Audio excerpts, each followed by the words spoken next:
business owners or residents that have signed a trespass affidavit that allows us to remove people from the property, maybe when you're not there overnight or something like that.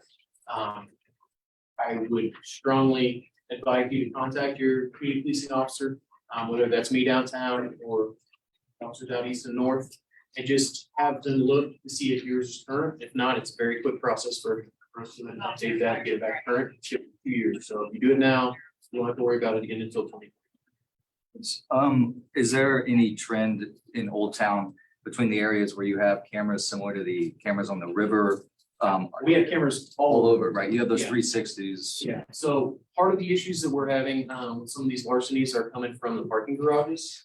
And I go to the OTA meetings, and that's, I think, on March 22nd, I'll go. And that's one of the topics I'm gonna discuss with them this time around, because I've got a couple things that I'm trying to get into the works there. We don't have good camera coverage inside those parking garages. We're in Old Town parking garage there. That one's a little bit different story. It's a little easier for us to see on the cameras there, but some of the other public ones are on time. And one of the ones that was getting hit pretty heavily is the one north of the Hotel Old Town. I have been working with assignments on that, and we've only had one this year out of that garage. But that parking lot in front of WSU, Mhm. yes, WSU Old Town, It's on Need Street, right? yes, Yeah. East Street, yeah. That one has been getting an increase. So, like I said, if you're in Old Town, make sure your valuables are locked up or hidden away. Thank you. DAB members, any questions or comments to WPD? Question, you mentioned, reminding no cars parked on the side or in the yard. Can you remind how residents or neighbors can, report that if their neighbor is parked? Yeah, so they, if it's during regular business hours, if they have that concern, they can call the patrol station. So apparently this is something that Patrol North put in here, so I'm guessing that they're seeing a lot of that right now. So you can contact Patrol North. It's gonna be one of the 350 numbers, maybe 3400. Contact them, report it there. You can report some of these things online too. And what will happen is when you send that to us online, once it goes through the process, the officer assigned to that beat will get an email. Otherwise, I mean, you can always call 911, but that is very call dependent on how quickly they can. Any other DAB members with questions? Any members of the public questions for WPD or comment? Yeah, I've got a question. Yes, sir. With respect to the trespass affidavits, our organization owns some properties there on Broadway. And we routinely comply with and fill out those trespass affidavits. In the parking lots, we have no trespassing signs that are official, but been approved by the city of Wichita. And yet we have people on those properties creating trespass, vandalism, and arson on a routine basis. They are so comfortable on the property that they bring their carts, they bring their clothes, they bring their trash, and then when they leave, all of that is left. This is a routine problem between Central and 13th Street on Broadway. And I would like to see a little bit more enforcement and some consequences for these people that are on there tearing up the place. A lot of those businesses literally have to board up everything because there's people on there all the time. So my question would be, have you guys been in direct contact with the community policing officer and or with the hospital? Yep, certainly have. And Officer Byers is ultimately aware of that scenario. And we've done everything on our part to do what we can, but yet people are so comfortable being on those properties. No one runs them off. I run them off. I shouldn't have to run them off, but I do. I run them off. So I would hope that a little bit more stringent enforcement would be utilized between, say, Central and 13th on Broadway, where building after building has to be boarded up. I know Judge Marcius's law office is almost completely boarded up because of people trespassing and committing vandalism on that property. In fact, I see them on the porch all the time. I can contact Officer Byers about that. Okay. Stay in contact with him. Some of this stuff comes into 911 call load too. So as a community policing officer, part of my job to take these complaints, if I can address them myself, I usually try to. But a lot of them, they happen after hours and I'm not there or I'm very busy. And I reach out to the B team. For the B team to respond to that, they have to be available. The issue that we're having is staffing. And when I go and look at our board and we're sitting 8, 9 calls down, there are 9 waiting calls. It's very hard for me to turn around to that beat officer and say, you need to go and deal with this vagrant complaint instead of going to the Senate. So, contact Officer Byers. I will do the same. Okay. I'll talk to the hot team guys because I see them all the time. If you want my card, I'll give it to you. If you want to give me those specific addresses, I will talk to Nate and the hot team. Yeah. And see what, if they have anything specific they're working on with that. Okay, thank you. Any other members of the public? Thank you so much, Officer. Appreciate it. Wichita Fire, so come in. How's everyone doing tonight? I'm Captain Biddle over at Firehouse 10. As we come up on March 12th, we always use the daylight savings time to change our batteries, right? What we want to encourage you guys, don't just change your batteries, but actually look at your smoke detectors. Oftentimes when they're malfunctioning, it's because they're 20 years old, 15 years old. They do have a shelf life of 8 to 10 years, okay? Also, do due diligence in asking yourself if you want an ionization or a photoelectric. If you can afford it, get the combination. Ionization looks for smoke, photoelectric looks for fire. They both have inherent problems, and some of them will give you a delayed response. So keep that in mind as well. The other thing I want to encourage you, when you take out those 9-volt batteries, put a piece of tape over the terminals. Because they are so close to each other, you can throw them in the trash, and although it's rare, they can actually create an electric circuit if it touches something that bridges that gap. And usually when we throw those batteries away after 6 months, they do have enough charge to do that. All right, any other questions from DAB members for Wichita Fire? Any questions from the public or comments? Thank you, guys. All right, thank you. Thanks, sir. All right, Parks and Rec. Nope. All right, Wichita Public Library. No. I'm here. Oh, in person, thank you. Yeah. Okay, sorry. Well, hi, Sarah McNeil, Wichita Public Library. I'm the service librarian for the Evergreen and Angelo branches. Got some exciting things to mention tonight. So in March, our library is going to host our Big Read event. This is something that if you're not familiar with, it's a citywide reading challenge where we all read the same book. We've got lots of programming that supports the book. And this year our book is Can We Talk About Something More Pleasant by Roz Cast. This is a graphic memoir. So if you aren't familiar with graphic novels, it's illustrated, but it's her personal story about her experiences with end-of-life care for her parents. So there are a lot of emotions in the book, but it is a great story. The book's funny and sad, insightful, and relatable. Our kickoff event starts on March 12th, and anyone who attends this will receive a free coffee. So please, if you can, attend. And they will be available while supplies last. So if you aren't able to attend that event, usually at the other events, we have free books, but again, while supplies last. A schedule of events are listed on our website, and you can search that out at wichitalibrary.org/bigread, Wichita. This isn't really relevant to District 1 unless you're traveling abroad, but we have now 2 library locations that can issue passports or at least process those. So one of those has been the Alfred branch, and they've been doing that for about a year now. The Evergreen branch just started last week. So please call us 24 hours in advance if you'd like to make an appointment. And we are scheduling appointments Monday through Saturday, but the times are limited, just depending on our staffing capability. One thing that I wanted to mention is that the Wichita Public Library is working to help promote awareness of the Affordable Connectivity Program. And if you're not familiar with this, this is a program through the Federal Communications Commission, and it helps ensure that households can have affordable internet.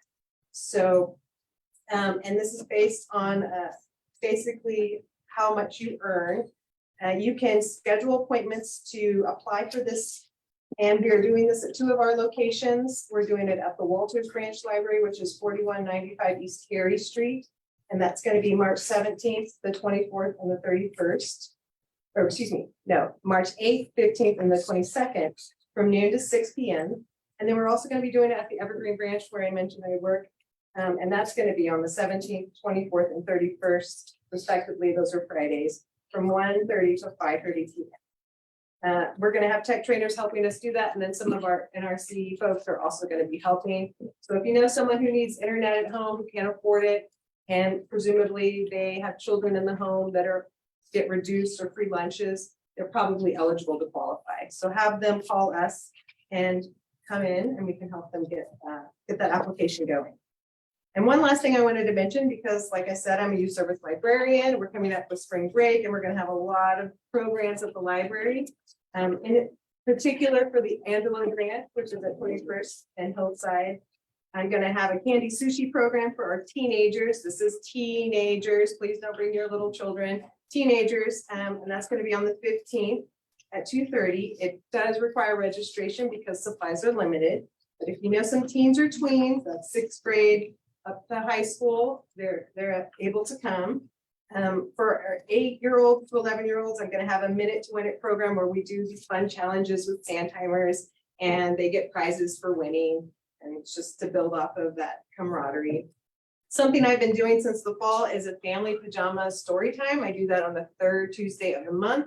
And it's open to anyone in the community, but it really does create equity for families who can't come to story time during the day. And we do have families that are able to come in the evening time. So we do that on the 3rd Tuesday of the month. And so this month that'll be on the 21st at 6:30. Tell them to come in their pajamas or their slippers and robes. I'll be dressed appropriately too. And then what follows on Saturday after that story time is we do a make and take at the Angelo Branch. It's a drop-in event and they just come and craft and take the craft with them. So that'll be on the 25th. That starts at 1 and it goes until 5. Any questions from the DAB? No? Questions or comments from the public? Thank you so much. Yeah, for being thank here. you. The Parks and Rec available or no? Okay. We'll go ahead and just go ahead and Parks and Rec to email an update to the DAB. It will be available to the public. And without objection, receive and file all reports from the city staff. Move into the public agenda. We have no scheduled items tonight. So if there's anyone here for an off agenda item who would like to speak to the DAB, have any commentary on issues not related to the zoning cases, this is your opportunity right now. Anyone online? All right, with that, Councilmember Johnson, for updates and announcements, and happy belated. Thank you. Celebrated my 30th birthday again. 7 times. I'll try to keep my updates semi-brief. Just so everyone's aware, if you haven't seen, the district attorney did issue his statement on what happened at the roller skating rink. Officer involved will not be charged. The 2 teenagers will not be charged. And now there's an ongoing internal investigation by Chief Sullivan on the officer's actions and if those were in line with policy or not. There is no timeline on when the decision will be made, but the part that the district attorney has concluded. I do appreciate the district attorney showing leniency on the young people. A lot going on in their lives that he briefed us on, and that was something that I think allows those young people an opportunity to learn, do some community service, and potentially in the future make some different decisions if they encounter a situation like that again. But again, there is an ongoing internal investigation on that officer versus policies. Also along that line, and the previous case with CJ Lofton, I look at stand your ground. I have not heard that there are any updates in the legislature. We were hoping that they would make some movement on defining that a little better. And the challenge was that was the law that was used in defense of the workers at Giant. And there's conversation, and many in the legislature stated that wasn't what stand your ground was for, yet they've made no progress on that. So that's disappointing, but I will definitely stay in contact with members of the legislature and see if they can make some progress on that in the future. I have told you all, I really would like to focus on transit this year and hopefully get to a point where we get to second shift transit. The challenge right now is employees, hiring. We need 63 drivers to do what we do right now. As of last week, we have 47. So in order to even really talk about second shift, we need to get to second or 63 drivers. So if you know anyone who wants to drive a bus, we are hiring $17.30 an hour to start. You don't need a CDL. We will train you on the job. So if you are bored and you want to be a driver, if you need other employment, you want city benefits, it's a great place to come. Director Chan will be happy to see you. If you know any friends, please let them know that as well. District 1 grant, just another update that is available. It is income-based. It is focused on dead tree removal, sidewalk repair, and deed work. So if you have a loved one who passed away, but their will and paperwork was not done correctly or at all, this can help you get some legal representation to get that corrected. And it's also used for special projects. Several neighborhoods have used that so far, from community gardens. One neighborhood used it to create some creative signs for neighborhood association meetings. So that is available. You can find it online. I prefer you come in because we can keep track of you and reach out and say, we saw you, you were interested, and why haven't you submitted it just yet? If you download it, we don't know. So always encourage people to come in, and Atwater's a wonderful center to come visit. 3 updates around parks. Brewer Center is moving forward. We had some hiccups with FEMA. So if you didn't know, that's going to be a $10 million investment into the community center. It was in the floodplain, which was something we discovered later. So we've been working through those hurdles. We think we have a solution. Hopefully we can get back on a track for a timeline to be open in 2025 now instead of 2024. Chester Lewis Reflection Park is moving along. You'll start seeing more infrastructure put in there. So it's open to the public. Just in last month, the quote from Chester Lewis was installed in granite in the ground, as well as the wings on top of the house. You'll see more infrastructure over the coming months, and hopefully by the end of summer, it'll be complete with all of the artwork, and we'll have a fun grand opening, ribbon cutting, and celebration with that. And then, as you might have heard in the news, Nacogdoches Park is getting the remainder of the grass, artificial turf put in. So all of that's in the works right now. Update on the contamination site. KDHE has released their corrective action plan. They did that February 2nd. It is available online. It's not different from what was presented in the fall. And I have been in talks with Union Pacific on at least 3 occasions about next steps. My understanding is they have to wait on approval from KDHE before every public engagement or action they want to take. So hopefully we can get that process going. This year is going to be a lot of community engagement and design work around what that solution is, which I think is creatively called pump and dump, where they will take groundwater, treat it, dump it back into the system. And they're hoping that gets that cleaned up in the next decade. And yes, it will take probably the greater part of a decade for that to work. Their next steps will be to reach out to neighborhoods impacted, myself, County Commissioner Beatty, and we'll be talking with the community soon. We don't have a date on that. We're just waiting through all the approval from KDHE. Also, we'll be meeting with them along with some other fellow electeds out of the state legislature about better communication going forward. If you are in that area, I don't know if anybody in here is, a letter was sent out, and that was pretty much the notification. I think in 2023, we can do a little better than letters. And none of the electeds, I think, except for me, was notified. So we want to talk through how people who are elected to represent folks know about this, so we can make sure the word gets out as well and get better engagement. That meeting will be Friday.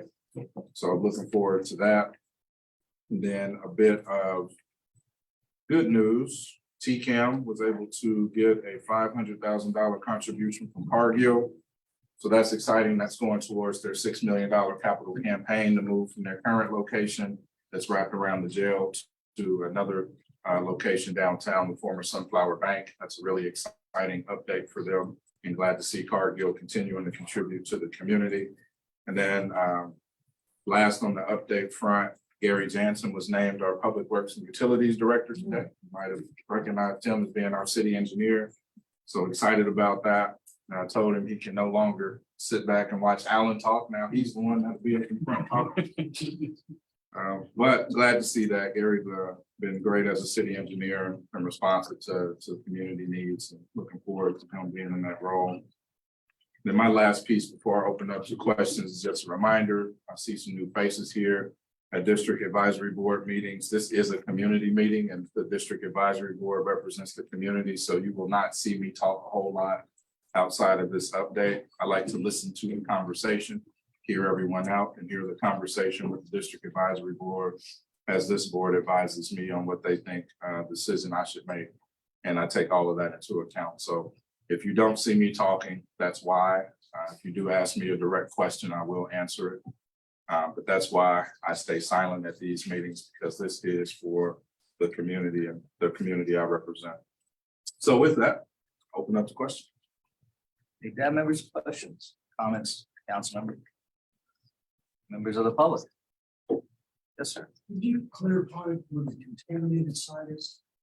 It is called the 29th and Grove site. The contamination starts at 29th and Grove up north, which is south of K96 Lake, goes all the way down to Murdoch South and in between Popular and basically hydraulic, but we went all the way to the highway just to make sure. Yes, sir. This meeting on Friday, that you'll have with KDHE, is this open to the public? No, it's not. It is me, other electeds, county health department meeting directly with KDHE about what we want to see improved. Should you have some relevant people that live in the vicinity of that too? We will have public opportunities later for that, but I wanted to make sure that each of us electeds could work through the process of how we should be communicated with directly, which is a little different than the neighborhood communication. But in this case, the Sedgwick County Health Department that should know about this was not notified. And we all found that out. So we want to make sure there's clear streams of communication from KDHE to all the governmental entities, electeds. We'll also bring up neighborhoods, but there'll be another public opportunity for that. You make sure that the neighborhoods know this. Yes, they will be directly invited. So KDHE won't be notifying those neighborhoods. Union Pacific will. Union Pacific has already been in some conversation with some of the neighborhood leaders. They will reach out once we set a date and time to each neighborhood. I'll also be providing them contact information for neighborhood folks. Any other questions or comments, Councilmember Johnson? All right, thank you so much. Thank you. As the council member says, we go into the zoning part of the night. Yeah. Parks, oh yeah, we will jump back into city reports just to hear from Parks before getting to the zoning. Thank you all for being here. Hi, sorry guys. Corey had a sick child, so I am jumping in on his part. This is Angela Buckner. Can you guys hear me? Yes, ma'am. Yep. Okay, awesome. I'm going to start with the report from Edgemoor Recreation Center. The Hyde Community Facilities AC units installed was completely installed on February 15th. Staff was able to begin taking rentals again, and the first 3 weekends in March are already booked up.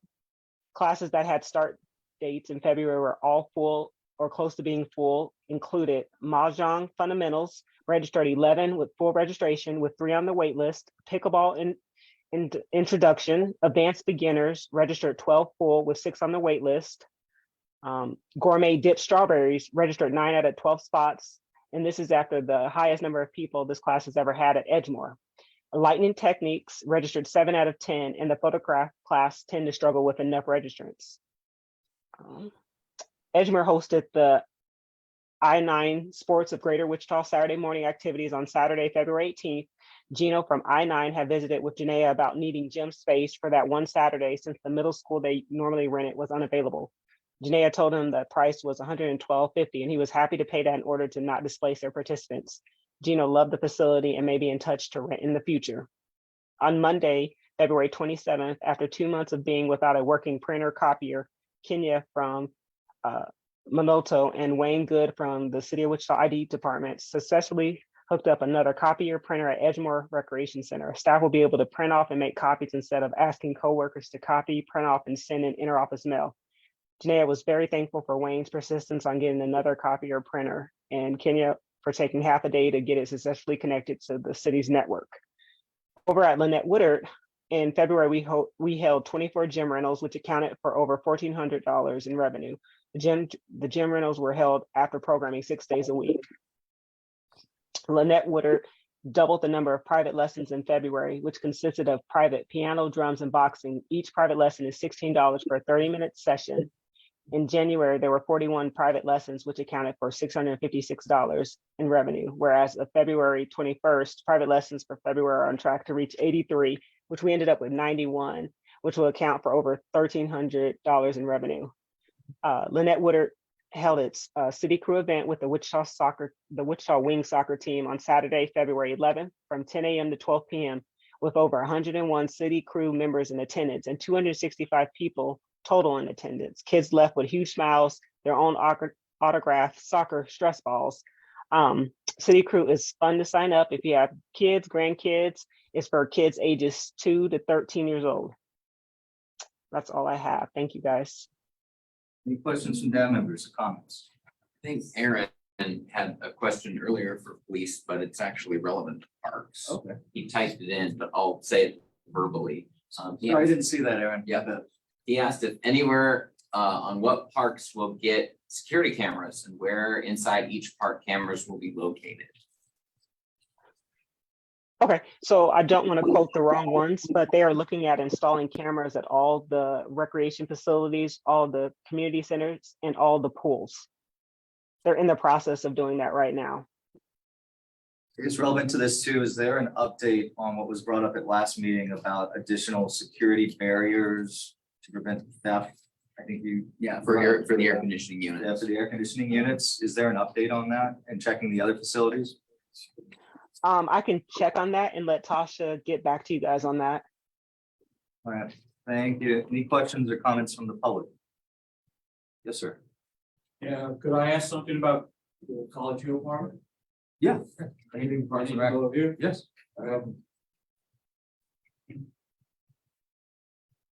I need to tell everybody who I am. No, you don't All right. have to. You can't. Have a small issue with some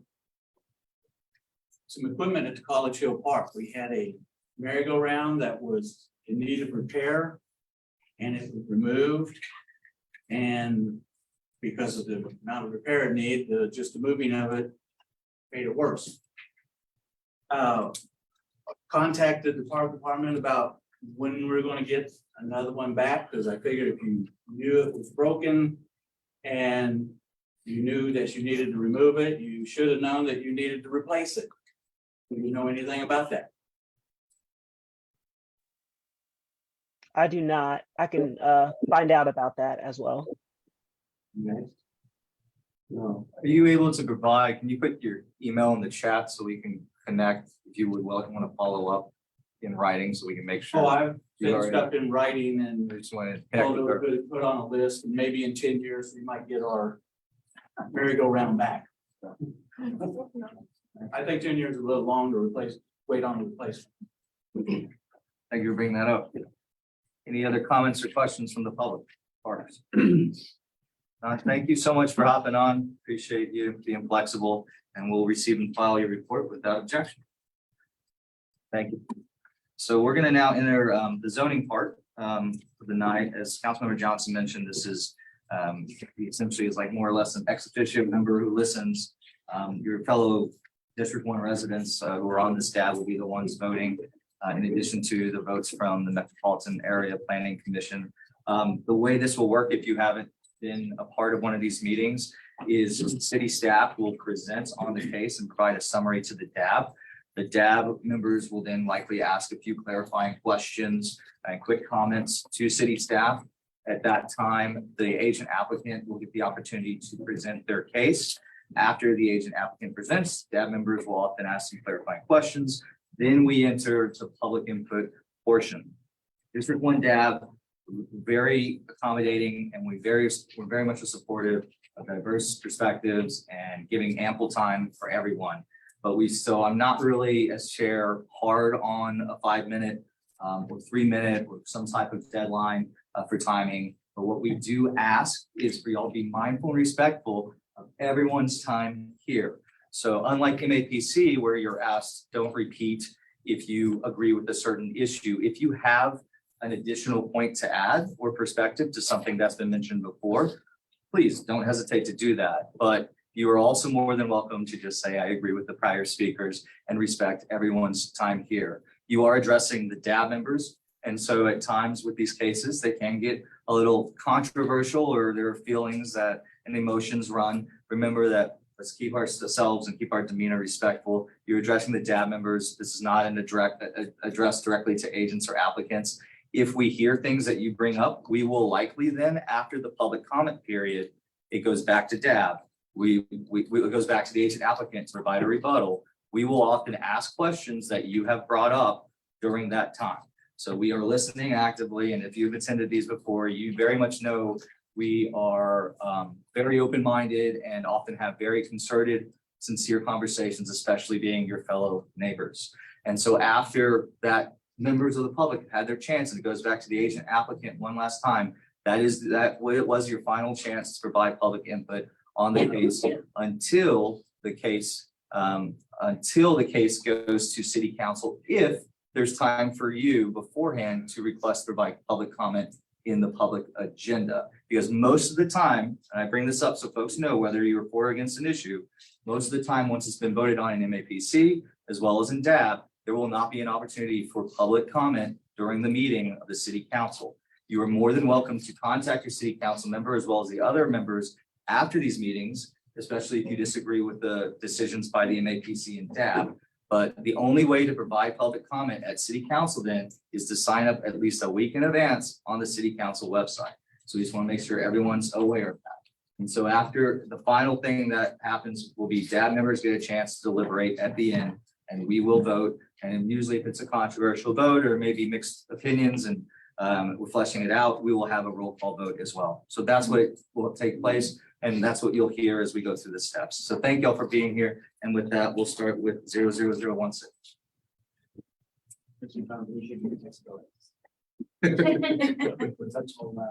Chocolate notes. My name is Philip Liebenbergen with the Metropolitan Area Planning Committee. First on in case tonight is 16. If you're wondering, well, that seems like a really low number from last year. It's because of this confirmed. Applicant has not go back. So, Yeah, we can't hear. speak up. Okay, sorry. Use my dad voice. The location of the zone change is at the corner of 26 and North Wellesley. That's how that's pronounced. It's the southeast corner of it. It's currently zoned single family residential. The applicant is requesting B multifamily.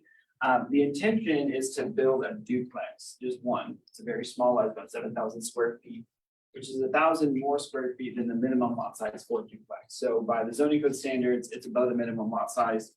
They don't want to put apartments in. They don't want to put multifamily per se. They want to do a duplex. The thing is, TF3 two-family zoning could allow a duplex. That's the first zoning that does allow duplex. Duplexes are allowed in the multifamily as well. Given the size of this lot and really the orientation of it being on a corner, the reason they're asking for B is to get some alleviation from the street side setback. So every property has setbacks. You have your front, your back, your interior side if you're touching another lot, and you also have a street side setback if you're on a corner lot. If they were to have gone to TF3 for a duplex, the street side setback would have been 15 feet off the property line along 26. The B multifamily zoning district allows a 5-foot setback off of 26th Street. So it gives it a little bit more buildable area. So again, a duplex is allowed in B multifamily zoning. B multifamily gives a little bit more buildable area for structures within that zoning application. The proposed drawings that the applicant showed us show they actually only really need an 8-foot setback off the street side. So really only about half of what TF3, not necessarily all the way down to the 5-foot like B would allow. And so as you see in the staff report, there is a protective overlay with this case. Knowing you're asking for B allows much taller buildings and much higher density. It allows medical use technically. So we're restricting the site, the zoning to one duplex. So you're not going to get multiple dwelling units under two. Height maximum at 35 feet, which is what it is in SF5 as well as TF3. We're setting the setbacks to be the marriage of the two between B and TF3. So the 25-foot front, which is normal, the 20-foot on the rear, which would have been in TF3, the 5-foot interior side setbacks, so we're giving them a little bit of a break there, and then the 8-foot street side setback. So again, kind of the marriage of the two to give them the buildable area for the structure that they're looking to construct. The property is platted according to aerial photographs. It doesn't even look like, we have aerial photographs in our JI back in 1938. Doesn't look like any structure has been developed on the site. The community investments plan identifies the site as appropriate for residential with the protective overlay, restricting the site and basically putting the protections to make sure it's only a duplex and not the other things in multifamily. We feel that this is appropriate for the area, which all places for people. Strategy number 5 says provide diversity of housing options to attract new residents and all existing residents to remain in the EA. Number 6 is encouraging infill and redevelopment as connected with the environment.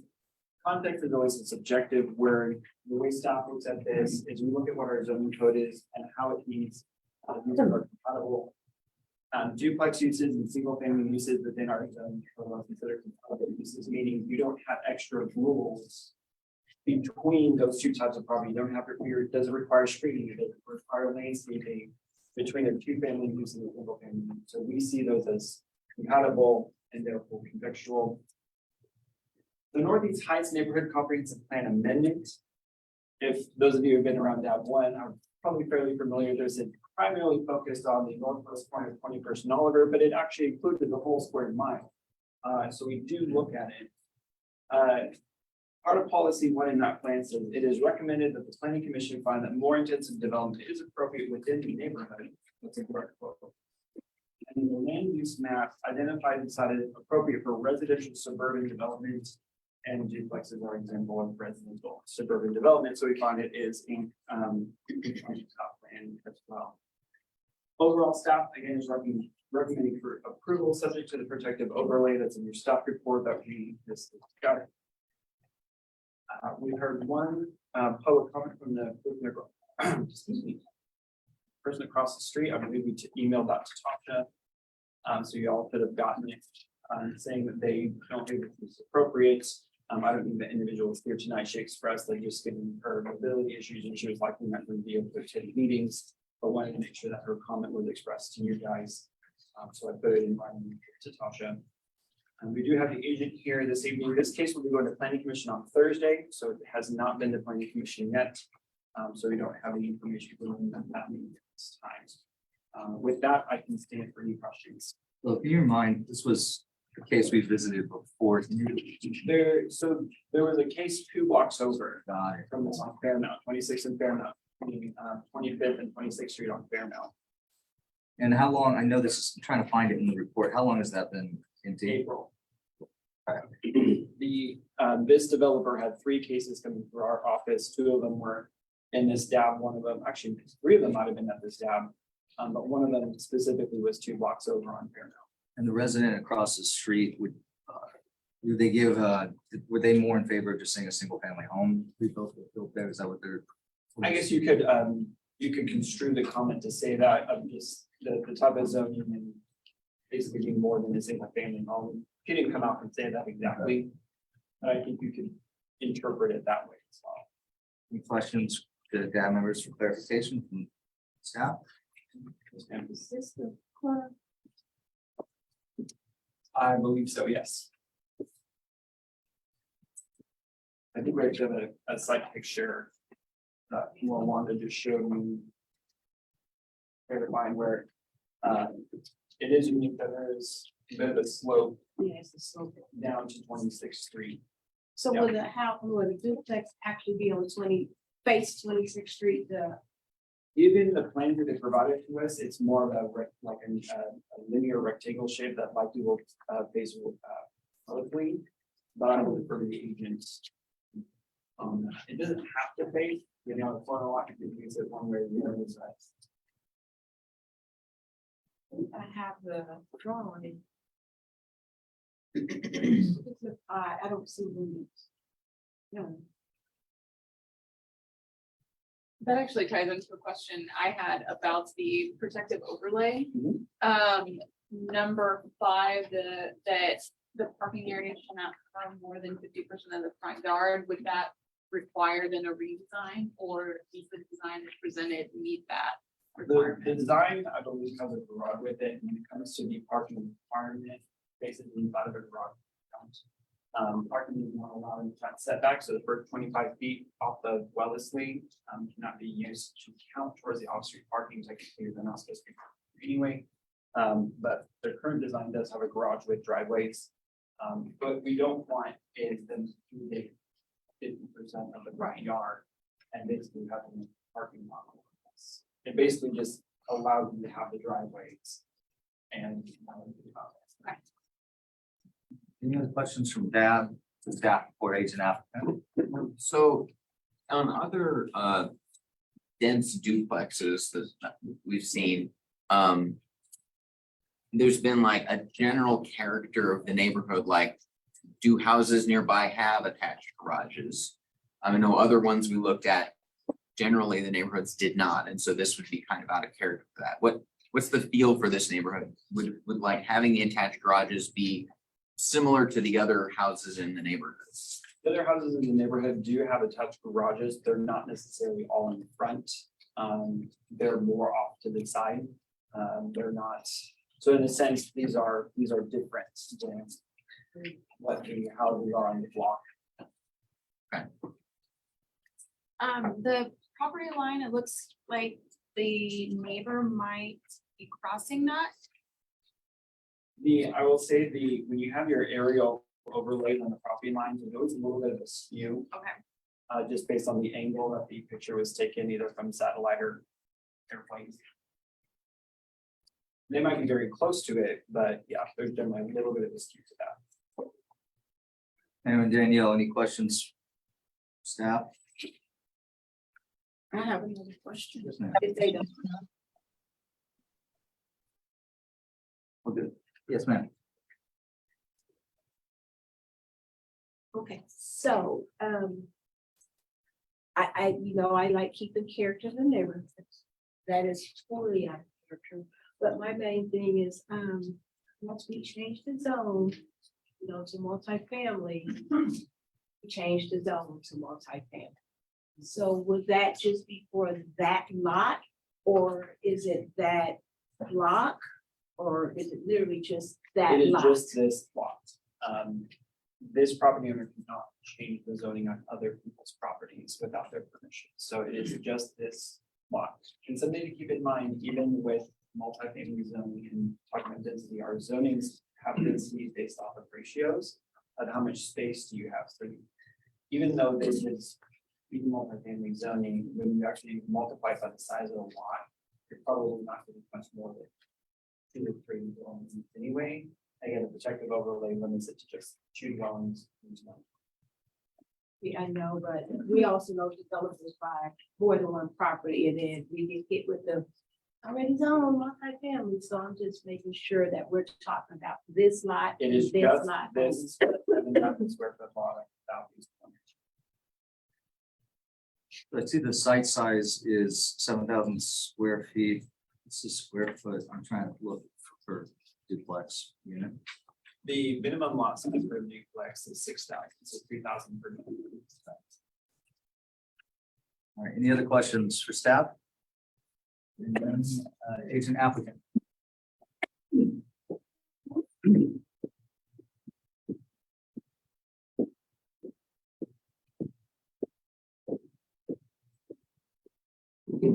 Good evening, my name is Chad Abbott, Abbott Land Surveying, agent for the applicant. We are in agreement with staff comments in regards to the questions. If I miss one, just bring it back up to me. As far as the boundary, we did not do the previous, there was another surveyor that did the boundary survey on this. On that, survey, copy of his survey, he didn't find an encroachment. So my guess is it probably is just a problem with the scaling on that photograph. So nothing on that as far as a concern. I was not the agent on the previous Lex that was referenced, so can't speak in regards to the difference between this one and that one, but I will say, being that this is a corner lot, I think some of the concerns that you might normally have on that 7,000 square foot lot for a duplex will probably alleviate a little bit because you have two street sides, so. You have, if somebody has some people over for dinner or something like that, there's two different streets for parking instead of one, there's not gonna be much traffic in front of people's houses and things, so. As far as in regards to the grade on this lot, it is kind of different. It has quite a bit of grade. So that really is just gonna be something that probably gonna cost a little bit more on the foundation to take care of that. Completely, we can build on it, just it's a little bit more costly. So with that, I just stand for any questions. Any questions for the agent applicant?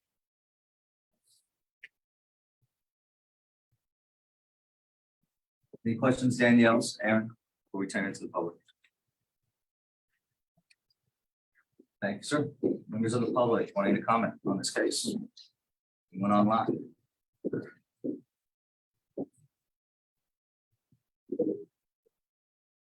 Yes, sir, are you getting a thumb? Yeah, all right. Sure.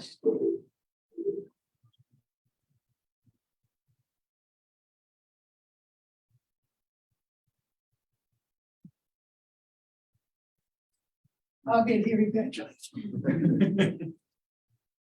Good evening, James Roseworth, 4518 Greenbrier, and I'm president of Northeast Heights Neighborhood Association. I'm highly disappointed in seeing this request back again. And the city, I'm gonna have to disagree with you. I was in last year when this thing passed, voted this down. And some of you were on that then. But the same thing still stands.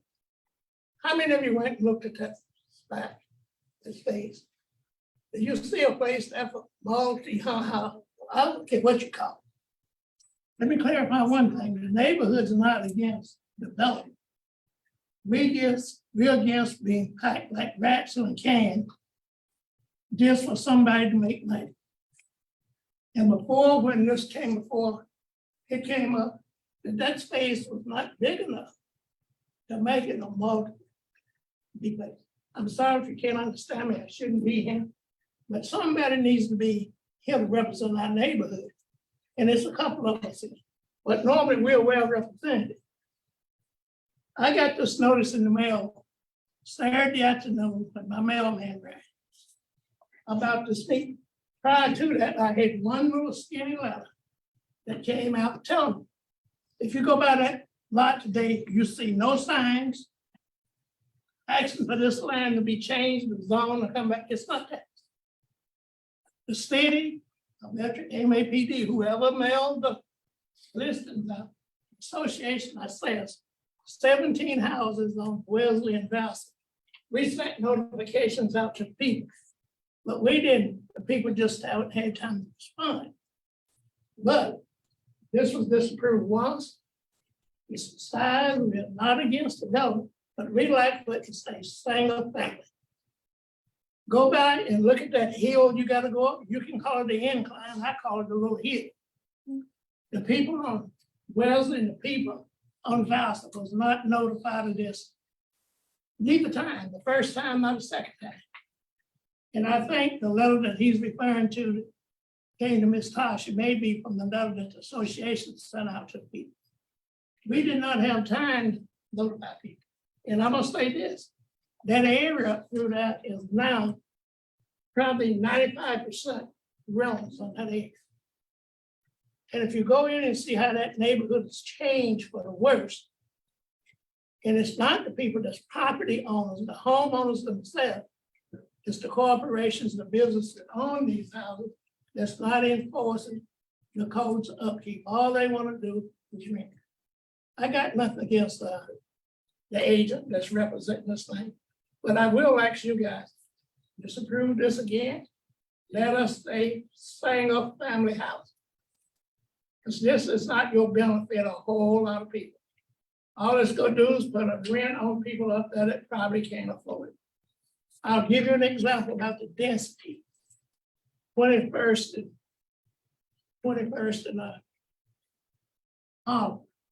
go down the street to 28th and this again is density got us. We were told one thing and they do something else. It's time for this to stop. And one other thing, I don't understand it. I've been to many of these speaking against stuff and approving some of them. But I do not understand, why can you wait a year later and come right back at the same thing? I don't care where you live at. That's the MO of the city of Wichita. So I've got to thinking here. Is something here not legal that's being done? It's time for us to change some of the laws in this city. Councilman Johnson, I'm gonna leave that fight up to you. I just don't understand. I don't know how long it was. You said it was last April we were up here. It was 2 or 3 of us then. And we can have a lot more because our neighborhood is pretty strong and vibrant, but most people stop. We just quit. We leave that up to you. That's why you guys sit on the staff is making decisions. And when you think about, we sent 17 homes out. We didn't get to talk to all the people. We put letters out for them, and we may have more response to that. I don't know that. But this is the case right here where nothing has changed. The neighborhood is not against development. We just don't want to be stuck like sardines. And I know some of you, I recognize you guys, I haven't got that over yet, but it's back. I stand for any questions you have. Dan's very aware of some of the notification issues as well as the reach issues around the notification current policy. Okay, and also the sign, you put a sign up where people can, most people in here drive right by that. And won't even know it's. And this is the second time this has been before. And the other one, we've had one that's been before you agreed on that. And so I said, thank you. Thank you. Yeah. Public want to speak to this before we give an opportunity for the Asian applicant to respond. There none, Asian applicant. I do have a question for the Asian applicant. Looking at the report and the scans are a little faint, because I remember when we dealt with these duplexes before, the JAB was very mindful of places for people, design standard recommendations that will likely be adopted. And I'm looking at page 11 on the scan, and these are 2 garages, correct? Right? Are these garages consisting more than 50% of the ground level front facade? Yes, I believe so. So the drawing here for the front elevation and well, I wasn't involved directly with that, so I'm gonna kind of put a little bit of an asterisk by that. I believe that is correct, but I would really need to check with the architect before I can sure. I know there was 2 different designs on this. One is the one you're looking at. There was another one slightly different with the garages. So this is the one on the application. So I believe this would be the one towards. So without checking with them, I don't want to speak for them on that. So and I was not involved with the previous application on this property either. Just for clarification, I was I believe the previous agent for the applicant was the builder, and that pretty sure that it's going back a few months, and I'm kind of going off of memory there, but I believe it was the builder that so. As far as I know, the whole reason why this is coming back was I know there was concern on why is this coming back around again.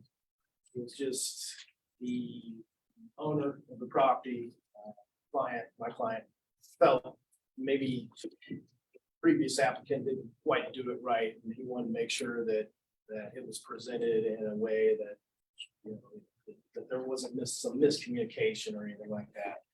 So we just went ahead and brought it here again. Certainly weren't trying to do any in around or, you know, hoping people forgot about it or anything like that. We're just take it before before you guys, and also obviously planning commission and staff. Take another look at it. I don't think it's in around, but it's interesting that the property owner, if he or she had reviewed the feedback from before, I think this guy was very much looking forward to seeing a different design. We gave clear concerns about the garage, and on page 12, and we've given feedback on duplexes. It's not like we're against duplexes, but we brought up, in this case, like page 12, correct me if I'm wrong, the garage extends beyond the front wall line, correct? On this design. The other design I did see had the garages facing the streets right here. Is that 13 or is that the back? It's page 12 was, I'm looking at. Yeah, the front. garage in the front. Wait, it was at the back I'm looking at, so it is running flush, at least this one. Because I think that was the issue before, is the garage had extended. Right. We still have the issue that on page 11, that looks like it's more than 50% of ground level facade. And it is standing out on a neighborhood with single family. I just wanted to clarify, because those scans are a little light, to make sure we're looking at that correctly. Yeah. Understood. The other design I have seen, there was one that where the garage is actually face 26. I know there was some talk between the builder and architect about Right. different types of foundations there. So I think the important thing that I would like to hit on in regards to that is applying for the rezoning here, the final design of the foundation or the front elevation, what it's gonna look like, that's not finalized yet. And there is a process for all those items to be, they can't be building something that's gonna be out of code. So if the builder or the architect were to bring something to, as far as the plans to get a building permit, it's just not gonna be approved if it's not fitting within the code of the city of Wichita. So the drawings that's on here, the front elevation, where they're, you know, wanting to put the garages in respect to the house, that could be changed. It's just not set in stone yet. We're really just looking for an answer whether this would be a satisfactory lot for this zoning for a duplex. And if we get that, we'll take another look. I'm sure the architects, one of the things, for instance, is we have to do a little bit more work on this. Sorry, I missed your name or forgot your name, but he mentioned the elevation of that property. There is some special, as I mentioned previously, some special construction there, maybe a retaining wall, things like that, to kind of account for that. That's gonna drive a little bit of the design of this structure too. So all of those things, again, they're gonna be reviewed by the city of Wichita, both with the ECD and if it's not fitting with the code, it's not gonna be approved. So there is a process for that, and as I'm, you know, I know you guys are aware of that, but for the folks that. We understand the process, but I think the staff is very mindful too, that places for people in a comprehensive zoning change has not occurred yet, but it will be occurring soon. So we do take those points into account, especially when thinking of design standards for the new neighborhood. And it is just, it was basically teed up if the property owner had seen those concerns before, because if we approve this, you, yes, could within the current design standards, or you would follow code, but we are often going off of the places for people plan, as the staff report gives us. And in places for people, they're clear, including that the garage cannot be 50% more of the front facade. We're very mindful of the square footage, and the design standards cannot clash with the neighborhood. And so those are things that the DAB can certainly take into account even before the comprehensive change goes in place, because the city staff is certainly taking those in account too. And we would hope that developers, when we very clearly spell out what a concern is and are very supportive at the same time in general of filling empty lots, would be mindful of that when we're basically laying out these problems in the past and being mindful of the places where people plant. And again, not having been here in the part of the first application, I certainly would have taken note of that myself. I don't believe, there was no discussion with me about those specific items there.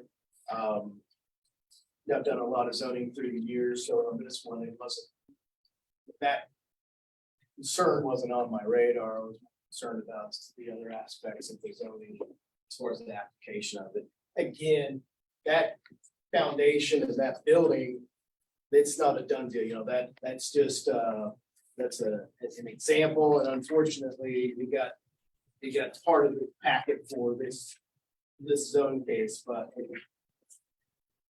I think there's some real value to actually the garage is facing 26th in this case, both from the elevation of the property and also just type of foundation that would be put in there.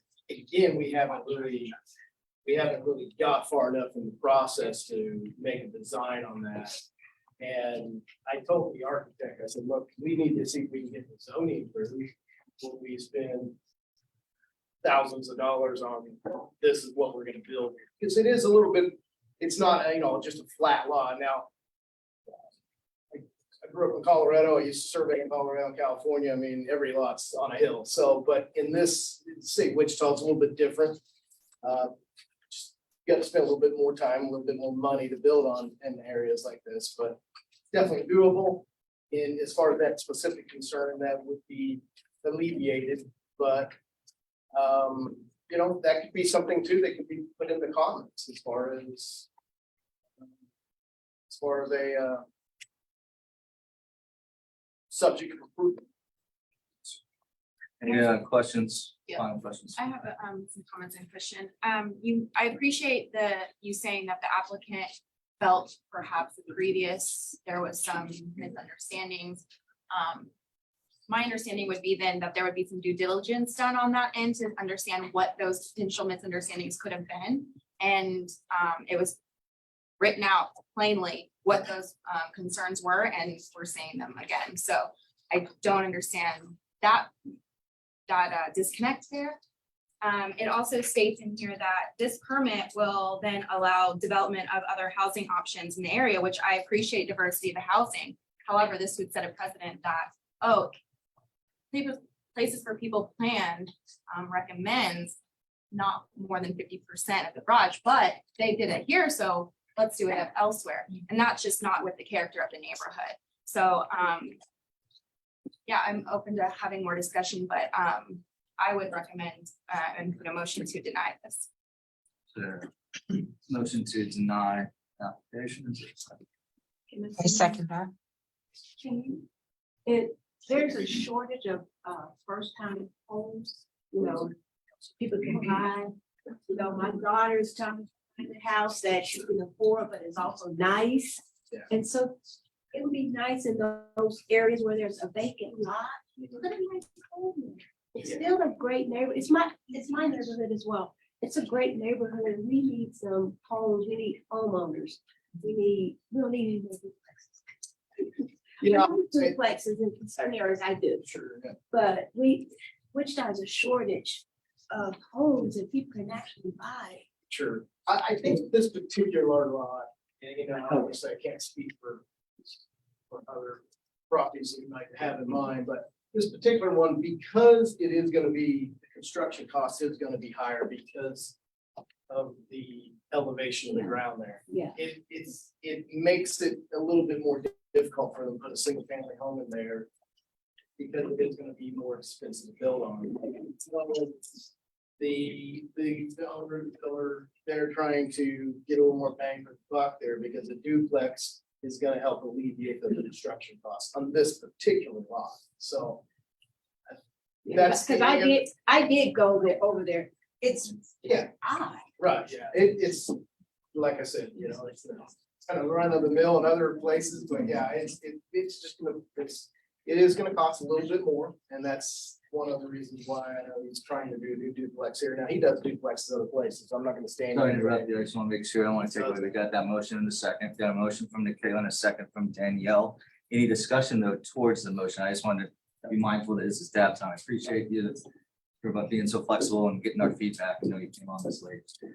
Any more comments from DAB's members or questions to this motion before we have the vote? I mean, I'd echo Michaela's comment that it's basically hasn't changed since April, and so that makes it really hard to go a different way. Right.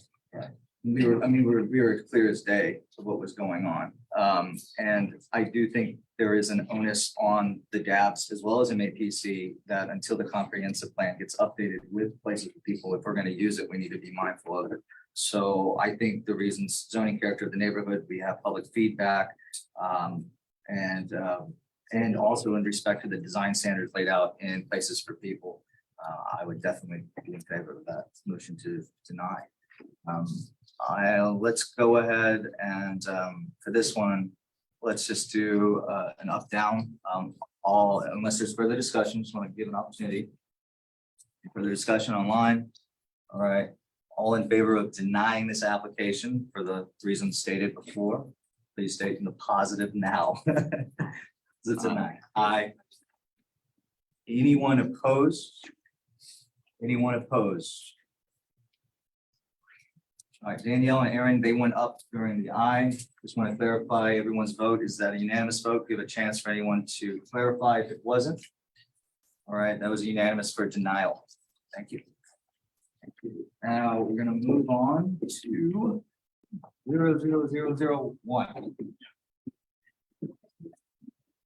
Just going to get 2023-01, conditional use request for in-play parking.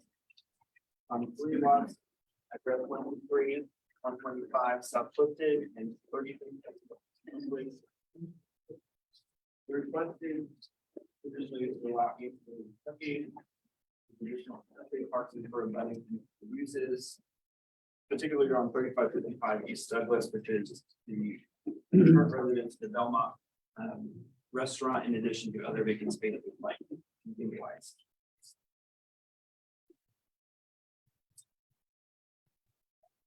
As you guys remember, a little over a year ago in October of 2021, this case was brought before it as a PUD zone change request, asking for the same thing, ancillary parking. They also had an opportunity and a desire to do a farmer's market and custom zoning. They can do that. This one is straight up conditional use request for the ancillary parking. The Unified Zoning Code requires adherence to supplementary use regulations, which are additional regulations on top of the standard zoning. And staff did a review of those supplementary use regulations in your staff report. I'm going to just highlight a couple that are really important for conversation. And several of them are more like a yes, no, like if it's approved, they have to comply type of thing. There's a couple in here that just need to a couple things that need to be addressed. We addressed these at Planning Commission about a couple weeks ago. So I'm going to jump to number 3. It's on page 3 of your staff report. Regarding the requirements for the setback, Tasha, could you actually, since they've got it written in front of them, can you go to the site plan page? Page 10. There you go. So this is talking about required setbacks. If you're looking at the site plan here, you can see kind of north of the sidewalk in Oakland and west of the sidewalk on Clifton, there's some dashed lines there indicating building setbacks. So in TF3 zoning, which is what the majority of this property is zoned, ancillary parking has to follow this requirement for setbacks. This is just more of a commentary on the current design that's before you. It doesn't mean that the parking lot could be redesigned if it's being approved, but it's just something that needs to be brought to attention. Is that in general, the parking on the front setback and the parking in the street side setback is not allowed. No drive aisles or parking spaces can be in the setbacks based on the supplementary use regulations as well as another section in the code. as well. So just in general, if this is approved, they would have to do a little bit of a modified design to take out the portions of the parking spaces that you see in those setbacks. This was a conversation we had at MAPC, so this is not new information to the applicants. How many parking spots is that? Would that be? Um, 1, 2, 3, 4 on the south. And maybe only 2 on the east. 2, maybe 3. Actually, I think it's only 2. It's the ADA stall on the south side of the driveway and the very first stall on the north side of the driveway. So we're looking at 1, 2, 3, 4, 5, 6, maybe are that would have to be addressed with this. There's ways that in the zoning code that you could look to reduce those setbacks, either administratively or with the variance. They would have to be separate actions. Potentially give a little bit more space if that's the route they chose versus a redesign. But either way, it's just bringing to the attention that, you know, the way it's currently drawn technically can't be constructed if it's approved by city council. I guess relevant to this, while we're on it, that administrative adjustment, 20%. It would be 20% on the front, and we could do up to 50% on the side. Which may not solve the whole problem. 20% on the front will give you 5 additional feet, goes from 25 to 20. 50% on the side would get you from 15 down to 7.5. So that could be, I mean. that It would could just give a little bit apply more to- space. Right, that could This- just apply to a few This is spots. an artist rendering, so it's hard, I don't know if the dimensions are 100% correct, but what I see on the side is the north side of the sidewalk along Oakwood is typically the property line. You know, where those parking spaces start is probably only 3 to 4 feet north of that, so even an administrative adjustment on the side wouldn't necessarily solve the problem. But if this was on the approved, side. the administrative adjustment would most certainly be what has to happen. That would be just a few spots. I just want to verify. Or what they that- could, I mean, if this is approved, one of the construction with the conditional use, an approved site plan is required. And so they would have to resubmit a site plan anyway that would either come into compliance or take other action to make this. And in MAPC, they brought up that there's hardly any setbacks on the parking lots going from, other parking lots going from Douglas. But they are down. alternately zoned. Right, the So the geo, one across the street at the Scientology building, and then you go down to the medical building, routine. There's a general office, and this rule does not apply in that zoning. This is zoned residentially, and so that's why these rules apply. thanks. I just asked those questions while we're on No. that topic. Might as well, there's a lot of information for this one, so. might as well let it out. No. So we'll move on to that. We're gonna jump down to requirement number 6, bottom of page 3, regarding screening and landscaping, just more of an informational item, unnecessary commentary on the site plan. In general, property to the west is over eventually, so they're required to have a minimum that fits on the screening fence, that's nothing above and beyond, that's just standard zoning code. Wichita landscape ordinance requires a landscape street yard with parking lot screening along Clifton as well as Oakland. The rendering you have here has not been analyzed by staff on whether or not it meets all those requirements, but it's just more of a general thing. Again, they would have to come into compliance with that. Several of these trees that you see on this rendering, especially the one in the bottom right-hand corner, is an existing tree as well. They have stated in their testimony that they are trying to keep as many of the trees on property as possible. They would potentially have to add a little bit more on the west side with the required landscape buffer as well. The parking lot screening would have to have a mature height of its vegetation of 3 feet, which is obviously designed to, minimize headlights going up the property. And again, before they get a building permit, if this is approved, they would have to provide a landscape plan with their building permit documents, and it would be reviewed by planning staff before any issuance of permits for construction. Kind of a review of the current parking situation. The applicant owns several properties on Douglas, the Belmont property at 3555. They also own the properties at 3543 and 3429, which is the I always can never pronounce the days.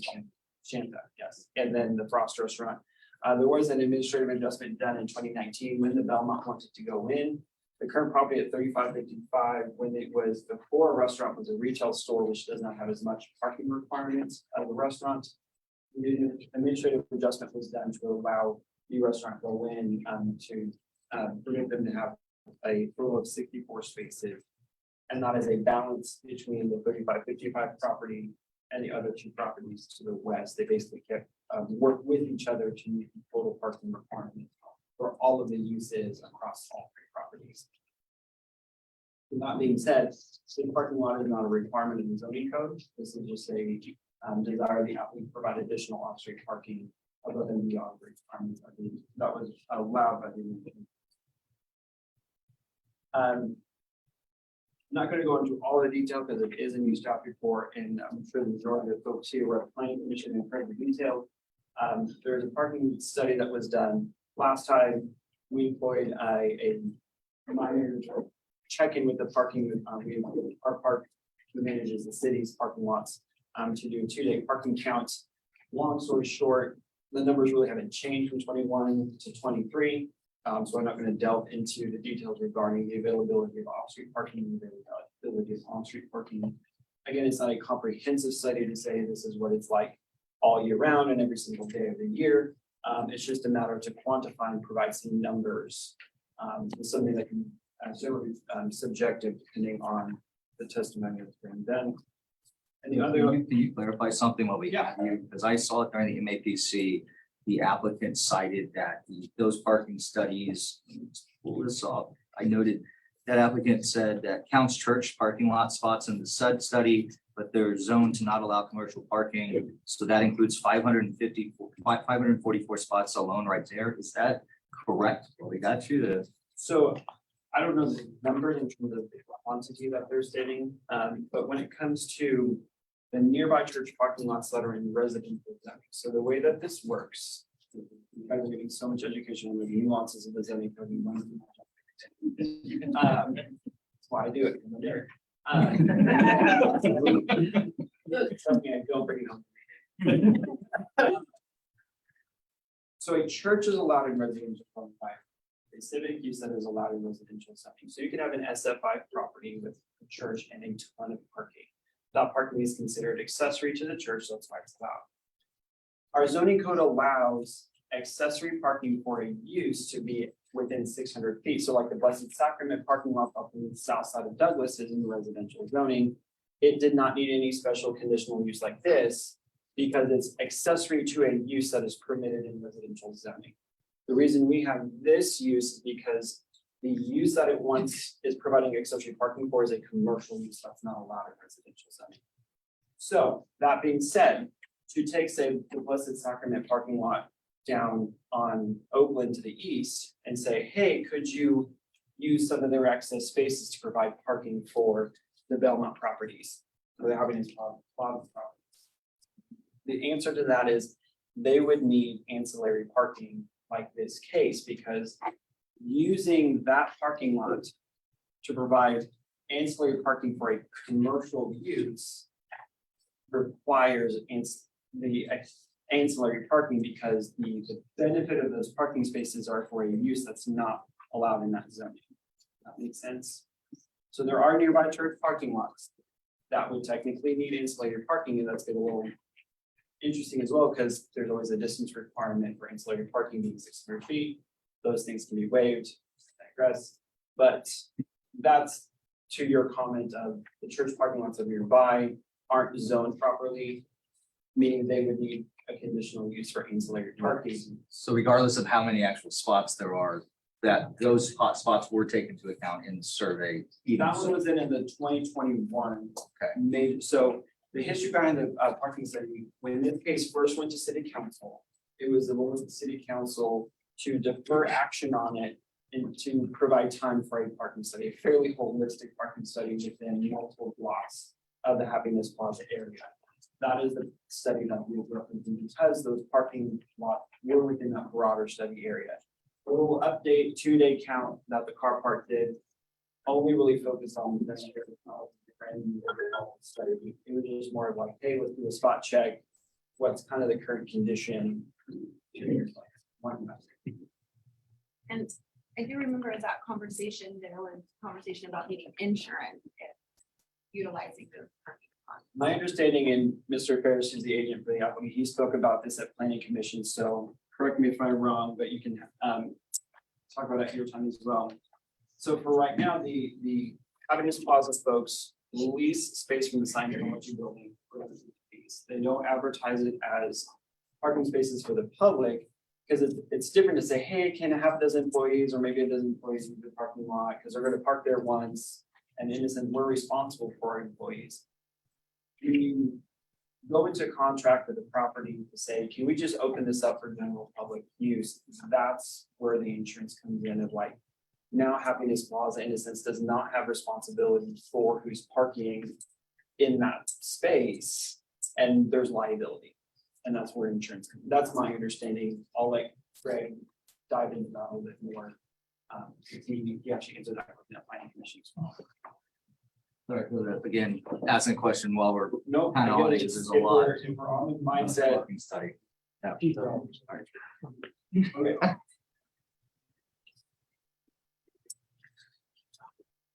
I'm gonna move on here. So the conformance of plans and policies, the community investments plan, we find that it's not in conformance, it's identified for residential uses. Which promote a variety of densities in residential housing types. The locational guidelines for the site within the established subject area encourage development that maximizes public investment in existing and infrastructure services. What that means is we already have more found with buildings that actually take advantage of those versus putting strips on the edge of the city or more uses that we have to expand this infrastructure. in order to serve. So when it comes to like empty spaces within the city, we take advantage of them by housing or other buildings that are using our water and sewer line. That's maximizing our investment in infrastructure versus an open lot that does not have water and sewer needs. Places for people plan identifies it as an area of stability. Plan states that improvements in these areas should be geared toward continuing areas of momentum. The established context in area of mix is a mixture of multifamily, single family, two family, and commercial and office uses. So it is a mixed use area. This is definitely a subjective review or subjective interpretation about forwarding the momentum of the area. Kind of depends on who you talk to. Staff's perspective on this was forwarding the momentum of the residential portion of the area, and that was where we found it not what plan. You can probably say it's important to the plan. The goal of the Wichita Places for People plan is to promote walkable development for people and balancing it with the use of automobiles. Conditional use promotes auto-oriented development in place of promoting walkable use development. It is important for walkable places to reduce the requirement of off-street parking, maximize utilization of on-street parking, encourage opportunities for shared, remote, and public parking. Subject site has already been approved for parking reduction. Transit is available along Douglas. In addition to Q-line service providing enhanced transit services on Saturdays. Serving Christmas where all the way to the. So overall, staff's recommended action was denial. This was started planning commission on the 23rd of February. The Rotary Planning Commission was to recommend approval. It was a 9-to-1 vote. Their recommendation for approval adopted the conditions of approval that are listed in your staff report. Anytime we have a recommendation for denial, we provide alternative action language should any board want to move forward with an approval. That way we're not making possible wrench, so to speak. And so those conditions of approval are started on page 8. The parking area should be for vehicles only. Parking and circulation aisle cannot be in the required front or street side step back. No entrances or exits shall be on Oakland. That was one thing. One of the differences between the previous application and this one is that the previous application did show an entrance and exit onto Oakland. This iteration illustrated only an entrance on the Clifton, so staff wanted that as a final rule in the conditions that if it's approved, that has to stay that way. Screening and landscaping have to be per the code, which is standard. Outdoor lighting must be per the code, which is standard. Signage shall adhere to the TF3 residential zoning, which again is reiterating code. Because the majority of the property is TF3, and so TF3 signage, and that's on purpose. And then the other ones are just pretty standard. There's been a wealth of public comment, both in opposition and support, and I will leave that time for them. And Real nerdy. Do you by chance remember MAPC, they opposed this previously. They recommended- They recommended previously. Yeah, they What was, would- do you remember their vote? I'm just curious. I think it was unanimous and there was even. Oh, it's a two. Okay, thanks. Any questions for staff? All we got. Yeah. So what is like a good utilization percentage for a parking lot? Cause like there's some numbers tossed out in this parking study that are like 32% were occupied during the highest utilization, 40% were occupied. It's like, meaning like the highest utilization was not much utilization. Right. So, but what's looked at when you do a parking study is kind of seeing, when you're thinking of peak time of the day, so the parking count that was done in 2023, they went out every 2 hours. And so you're looking across the evening, we did a Thursday night and also a Saturday. In your restaurant, Saturday. So you're kind of looking at how many spaces are available when there are times that it should be the highest utilization, meaning there should be as many cars as wanting to be in this area at the time. So really what the parking count showed was, especially with on-street parking, just very low utilization within 1 block of the area. Danielle, Aaron, do you have any questions for Bill on behalf?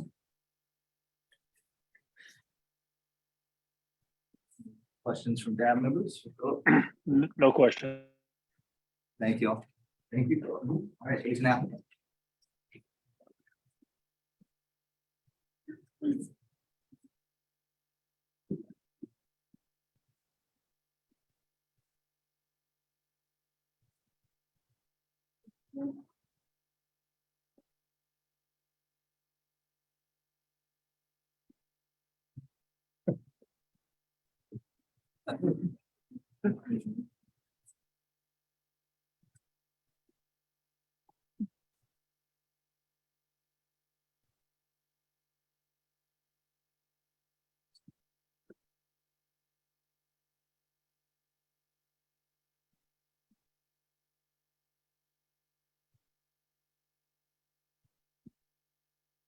Mr. Chairman, members of the District Advisory Board, thank you for allowing me to be here. My name is Greg Ferris.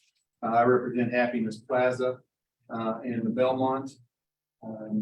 Probably should have called this the Happiness Plaza conditional use, but people are more familiar with the Belmont, so I thought that might be easier to understand. Before I get into my presentation, just to hit on a couple of things that you asked during the question and answer. Philip kind of went through all the gyrations about answering the chairman's question about whether or not we could park on the church parking lot. The answer is no. It's very clearly no. And I think he said, yes, we could go to the church and try to get a conditional use on that property. That's their property. That's kind of a long way to go through to try to get parking on someone else's, to ask them to go through a zoning process. So anything that is listed as a church, except I think for one small one, is in a residential zoning category, and you're not allowed to park on that. That's per planning staff. So the answer is no, you can't park today on any of those parking lots. So if you would go to the next slide for me, please, I would appreciate it. So, we kind of looked at this last year. I was not involved. And so I thought, well, let's take a little different approach. We've heard that College Hill was overwhelmingly opposed to this. So we thought we'd find out whether or not that was actually true. So what we did was we sent out 1,400 packets. If you go to the next slide. To this area. Now, we did not go all the way to Central. So we did stop at 2nd Street. You have to stop somewhere, and it became a little bit cumbersome once we reached 1,400. So I thought you might want to see the results of that mailing. This is the yes. These are the cards that came back. Go to the next one so we can see what this was. A very simple letter, very clear what we wanted to do. Go to the next slide, please. Showed this. Now back to the other question. This is an artist rendering. We understand that we're going to have a surveyor go out delineate the lines. So we're not concerned about whether or not this, every little line is correct, because we know we can make this parking lot fit on there. And that will be done during the site plan that we have to submit along with the landscaping. Go to the next slide, please. Card was very simple. Do you support the parking lot? Yes, no. I don't have an opinion. This is yes. This is no. This is what came back over a 2-month period to see whether or not there was support in the neighborhood. Well, at the planning commission, some folks said, well, go to the next slide, if you will.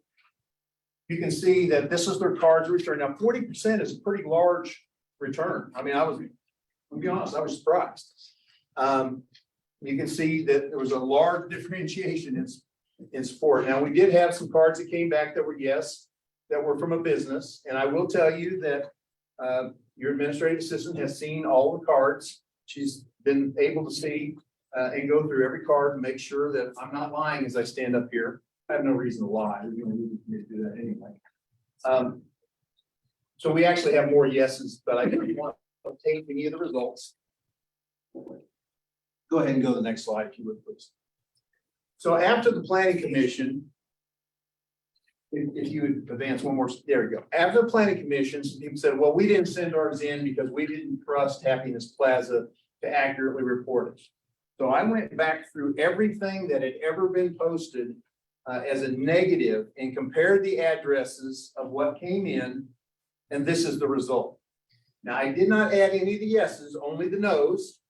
Just so, again, I don't want to be accused of skewing this. You can still see that this is overwhelmingly, and if we went to the yeses, it would be well almost to 500. Interestingly, also enough, of the ones that came back, 12 had said in prior emails they were against it, but when they weren't being pressured by anybody, they just could just send in kind of almost anonymously, they switched to a yes. So you can see that the overwhelming majority, and also, by the way, some of these 134, I think about 7 of those were ones we didn't mail. They were north of 2nd Street. And so they did not get a letter, but that's okay. I still counted them. If you go to the next slide, please. So you can see that this is an overwhelming amount of people, either who have no opinion, because if they didn't send a card back, they either were in the no category that, you know, were already had spoken verbally about it. You can see that the overwhelming people either are for it or have no opinion. So as you look at what the neighborhood says, you're going to hear people on both sides. But we tried to do this in just a very non-biased way with a very simple mail that could say, are you for it or are you against it? And you don't have to, you know, have your neighbors know everybody that said or anything else. Because I've only showed this to 2 people in City Hall so that there is no biases that would be a result of this. We go to the next one, please. So it's clear that either an overwhelming majority either does not oppose the parking or is for it. Go to the next slide, please. Now, you've heard a lot about you don't need it. You know, the city's done these studies. There are some serious problems with the city's parking, and I've outlined some of them. You've heard it. Go to the next slide. First of all, it counts churches that we can't even park in. It counts street parking spaces. And I will tell you that many of the cards that came back, they don't want us parking on the street. They don't want us parking on the street because it's dangerous. When you put 2 cars parked on the street the width of Oakland, you really don't have much room to drive up and down there. And if you live on Oakland, it becomes more dangerous. Or if you live on Clifton, it becomes more dangerous if you have parking on both sides of the street. They would like parking to get off the street, but the city relies heavily on street parking. Interestingly enough, I have 2 clients. Normally I get hired to make the city allow us to not do as much parking. Rarely do I have someone who wants to spend money for more parking. They usually want to try to not spend money for parking. And the city, maybe not the planning department so much, but the MABCD does not like you to count off-street parking. Kind of interesting, you know, they may need to get together and figure out which one they want, either on street or not, but that's a whole different issue. It also measures, you look at that previous circle, it measures a straight line. You can't walk from a straight line. Go ahead and go to the next slide. you can't measure from a straight line. So while it may only be 400 feet in that circle, if you're up there on Victor, it's almost 800 feet. To give you a comparison, if you were at a Walmart, the furthest park, if you went as far as you can go at any Walmart in Wichita, 450 feet. Nope. Now, when you pull up the Walmart, do you look for the furthest one or do you look for one closer? We live in Wichita. And people want to park as close as possible. You may park a little bit further back so somebody doesn't ding your door, but you don't go to the very last parking lot. That's 450 feet. If it's Dillon's, it's 350 feet. Because they know this is Wichita, Kansas, and people don't want to walk 800 feet. So again, that kind of creates a flaw. Even on Oakland, if you were on Oakland, it's over 500 feet. That's 2 blocks. At 11 o'clock at night, you're walking back through a dark neighborhood to get to your car. Okay. It's just not normal in Wichita for us to think like that. Go to the next slide, please. But regardless of all that, it's very important for you to understand one very strict thing. The golden rule, which controls zoning, of which the conditional use is a part of, does not mention need as one of the rules. If you're going to evaluate this the way you're supposed to evaluate the golden rules, you won't worry about whether they need the parking or not. That's not part of the golden rules. What is part of the golden rules is the character of the neighborhood. And staff would tell you the character of the neighborhood is residential. I'm sorry, that isn't true. The character of this area is mixed use. Directly to the east is general office zoning. Directly to the north is general commercial zoning. Along the same block, he just mentioned a parking lot that was general office zoning. This is a mixed use area. But what we're doing is in complete character with the neighborhood. There are already 2 other parking lots along Oakland. There's nothing we're doing that's out of character with this neighborhood. The extent to which the restrictions will detrimentally impact. Staff talks about, well, you set a precedent. Well, the precedent was set a long time ago, first of all, when they allowed the other 2 lots on Oakland. But beyond that, I want you to understand something. This lot, by the time they're done, will be in the neighborhood of $500,000. There isn't anybody that builds a parking lot for $500,000 that they don't, as a business plan, think they need. Okay, so the idea that we've created some new,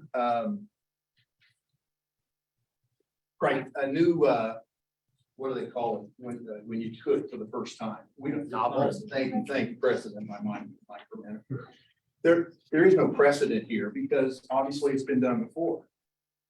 The gain to public health and safety. I'm not going to go through all of them. This is very important because parking on streets is dangerous.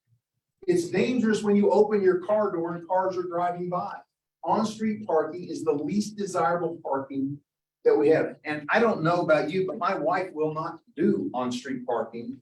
She has to parallel park. A lot of people don't like to parallel park. Now, some people have new cars and they'll automatically do that. I've never figured out how that works. But the majority of us don't have cars that parallel park by themselves. So if you're trying to find a parking place that's parallel park, you're not going to do it. So the idea that we're trying to drive people on the street is not safe. So when you look at what the criteria is, the relative gain and safety and welfare, this parking lot is much safer than building or than having people park on the street. Interestingly, also, Philip alluded to the comp plan and said you can interpret it either way. Because what the comp plan says it should be residential, but obviously it's not all residential, and that you should have compatible uses. Well, a parking lot is certainly compatible to the commercial zone. So it does meet that criteria. And when you look at the people and places, it doesn't say you shouldn't build parking lots. It said parking lots should be where you need them. They shouldn't just be everywhere. But in this case, it's a little different. So we think that even that meets. And when you talk about opposition of the neighborhood, you have some for, some against. We believe it's overwhelming. So with that, do you just want to go ahead and go to the next slide? There's not a single go factor that says that need is condition approval. I know staff spend a lot of time, everybody spent a lot of time, you'll hear a lot of things, well, they don't need it, they don't need it, they don't need it. When you're considering zoning, it's irrelevant. It's not one of the golden rules, and that's what you're supposed to consider today. If you go through it. You go to the next slide, please. We believe that College Hill overwhelmingly supports a well-designed parking lot. Next slide, please. They wouldn't spend the money if they didn't. Think they would. They're not building a parking lot just because they don't have anything else to do with their money. They think it's an important aspect. The last thing is, I think a month ago, somebody came up here and said, well, you know, if they hadn't kicked out those people that were tenants, then they wouldn't need to build a new facility in there.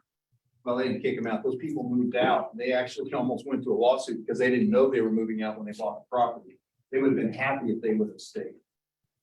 Those were businesses that were offices and more of a retail. Those do not require the same amount of parking as a restaurant. And they're proposing now, since they have an empty space, go in there with a larger type restaurant, grocery store, but it will have the parking requirements, not of retail, but of the restaurants, because they'll be serving food and having tables. Once you put tables in, that parking requirement goes up. So they will need that additional parking to be able to construct something new. You know, you heard a lot of talk about College Hill's been there forever, and College Hill's wonderful, don't get me wrong, I love College Hill. But Happiness Plazas has been there almost 60 years. It's not like this is something that isn't a part of that neighborhood. But it used to be more retail and more offices. Well, those have kind of moved on, and now they're trying to take this property and make it a real strong member of the College Hill community, which they've done. I mean, I don't know if you've been to the Belmont, it's a wonderful place. It's well done, well operated, well managed, owned and operated, unlike what somebody said a month ago, by a gentleman that lives here in Wichita, who lives on the east side of Wichita, and who's here today if you would like to ask him questions. So it's not that this is a bunch of out-of-town developers trying to do something. This is a local business that's trying to make sure they can serve their customers. Last, you'll hear a lot about people just walking. It is walking. You know what? The College Hill people want to walk there. Power to them. That's great. I live 14 miles from here and I eat at the Belmont. When I get on, I'd like to have a place to park. I was there yesterday. Parking lot was completely full on a Sunday night. This is why this should be approved today. It meets the criteria of the golden rules. It's well designed. You're going to approve it as a conditional use, which means we have to do what we say we're going to do. We have to submit a site plan that has to be approved by the staff. It has to look and have the landscaping that we are saying we're going to do. So we can't renege on that because, well, once it gets approved, you can do anything you want. Can't. It's a conditional use, conditioned. You have those lists. We agree with them. We have no problem approving what the planning commission did, which is the list of conditions. With that, I'd be glad to answer your questions. I'm sorry it took so long. Greg, I appreciate, one of the things we brought up in the past is the city notice often is too late or it arrives too late or doesn't cover more than 200 feet. For that larger area you mailed, did that go to just property owners or also the renters in the area? Only well, it just went to the addresses. The addresses in themselves. College Hill. So that is feedback from renters as well. Unless no, I'm sorry, it went to property owners. It had to go to property owners because we wouldn't know who renters are. And so when we did the research off of the county rolls, those are all owners. So no, it would be all. Okay. Yeah, I was just clarifying. And when the city does a mailing, it's all owners. Right. I just didn't know if you had caught the renters since you No, we did did mailing addresses in the area. No, we did not. Questions for Greg? Segue of the mailing card, do you have, I see you did a lot of these charts, that's very helpful. Do you have or thought of doing a chart of the yeses on the map of this area that you? Yeah, I'll be honest with you. This really took a lot of time. Right, I'm sure. And I bill by the hour. I felt guilty as much as I already charged them. Because it's a little more than I usually get for a zoning case. So I didn't feel like it was going to be necessary to go in. Look, I could have done it, yes, I have the addresses, yes, I could do that. If, I will tell you that as I put them in, there was a mix, for example, the Hillcrest, which is right there adjacent to it. 80% was yes. Directly Caddy Corner, what is the name of that complex that's Uptown Landing. 200 Clifton Place, which is immediately Caddy Corner. Someone is here and they can address, but I believe it was almost unanimous there. It is, okay, it's unanimous in favor of. Yeah. On Oakland, if you took the whole stretch of 3 blocks of Oakland, it was about 50-50. I do appreciate that expansion because we do talk a lot about, we would like to see that mailing go out. My concern though is with the mailer, it's very vague. And I think if I were to see this, I'd say, oh yeah, sure, parking for extra space. Okay, but I don't understand the context. Now, I understand that they also had in the mail Letter the letter and the site plan. and the site plan. Yes, I Okay. sent all 3, the card in an envelope, the card, and these were stamped, so all they had to do was drop it in the mail. Gotcha. So I made sure they had the letter that said what we wanted to do and said that we were going to do it like the site and sent the site. Speaking of talking about folks who live in closer proximity, there's there's a homeowner directly west of the lot, our property. Did you get are you able to disclose? Verbally, I'd have to look, I don't remember whether I looked at his address. Because I imagine We that have talked to him person, and he told us he had no opposition. I imagine that person will be very much affected by the light pollution as well as the cars parking there. Light pollution is well talked about, but we will be required to put up a 6-foot screening fence. And a 6-foot screening fence, very few car lights are above 6 feet. They're mostly down around the 3-foot level.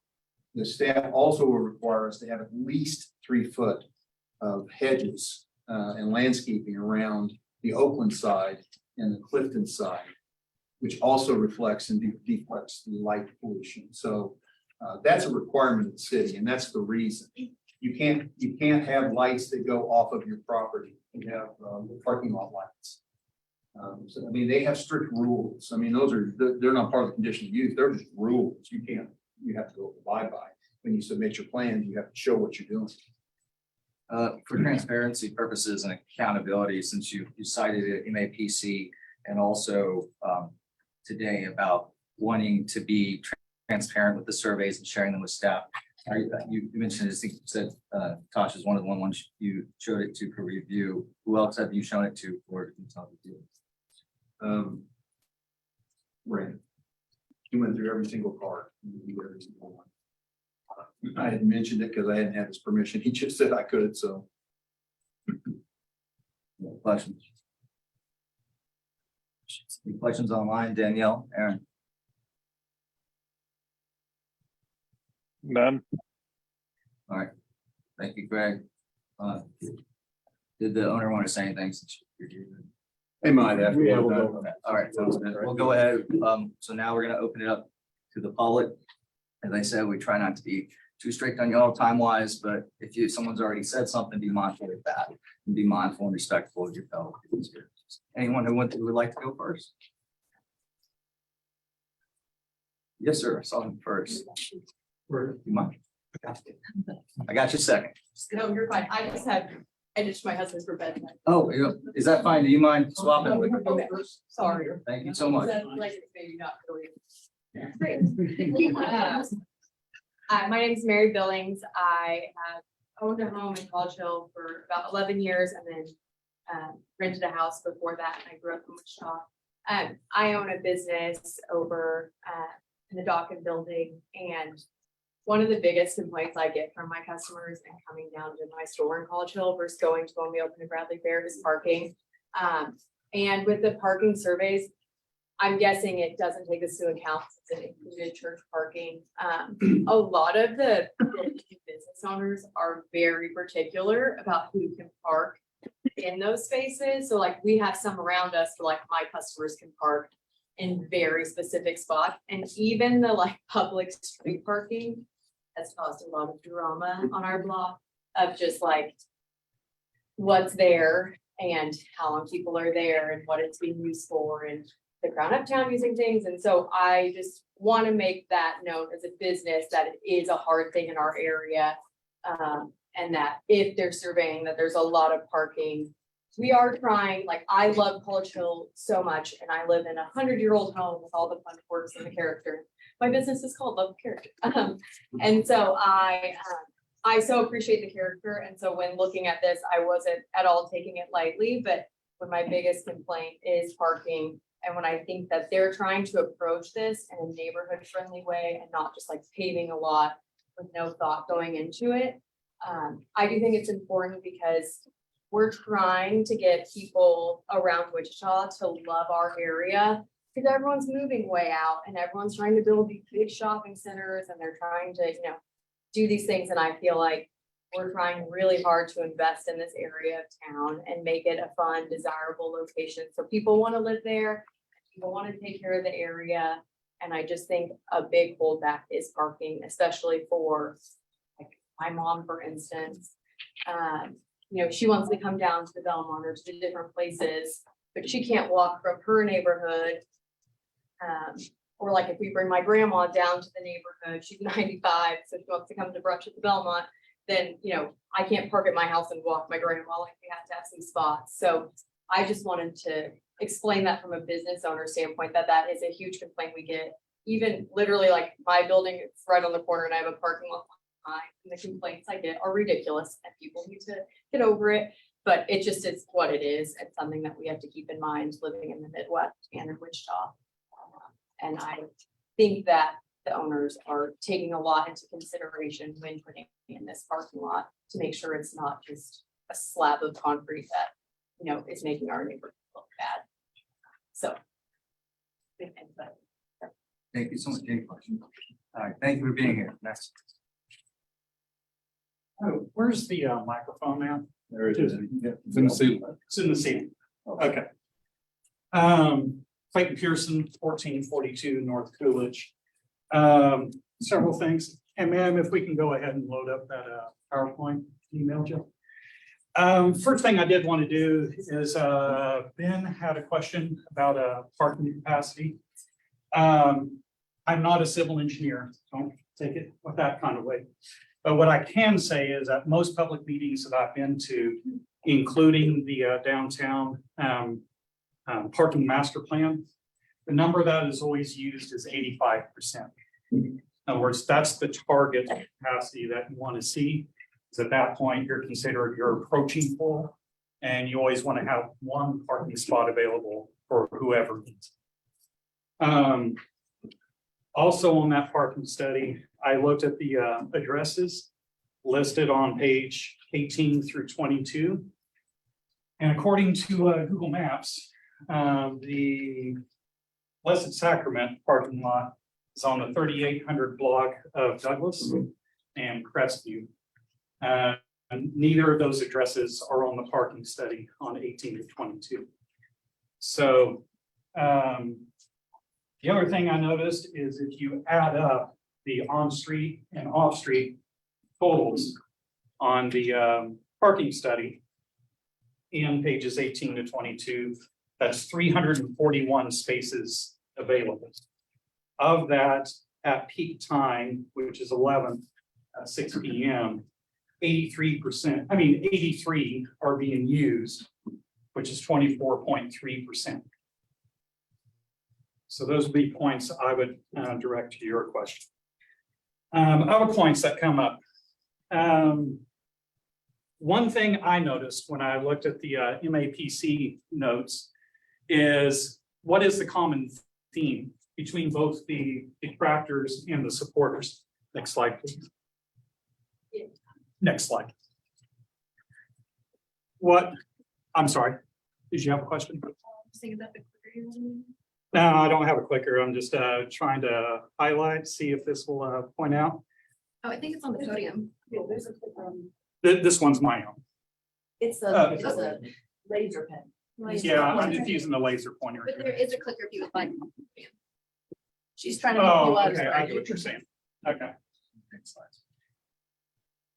We all bought this technology. We might as well use it. Yeah, that's fine. That's fine. It's new, yes. Okay. It's actually the same model as mine. See. Okay. So. The supporters, what are they talking about? There's parallel parking in the street. And then down here, you got people saying, well, my problem is that there's all this parking. The theme being, even the supporters, the reason they support the parking lot in their statements is they view there's too many vehicles in their neighborhood using too many parking spots. And there's a perception that that creates a safety risk. We'll get back to that point later. And let's see if this works. There's a question of how far will Wichita walk? So another part that I did was just observe how far are Wichitans walking? What are we familiar with? Wind surge, opening day, found people parking up 1,400 feet away. You go to see a movie at the satellite Starlight Drive-In, up to 650 feet. If you don't want to see a movie at the Starlight, maybe you want to go downtown. Have a meal before you go see the movie. You're going to be walking anywhere from 380 feet to 1,800 feet. Wichitans will walk if you give them a reason to. But we're talking about College Hill. Maybe they're different than Wichita. So what I did is I went to Strava. Basically, this is an application that you can run to track your movements as you're walking, riding a bike. As you can see, what I'm doing here is I'm filtering this only for people that walk. This is what you see in Wichita. Black, nothing's happening. White, everybody's doing things. Purple is in the middle. College Hill is white hot. There is an argument to be made that nobody in Wichita walks more than somebody that lives in College Hill. And you can see that being lit up, including the location that we're talking about is right here. White spot. I also have a couple of friends that live in College Hill. And I went back and traced my route, create a route. One of the walks we did to go to Andy's, have some ice cream. And that is out here on Waterman and Fountain. If you take a look, 3,700 feet to go get ice cream. We did not consider that a burden. We consider that the reason they moved there. They wanted that walkable neighborhood, and that's why they paid a premium for their house.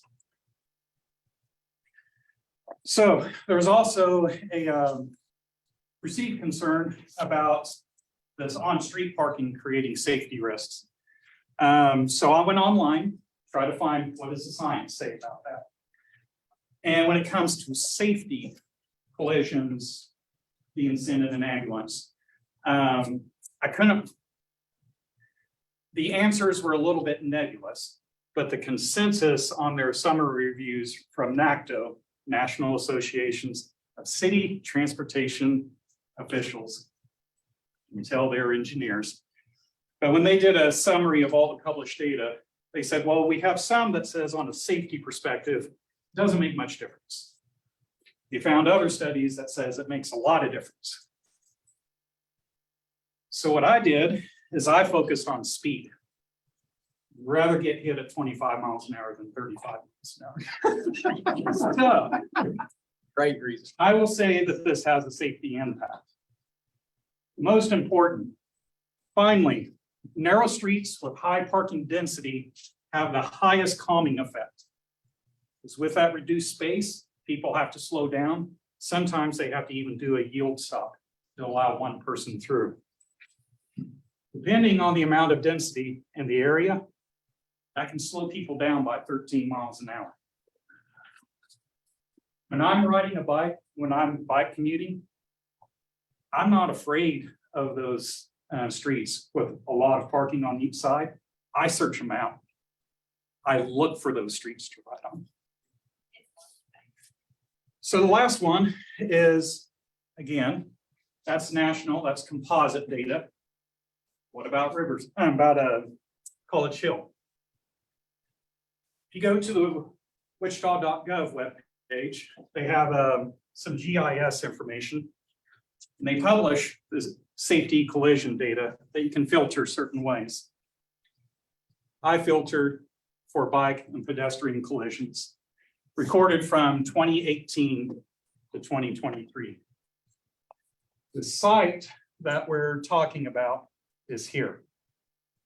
I'd like to point out, this is Douglas and Hillside with the Dillon's parking lot.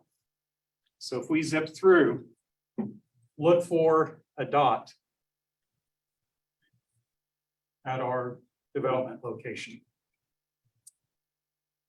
Nothing happens, including up to today.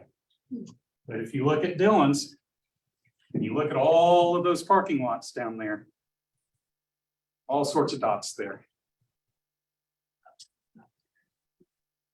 I would conclude, and the data seems to suggest, that off-street parking is not necessarily a safety improvement. It can actually be a detriment.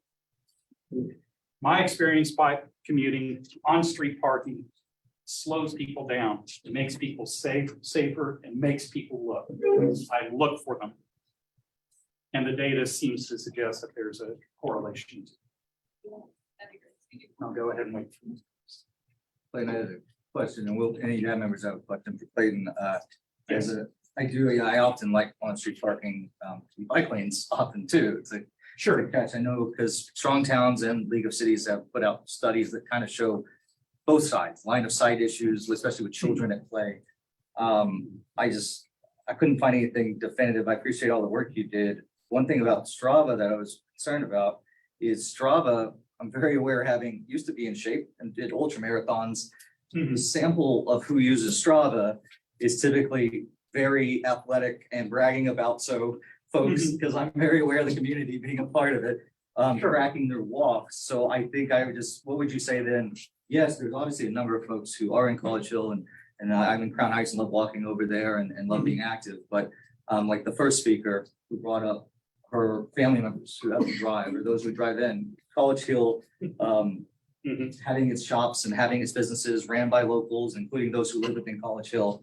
Where does that come in the balance then between having the parking for that versus those who just would be able to benefit because they live close by? Sure.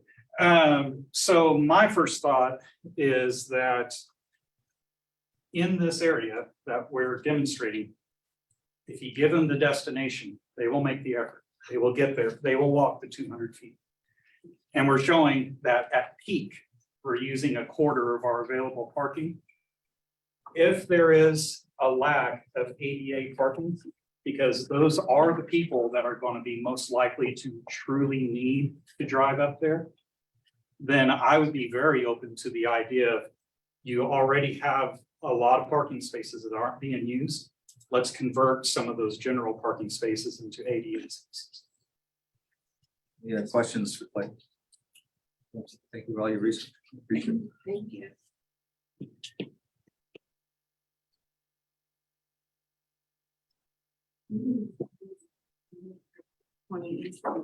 At 200 we did promote neighbors of this restaurant Belmont. I got involved in this. My daughter is Katie Rose. They come to board here. She said, "Hey, let's go to this meeting at the neighborhood association." And I'm like, "Oh, okay, this affects you. It's Happiness Plaza. It's right by you." And so I'm like, "Okay, I'll go. I've never been before." And it was that I know that there was a speaker from the city that was going to talk to us about the protective overlay and how difficult it was to get it. And then this was the time Happiness Plaza presented theirs. I was shocked by how they villainized Happiness Plaza. I mean, I know I was new. I didn't have any prior conceptions, but as things went on and I went to every quarterly meeting, I noticed having his cousin being villainized. And, you know, I've asked questions about it from the neighborhood association. I have gotten no response. And even the new president, I know him from working at Boeing, I've asked him to call me, and I just saw him on the way in. I said, why didn't you call me? I wanted to know what's going on. Why are you doing this? We have never gotten, I have researched this and tried to find out why they vilified this business, because it's a great business. It's a great, I was going to add, I don't have any fancy PowerPoint presentation or things, but I live, breathe it, talk to my neighbors about it. I walk it daily. I see it. I see the cars.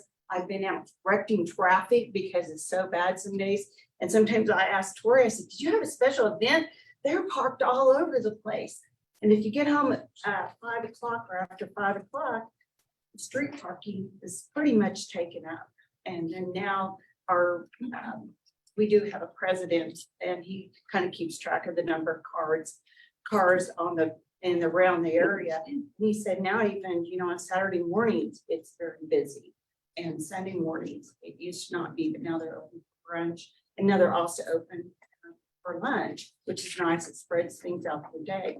No one can deny that this is a great restaurant.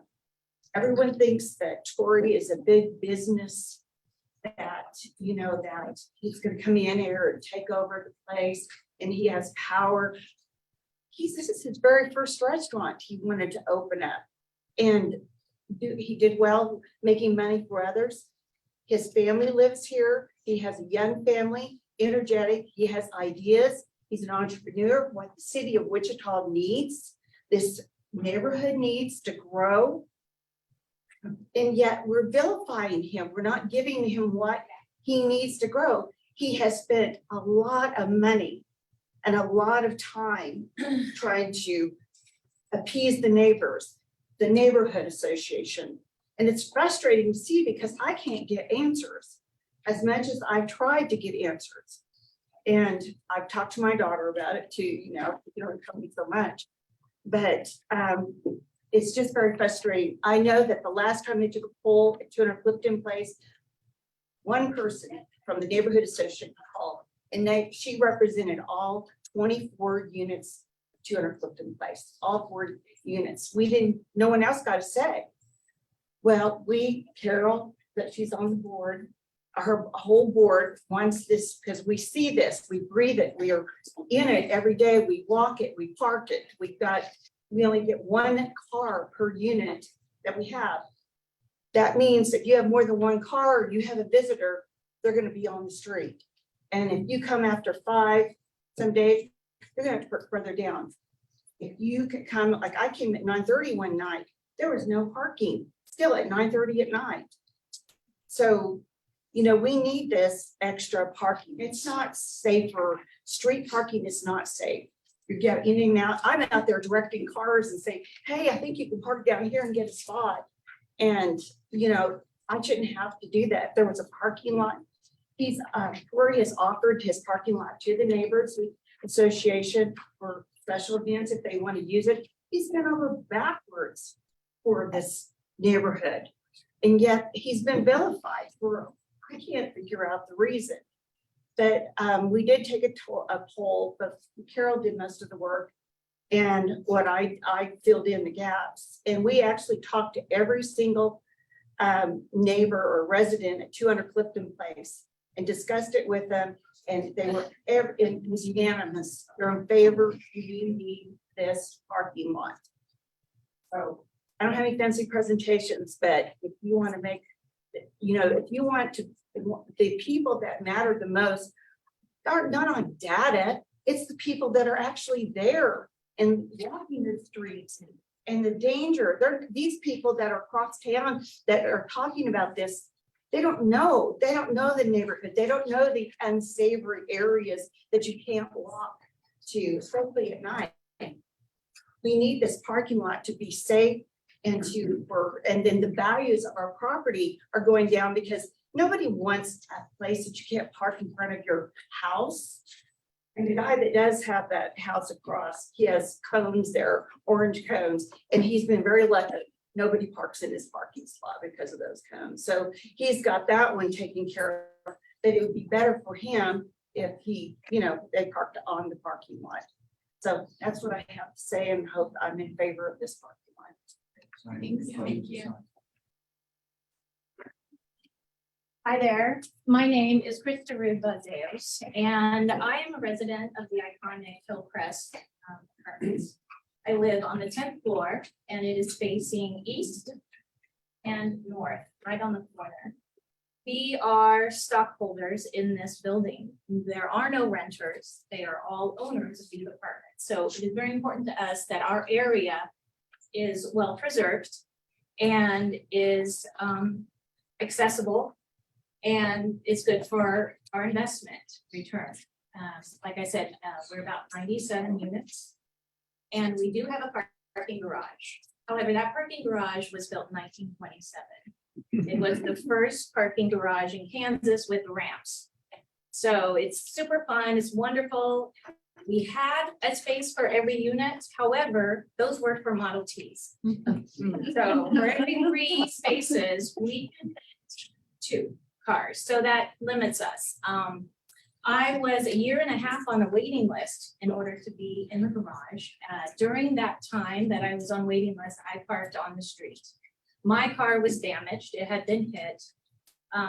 Not necessarily from people driving by. We have had countless cars with their mirrors ripped off, etc.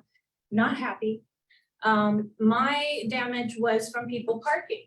The parallel parking is an excellent idea. However, it damages our cars, and so that's on me. I have to pay for that. We also have increased commerce in our area. I'm very happy that we have Coffee Days Coffee House across the street. We have Vora, we have the Belmont. We have such wonderful places to go by foot. And majority, a lot of people in our area love to go by foot to these destinations. However, it has become quite dangerous, and it is not fun to try to park for us, for the people who are on the waiting list for the parking garage. And it is not nice to park far away. It is dangerous. It is dangerous to walk at night. We have seen interesting people harassing other people. I have seen a child hit on the street in Douglas.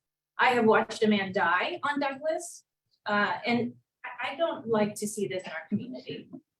This parking lot, the proposal for this parking lot is not a slab of concrete like we see in between Andy's and College Hill Deli, which I love. I love these places, and I'm grateful for that parking. And I see it every day from floor 10 directly down.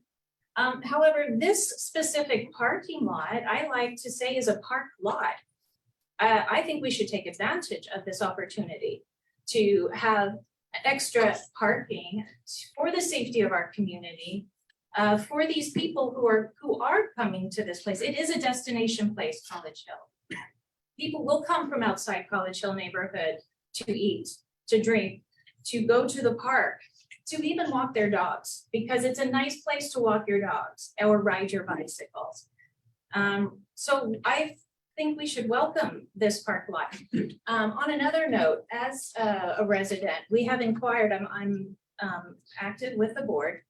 We have inquired to parking lots in surrounding the Hillcrest, and we have been denied. It is their personal right to decide, no, we don't want to have these residents in our parking lot of the dentistry, for example. Okay, fine. The Landing wants to keep their parking for that. Okay, fine, that's their choice.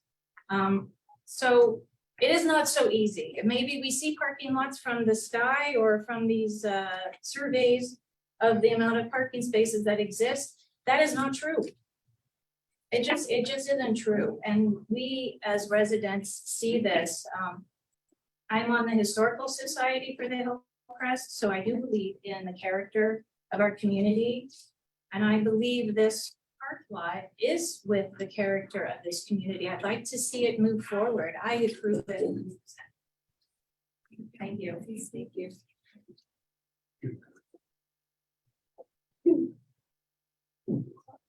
How you guys doing? I'm Dell Gaines. Got a few points to talk about because I'm a fireman here in Wichita. I was stationed at Station 5 and Second and Hillside for almost 8 years. I'm a lieutenant now downtown. So on that point, where we talk about public safety, having cars parked in the street like that is an absolute safety hazard. Not only for people getting out of their cars, but if we have to make a fire in that area, it's hard to get a truck down. It slows our response time down. If a building catches on fire, we need multiple units coming in. That makes it where you turn to a traffic jam and you can't get around units. And now they're farther away trying to hurry up and get to the scene. I mean, any unit and every community person in College Hill, I'm sure you want there to get as fast as possible. We try to get there as fast as possible. But there's things like that that slow us down. The other part, the GIS is not always accurate. Like she said, I've made wrecks there. I've made people hit there. It's not fun. You make one of them, you won't make another one. And one is too many. One person getting hurt. I'm also a real estate agent. I understand a lot of the concern is property values going down. Any money put into a neighborhood is not going to hurt the property values. It's only going to help them go up. The only property that might be affected, and it more than likely will not, is at the corner of Oakland and Clifton on the southwest corner. It's already catty-cornered to a parking lot. It's already across the street from an apartment complex. So it's really not going to affect its property value. You could go and talk to them. That's just, it would, when it goes into appraising, those are things that are already taken into account. The property directly to the west already has a commercial building behind it. So it's not changing the factors to that house. And those are really the only two that are going to be affected by the lot because of where the houses are located. So as far as the neighborhood goes, it'll be a net plus because of the money going into the neighborhood. I also live on 400 South Clifton. So I drive this street every day. It's a hazard. It's a hazard with the parking. It's there. I go there a lot. I walk there. Corey has been kind to me the entire time. He's been almost like part of the neighborhood.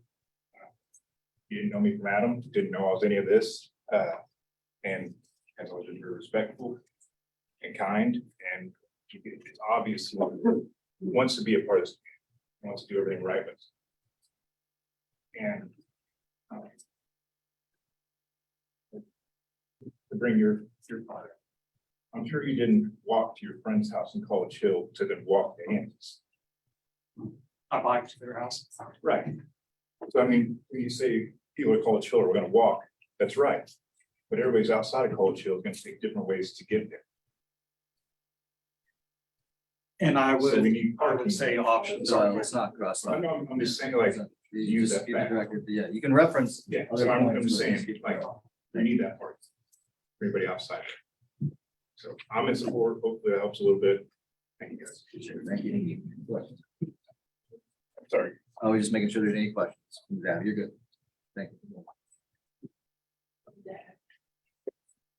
No, I have to introduce myself. You do it again. Do this again. Okay. Jack Patton, College Field Association. Couple speakers got me worried, I'm gonna start carrying a gun again. So, I didn't know it was so dangerous there. I took a survey, I controlled all the information, I asked all the right people, we came up and unanimous that, we don't like Randy's tie. Just saying.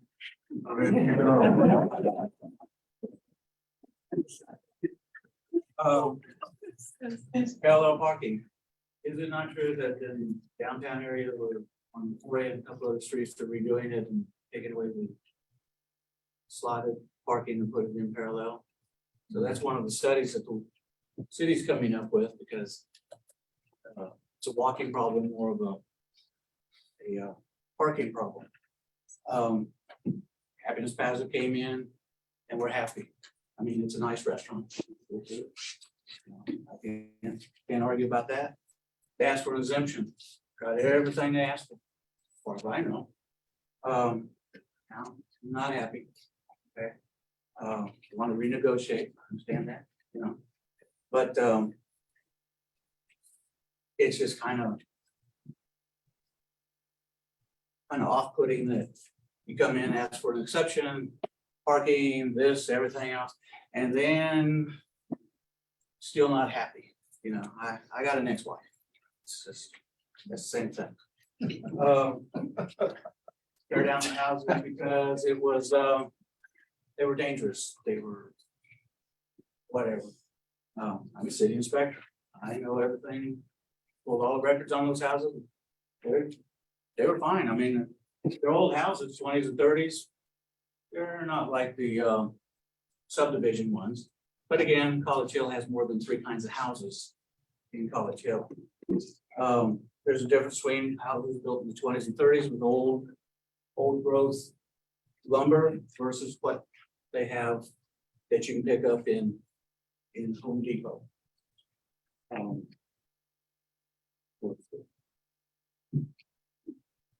So I don't understand that. I mean, that's what you think. That's what you think. Talked about people don't want folks parking in front of their yard, I mean, in front of their house. I understand that too, but it wasn't, the complaints I heard from the folks in the condos and in the neighborhood when they first came out, it wasn't so much the parking, it was some of the younger folks passed out and puking in the yard. Now, the other thing too is across the street, we get a lot of folks from Siggy's, and who knows where the folks are parking and going across back and forth. I wasn't there to clean them up and send them on their way.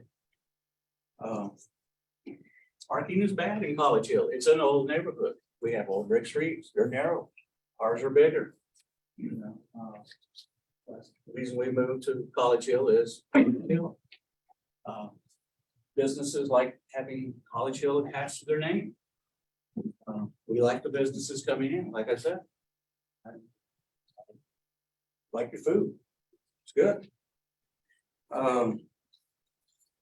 But of all the restaurants and businesses in that area that have problems, the only one to complain about or demand more parking is Happiness Plaza. Who's been shown by a professional study, the ones that don't need it. Now, that's kind of like, okay, agree to disagree. It's kind of like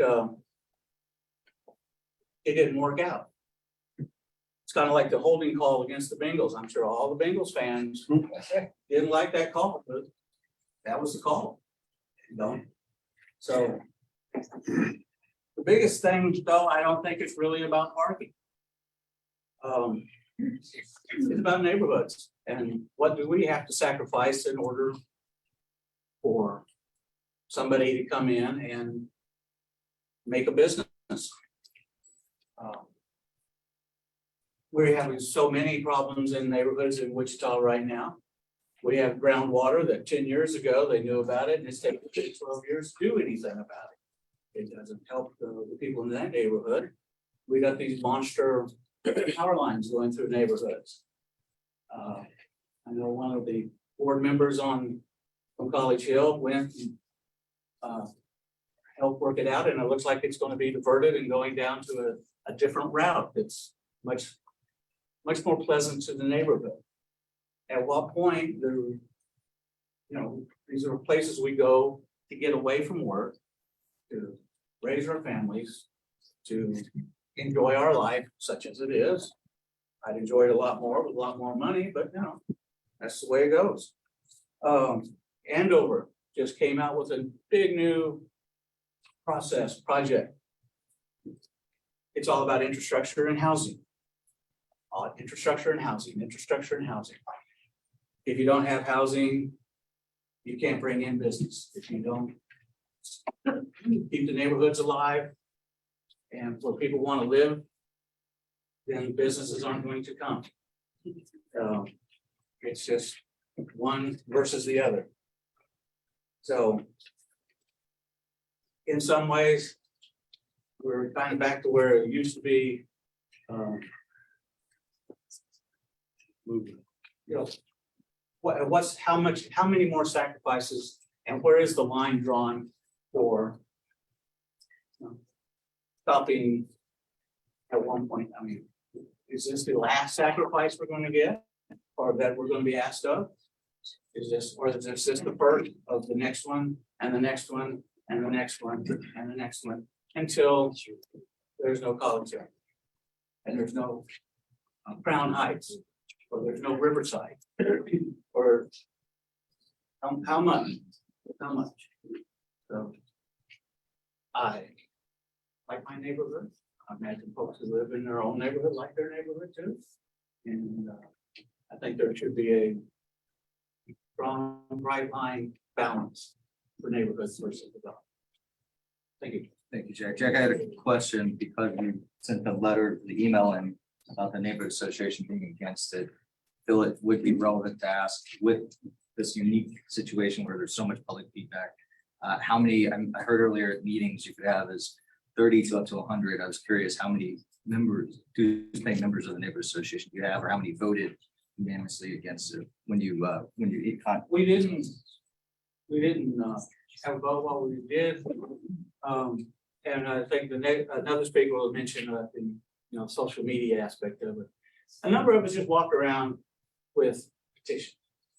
Okay. And what that means is they have to stand there, we have to look up the legal description, they have to find out sign it exactly the way it is on the legal paperwork. Has to be, and it has to, we have to have a lot number and all that kind of happy stuff.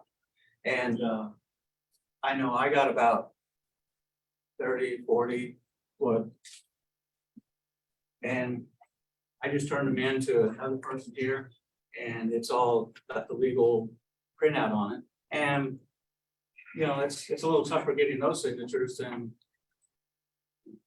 at first I thought it was a coupon. I was happy. I thought it was a coupon. I understand that the protest 20% was reached within the 200 feet. What I was wanting to hear or wanting to clarify so we know, did you say then that the when you emailed us saying the neighborhood association voted against this unanimously, was there a meeting and a vote? Well, there wasn't, we have sat and talked about it. And this is being the second time around, it was kind of like, we don't have the wherewithal, or obviously I'm speaking, so we don't have the wherewithal for a professional speaker or anybody, like that. And it's just kind of an imposition on the neighborhood to just kind of go and say, hey, we want you to do this all again. So no, not an official meeting, we've done art, we've done this, we've done that, but it's, I have a lot of anecdotal stuff. The only thing hard I have or is available is the paperwork that you generated and the paperwork on the official city protest form that we generated. Please, I'm not trying to take away anything from the protest. I just wanted to clarify so we knew based on your email. I appreciate you taking the time. Okay. Any questions you've got?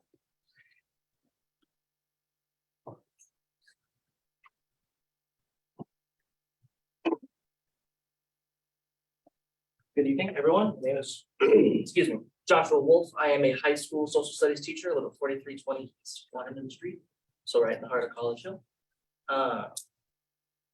Coming here to talk about articulation. Let me get my notes up there. There we go. So like I said, I am a teacher, so if I see anyone on the phone, I'll be docking some points from me.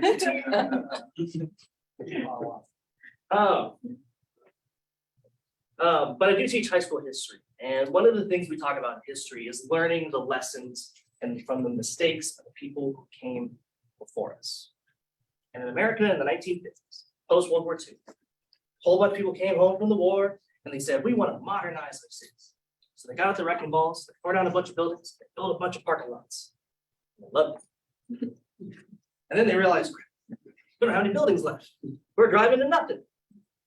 And for things like the places for people. Right? We're going back on these ideas. We're in pillage. We're learning from our lessons and getting rid of these excess parking lots.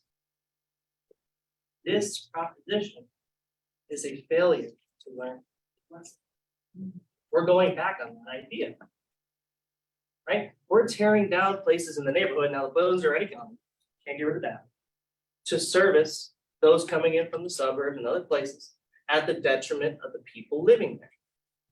That's a lesson we already learned 30, 40 years ago, looking back on that post-World War II development. And yet here we are again, reapproaching this problem. There's been a lot of discussion of the character of the neighborhood. People like College Hill. It's bikeable, it's walkable. And one thing that you'll note if you walk and bike through it is there's actually not a lot of sidewalks in College Hill. There's some streets that have them.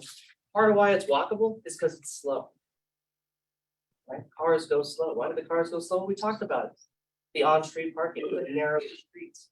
It all comes from the slowness. We start to bring in more cars. If we start to alleviate the on-street parking and widening out the road unofficially, right? But having less cars on it, we're not actually widening the road, but for all intents and purposes, we're dealing with a wider, faster road. We're dealing with higher speeds going in front of these residential houses, things like that. That eliminates that character of the neighborhood we love so much by reducing by increasing the amount of speed coming through the neighborhood. So building more lots, it reduces that thing that we love so much about College Hill, both as people who live in it and as people who come from other neighborhoods and other cities, right? People said, well, I drive to College Hill to walk in College Hill Park. Well, part of why College Hill Park is so much fun is because it's isolated from the streets. You don't have cars buzzing by 67 miles an hour, making tons of noise. I mean, you get a little bit of residual from Kellogg, but it's not that bad.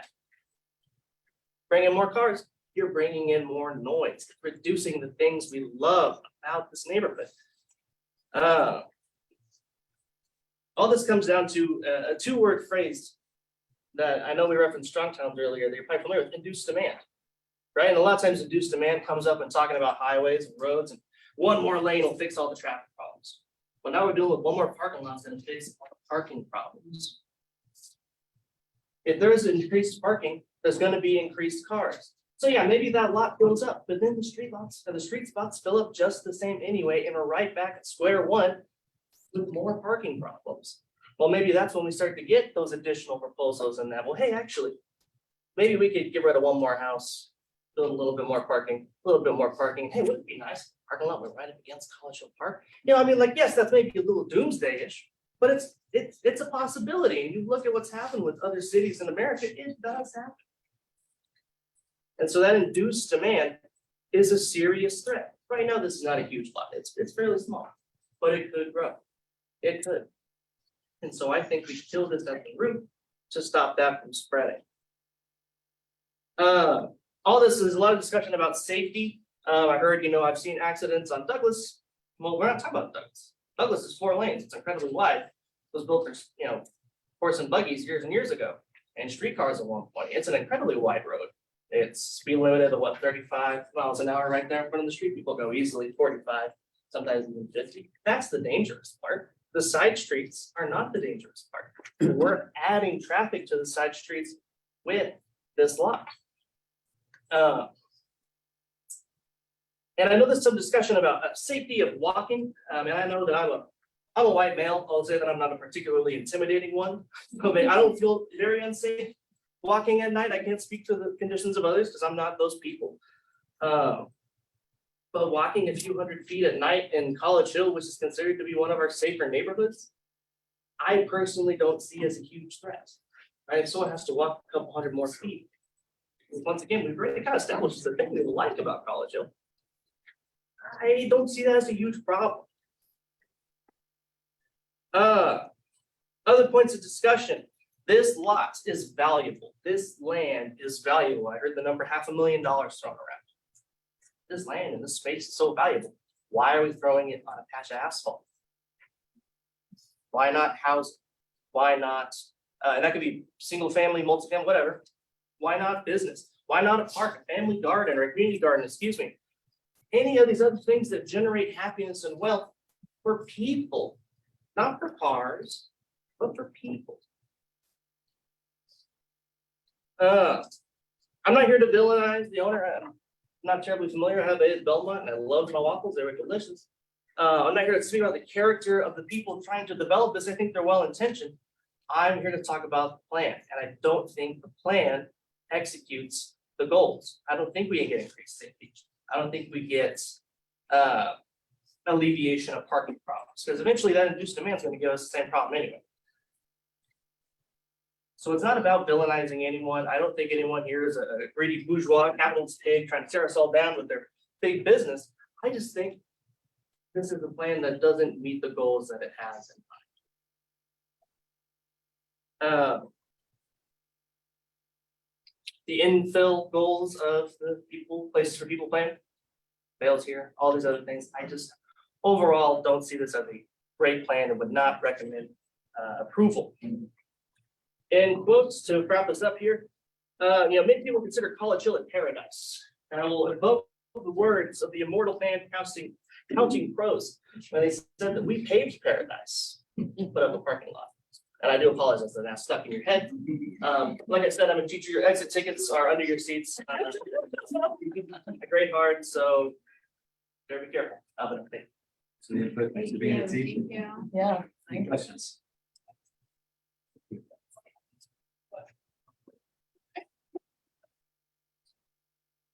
My name is Bill Pratt, and some probably that. And so I'll try not to go over it. She did.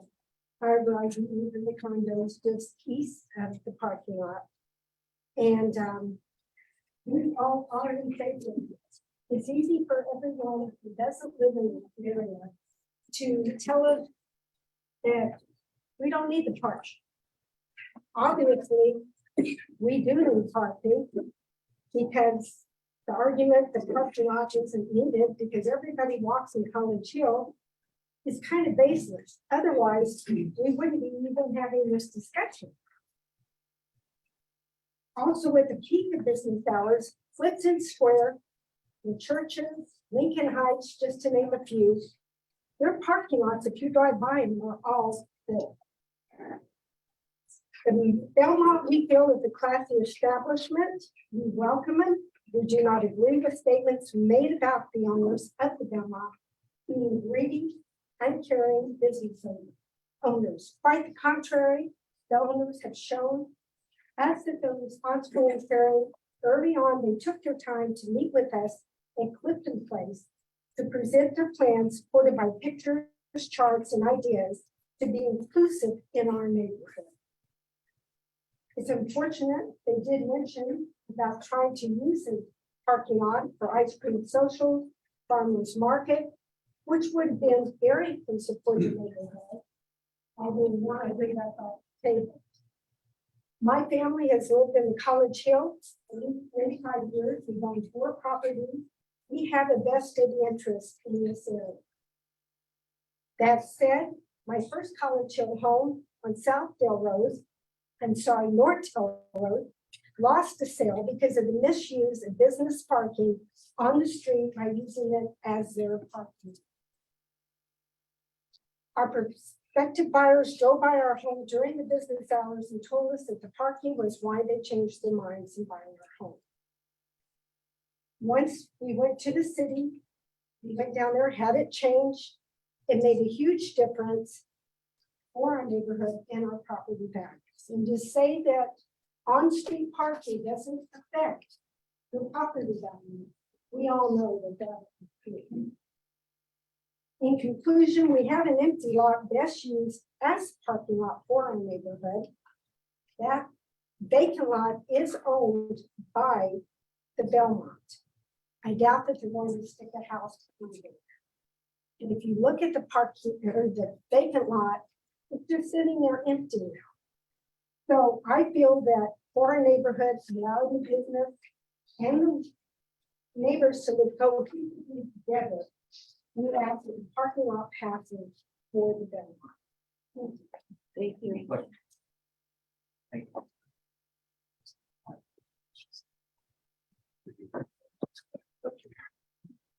got you next. Al. I got you next. Everybody take your spot. No, you're good. Good afternoon, good evening, everyone. I've spoken here before. And I just wanted to reiterate my previous comments. So I'm in the construction and development industry. I've worked with owners, developers, business owners, both personal and private, commercial, all of the above. I've had a great experience over the last 3 or 4 years with these gentlemen. Out of all the opportunities that I've had with a bunch of great developers, great people that are trying to do good for economic causes, to instill that money, that drive back into the communities.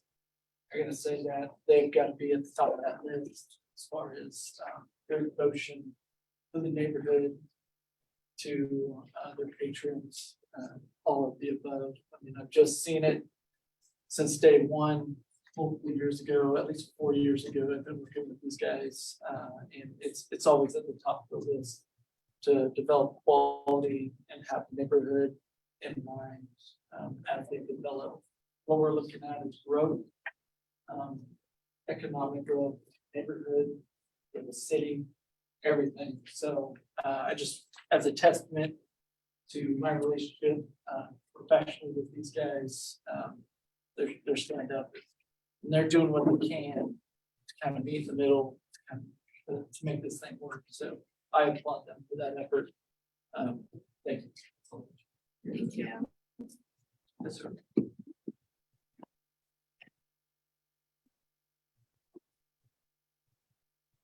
Hi there, my name is Ben Hesse. And I guess one thing we can all absolutely agree on is the fact that the Belmont is one of the most popular, busiest restaurant in town.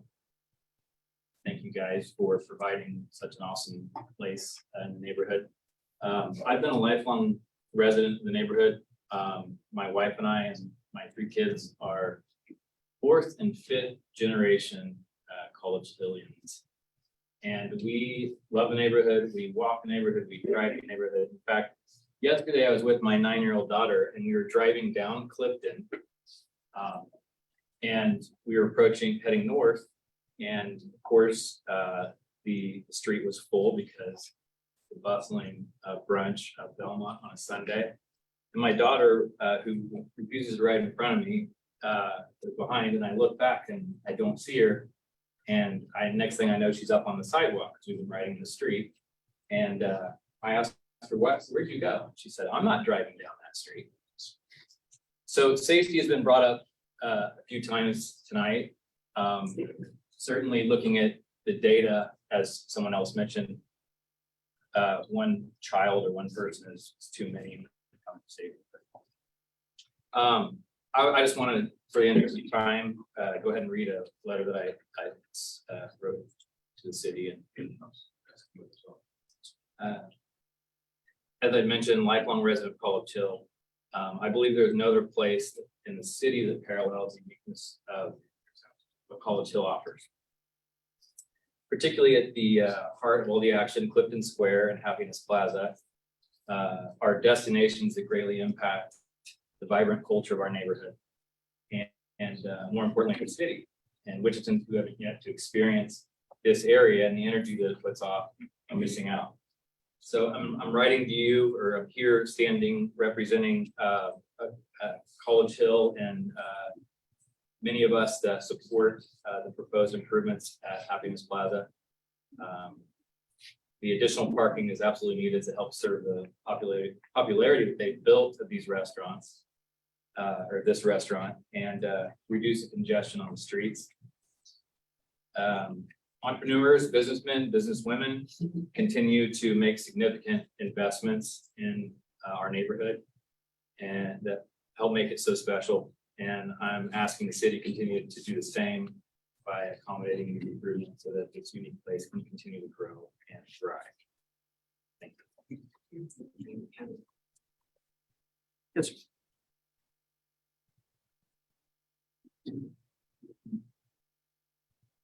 Chris Phillips, 3327 East Oakland, and I'm in the impact zone. You know, I've lived through this mess for 2.5 years. These fellows have told us what they were gonna do and how they were gonna take care of business. And I'll just throw this side note in real quick. Who of you have a parking lot within 400 feet of your house? The city has said, granted, if you live in a more urban, but the city's pointed out, they have plenty of parking. My problem is, they've got a fenced-in lot, but the city also had to tell them to take care of it, because you didn't take care of it. Now you walk down that sidewalk, and it's littered with broken glass and styrofoam. You guys don't give a crap about it. You know, I mean, actions speak louder than words. And everything you guys have done, you know, you had plenty of parking and there were signs referring to the parking behind the building. Talked to you a couple of times about this. Please keep the direction to the Oh, dab. excuse me. Yeah. let's I- not accuse them. You can reference, yes, but let's yes. not, let's keep I it. simple, not accuse them. visited with them. Yeah, we need to correct the signage. We took the signage out. They have a ton of parking behind the building. Sorry, Pardon me? I coughed, pardon me. Yeah. And so my morning starts around 5 o'clock when their bakery opens. And they're back there banging crap around and at night, they're rolling dumpsters down that alley over there. You know, it's just not conducive. But all I'm against is that parking lot going in. And I don't think, I think right now their next plan is to put a rock parking lot down. And that's what's been discussed. I don't know if it's gone before the council or the city. But again, this is something they couldn't maintain in the first part. And I know if I had a date with me and she's wearing heels, how much fun is it to come across the rock and chat parking lot? So, you know, I vote against it. They've got an empty house that the homeless are starting to play in. It's another one that supposed to be moved, and I hear they've hit some hiccups on that. You know, I lived there 38 years, and to have this crap come down. So, thank you all for your time. Thank you. I'll give it, sorry, go ahead. I just want to tell anyone, is there anyone online that wanted to give a chance to, but you can go, come on up now. Just wanted to make sure we're not missing anyone online. Yes. I would say something real quick. My name is Brooke Russell. I live at 321 South Clifton, just a couple blocks south. I would just say I'd kind of piggyback off of what was just said regarding maintaining the lot. Since those houses have gone down, there has been, I mean, it was almost like we're going to take these houses down and you're going to have to deal with this crappy lot now. And there was no maintenance of the lot. There was a tire swing that was left. They bulldozed the houses. There was some furniture for a while that was out there. It did not, I have photos that I took at one point, but so I'm not sure why we should expect that the parking lot's gonna be maintained or that it's, you know, that anything's gonna be any different. I think the gentleman's point about actions speak louder than words is correct. And then my other concern is what happens when this lot is sold? What if, you know, they're making a lot of promises, but what happens when it's sold to somebody else? You know, we can't guarantee that anything's going to be maintained or that a large condo is not going to go up, you know, all those things. That's it. Thank you. Thank you. Anyone else online? But you go ahead. I just want to give a heads up if there's anyone online. We're gonna go back in person and then we'll go back to you online. So get ready if you do want to say something. Thank you. My name is Trish Heilman. I live at 139 South Fountain in College Hill. And I've been a part of the neighborhood association in leadership and on the board for quite a few years. So I'd love to answer any questions you had on that stuff. I probably have the history in there, maybe. So one of the things, as I've written out all this stuff, I've collected all these papers, and I just sort of came to an epiphany tonight.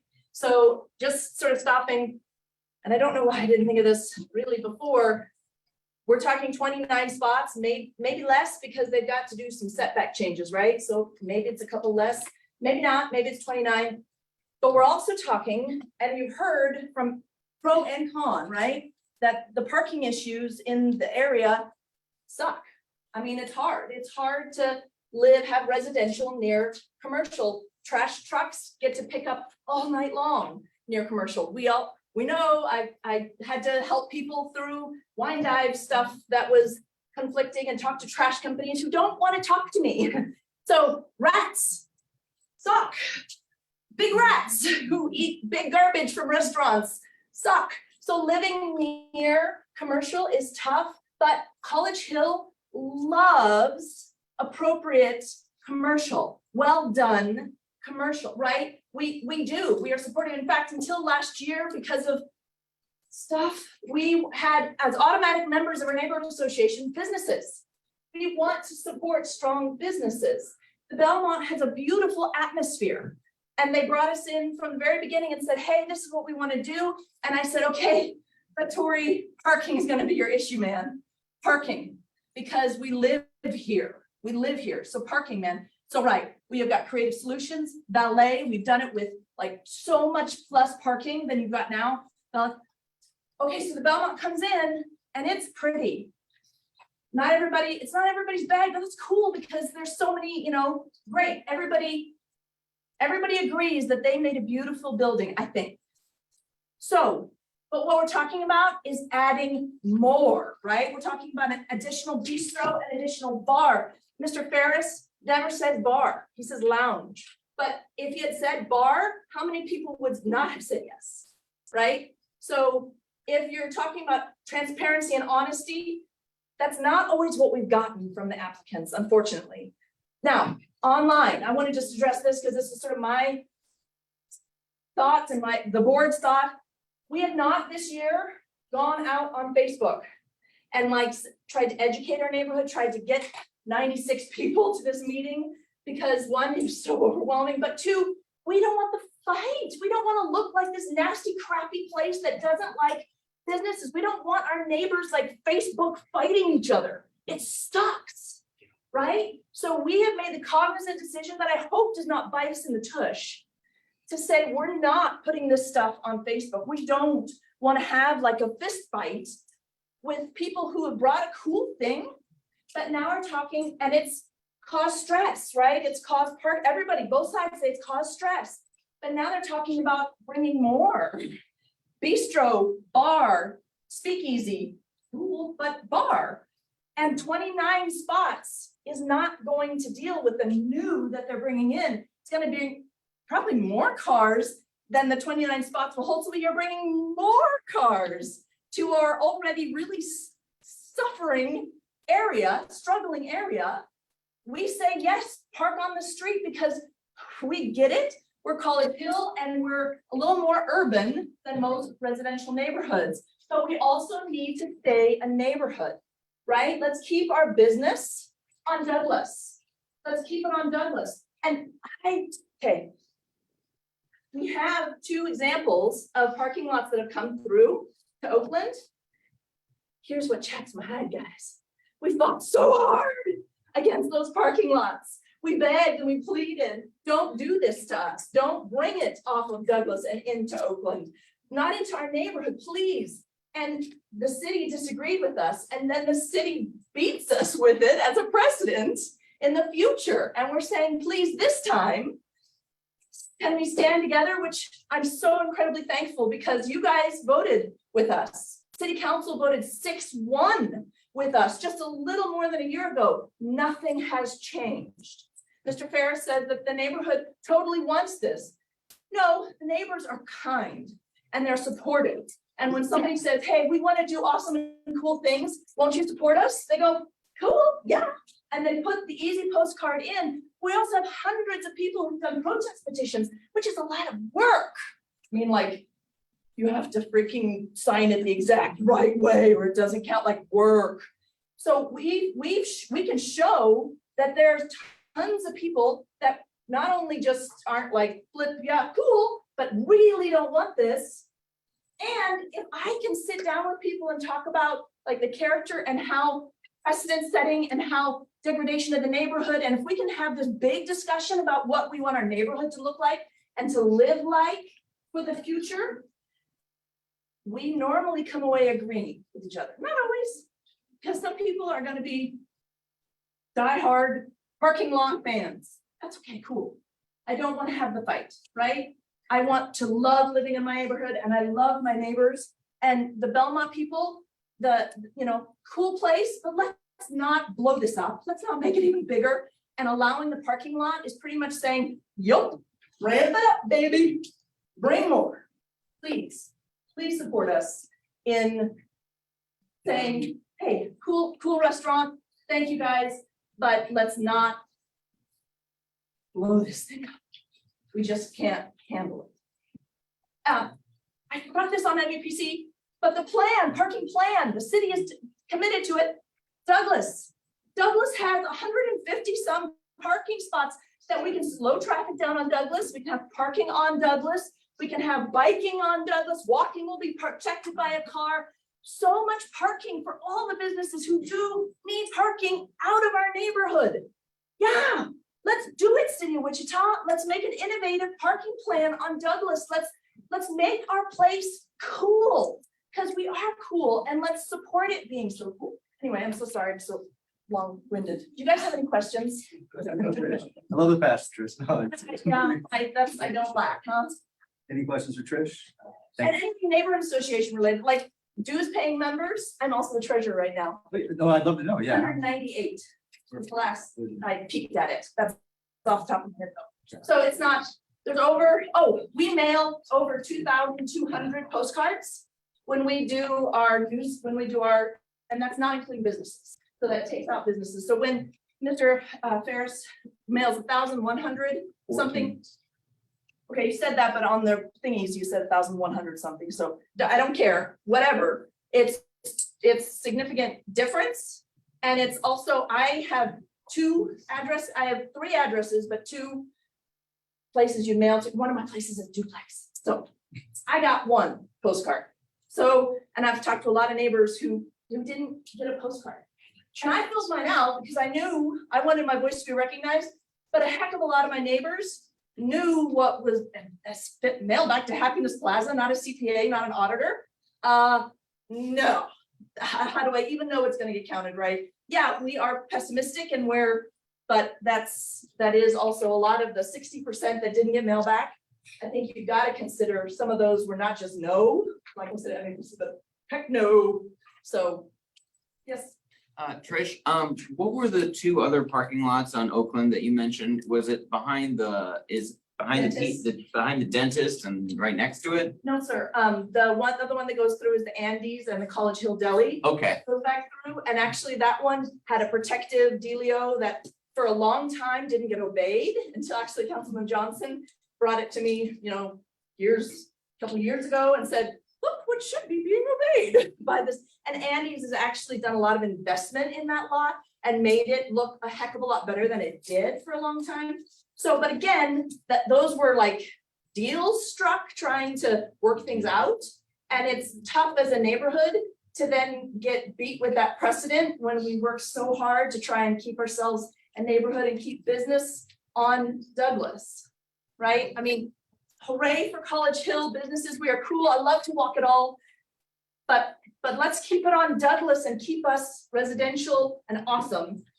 And those lots can so get houses, but you put them up for sale. I have a friend who's personally looking for a lot to put a custom built house on in College Hill. Don't worry about what's going on in those lots and then it can be residential again. Heck yeah, people want to live here. So. Question, yes, I think I recall, you here when we reviewed this previously, talking about a neighborhood plan. Yes, ma'am. And I think I saw something mentioned in the MACD report. Can you, update us on that? I so can. I have an expert here who's even better. Is that okay? Emily, are you gonna? I can, I was gonna say, I can talk about it too. You totally can. Yeah. The committee chair, so we found a committee, and sorry, I'm obviously, so we have a committee chair, she's awesome, and that is like so on the tip of our tongue. Any other questions? There's a. Neighborhood association questions? That went anything through, else? just to answer. As long as Emily's gonna talk to that, that's what I. Yes, she's totally gonna talk to that. Thank you, Trish. Thank you, thanks, guys. Thanks, Trish. Oh, the energy. Oh, sorry.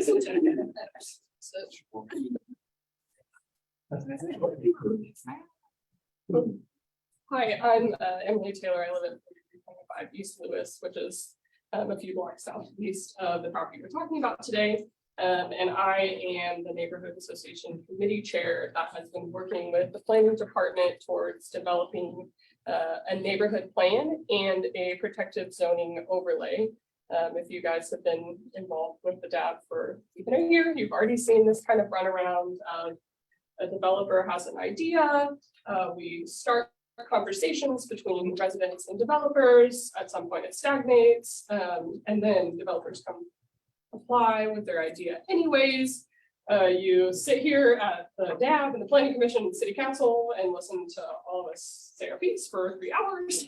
And then it comes down to a vote and half the people end up unhappy anyways. So a neighborhood plan is what we are, that's the path that we're headed to really resolve this wall for the future. This has been a long time in the making. We started talking about this almost a year and a half ago. Started working with Councilman Johnson. That was probably about a year ago or a year plus a few months, because the path to get there is you gotta have funding first, which for our case, that budget review process was last spring. City budget went through last August or September. And then the planning department was, they found out about the final allocation amount in December of last year. So from when we very first started just pursuing the funding for it, took a whole calendar year. Next steps there are, as Katie mentioned, the planning department is finalizing the draft of an RFP, request for proposals for planning consultants now. That's supposed to go out about the end of this month. And they expect a month or so out of that to get proposals back, conduct interviews, make sure we're selecting the right partner. So about another month, we're looking at the beginning of summer. And then their expectation from there is that a neighborhood plan could be, we can go through the full public process. If you've been involved with any of those before or seen that, lots of public participation, both businesses, residents, led by planning professionals, third party outside, most likely from outside of Wichita. They expect that'll take about 6 months to have the neighborhood plan in hand that we could then come DAB, MAPC, City Council to put it up for adoption. They do expect that it could take 3 to 6 months after that to get a protective overlay drafted to go through the same process. And then actually both of those have to go to the county too, since we have a joint zoning committee. So benefits of a neighborhood plan are that it sets clear boundaries for what non-residential and commercial development can look like. And it gives clear expectations for residents about what they will, that they may or may not expect to see go up right next to their property. So sets the ground rules. We don't have to go fight every single case for 3 hours at every single hearing to make sure that we're building a community that we can all be happy with. Unfortunate piece here is that the timeline for reapplication, if you're putting together a zoning application, is 1 year. So I understand why the applicants are back. The arc of progress is much longer for getting a neighborhood plan in place.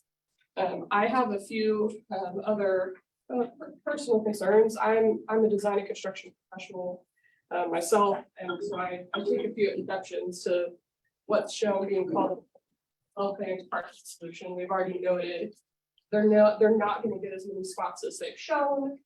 Does the parking lot even work as drawn? I understand you say, okay, it's an artist rendering. The byline at the bottom is an architect. And it's the same plan that they brought last year and said it had some issues, and it hasn't changed at all, other than moving the drive. City of Wichita requires 24 feet minimum width for two-way drives. That's not allowed for in the plan. I just see that 100-year-old trees, those are not gonna survive getting excavated around to build a 5-foot little median. And they're not gonna end up with as many parking stalls as they're showing. So the benefit to Happiness Plaza versus the detriment to the community, that's a personal concern I have. And what I really want to ask you guys for, and this is kind of the same request we made last year, was more time. These things just take time to set the framework for how we're really going to play together long term. But it is coming soon. So if you have any questions about that process, I would be happy to answer those. I have a follow-up question to that. Can you speak more on the protective overlay that you all are working on? Yes, so all of these will be developed by a planning consultant. The request for proposals that's out now is for both of those services. So the same group would say, hey, here's the neighborhood plan, here's all the instructions, here's the areas of, this type of development, that type of development. It will address parking, like just mentioned, in conjunction with the College Hill parking plan that's already in development. So they're 6 months or a year ahead of the neighborhood plan that we're talking about. So those two will work in tandem. The protective overlay. So the neighborhood plan says, hey, here's what this should look like. That goes to DAB, MUBC, City Council, the county, just get adopted. Say, yay, great, this is what we want our future to look like. As you guys have seen with places for people has already been mentioned tonight, the real implementation mechanism, unless there's a protective overlay, is you guys, or it's the community saying, hey, no, we gotta get, like, it's a book that kind of sits on the shelf unless we choose to use it. A protective overlay takes another step further and says, anytime someone puts in a zoning application or anytime someone tries to pull a building permit, it's going to be reviewed against that neighborhood plan. And if you don't comply, you don't get your permit. So those two pieces together would be the ideal. Now, it's not guaranteed that those will both get adopted, passed. They still have to go through all of the public process too. But at least when we do that on a mass scale, rather than this property, that property, this parking lot, this drive-through, kind of this barbecue restaurant, like all of the little ones that you guys have been seeing kind of playing whack-a-mole for the last 10 years. No, I guess my question was, can you speak to the specifics of what the protective overlay you are requesting? No, so that's left open at this time. So the proposal basically says that planning consultant is going to go through all the public process and then recommend to the city what that should include.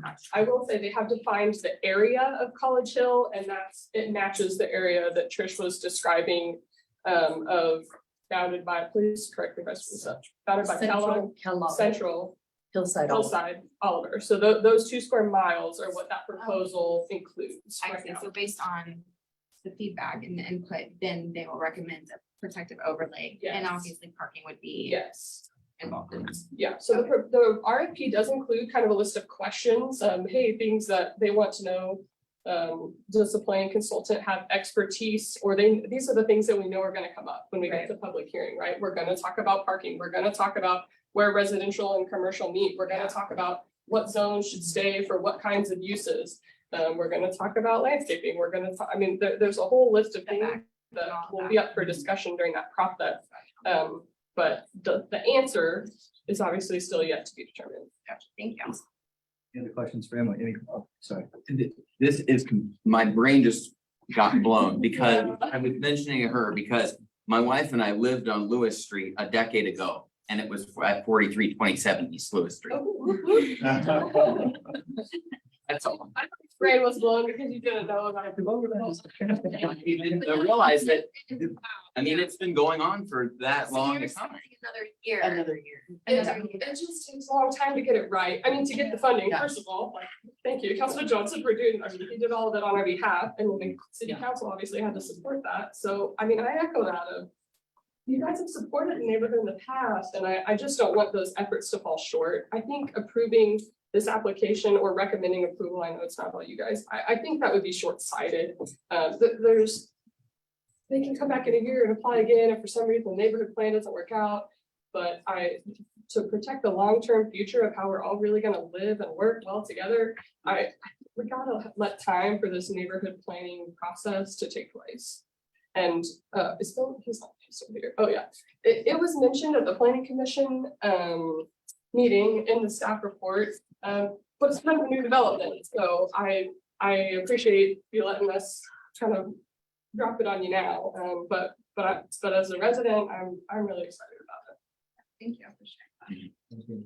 I have a question, as far as. Wait, Oh, you're welcome though to come, well, we're trying to hear from new people first. Okay, We're not yeah, doing sorry. that direct crosstalk, but if someone else has a question and hasn't spoken about what you heard, or it changes your opinion, or you have an additional point, please don't hesitate to come up in response to someone. We just chat. Sorry, just gotta follow our rules. Thank you. Thank you. Thank you. I just want to add something that was fairly mentioned, but I think could be a solution to a lot of this is the queue line.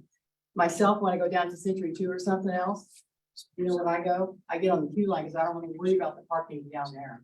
It could be the same thing coming into our neighborhood. It's a wonderful, wonderful service, and it could help a lot with that. So if you don't want to walkaways, trying to find parking in College Hill, then get on the queue line from wherever you're watching something. I mean, because it goes a long way. You can go to the ball game, you know, if you want to the, et cetera, with that queue line. But that could be a situation that could be, you know, especially those who talked about the plan. That would be keep that sweet noise for the neighborhood. Thank you.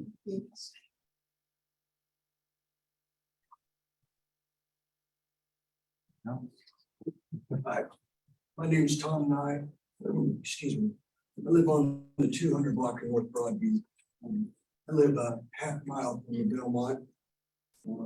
So it's not in my backyard, so I shouldn't care, right? But I do. I've been a part of the neighborhood 63 years. And quite honestly, I've never seen an interior intrusion like this, encroaching. I've never heard anybody have a personal vendetta against Tory in the Belmont. You know, we want every business in our neighborhood to succeed regardless of what they do. As a matter of fact, I bet a certain amount of people that have opposed this or actually patronized the restaurant. I'd like to talk, and my problem is not with Tory. He hasn't done the majority of the talking. And I've spoke with this before, and I was corrected by the agent, so I would like to correct him. Initially, when they first came to the neighborhood association, there was a very small group there. And Edge Hill, represented by their principals, came in and gave us a feel-good story about how some local neighborhood guys wanted to come in and revamp Happiness Plaza and put a restaurant in. So we all said, fine. They said, we'll be back and show you the plans. So later that year, this was 2019. So later that year, they came back with the artist renditions, looked like a beautiful place. And from what I understand it is, I only walked by from the outside. They became successful somewhat immediately, it seemed like. But then sometime between that time, late in 2019 and 2021, they quietly acquired some more properties on Oakland Street. In 2021, they came back to us and said, hey, we want to make some changes. We'd like to put in a specialty store, and we'd also like to put a speakeasy in the basement. That's something that we don't hear about now because didn't go over too well. But that was 2021, so when we questioned what has changed, because they initially told us there would be no encroachment on the neighborhood, we asked them what had changed, and they told us that they had a concept change, which, you know, if they came to us with the original concept, we would possibly have been so welcoming to them. Excuse me. The difference between Edge Hill, which are out-of-state developers, they have not done what they said they were gonna do when they initially presented this. There's other restaurants along Douglas. I'll point to the Wine Dive, local developers. They have parking issues there. They rented the dentist office across the street. They have not tried to tear down any buildings or come to the neighborhood association to tear down buildings or encroach on the neighborhood. We have Clifton Square that has been there for many years, was developed in the late 60s and early 70s. Also a local developer. Matter of fact, that person came from the neighborhood. And again, did not tear down any houses. 2 restaurants in there. Have not encroached on the neighborhood, not 20 houses down for additional parking. Then we have the Vora down the street. They realized they were gonna have parking issues when they started their development. So when they added to their development, when their concept evolved, which was their initial concept, by the way, they knew they were gonna have parking issues. So they built an underground parking garage. Did not ask the neighborhood to, or did not encroach on the neighborhood again to tear down additional houses. The Edge Hill Investment Group, or whatever they're called, they are out of state, and they have not been straightforward. And quite honestly, they put their interests above ethics when it comes to our neighborhood. It would be nice if they were forthcoming in the beginning. Concept change is a pretty word. It's just blah, blah, blah, as far as I'm concerned. So I don't think it's appropriate at this time that we do this to just pacify them. Like I say, I live between Douglas and Central. And if you live on the north side of the neighborhood, it's a whole different ballgame. I have people park in front of my house daily, and we are interior in the neighborhood. I have people crossing the street at the same time, so it's one lane there. The fact that we are between Douglas and Central here on the north side of the neighborhood, I'm gonna tell you what, the speed at which people come through there, cutting from Douglas to Central, is nothing like the street parking on Oakland and Clifton. That is just not an issue. Everybody quietly goes through there. I cross Oakland every day, never have a problem. My dog and I walk through there. Doesn't matter whether it's evening time on a Friday night when they're busy. I do see on-street parking, but the speed of the traffic is never an issue. I will also say, when they say they don't have enough parking, although they do rent the parking across the street every Sunday morning before they have their brunch, between 9 and 9:30, they have 8 to 10 parking spots on the west side of the building that they are using for employee parking. Big Dog parks right next to the door every morning there. 8 to 10 parking spots that could be used for their patrons, and they could walk across the street. I am the guy that walks 350 feet in the Kroger. I'm the guy that walks 400 feet into Lowe's. You know what? If you never slow down, you never grow. So I just don't think the house they did tear down, I will touch on that. Childhood friend, played baseball with him growing up. Absolutely beautiful 3-story masonry house, full masonry house, oak floors, glass doorknobs, beautiful woodwork, never painted. An absolute gorgeous house that people would have lined up to refurbish. So that's not the precedence we need to set in our neighborhood. And we can't let people that put money above values get a toe in our neighborhood, because this will only breed more of this type of development in the neighborhood. Everybody's got their own personal agenda, and they certainly have had theirs. They've just been trying to be very sneaky about it. Again, nobody has any personal vendetta against Tory. I don't know if he's a managing partner, what he is, but he is not the developer of the project. He is not fueling this. Yes, he needs more parking, wants to make it more convenient for his people that come into his restaurant. But this is not the neighborhood against the Belmont, not at all. You know, we hope he continues to be successful, but not at the sake of tearing down houses. Thank you. And I appreciate the DAB listening to us, because as we know, when we go down to the MAPC, everybody turns a deaf ear to us. At least you all are engaged with us and listen to our voice, whether you agree with us or not. So thank you very much. Questions for Tom?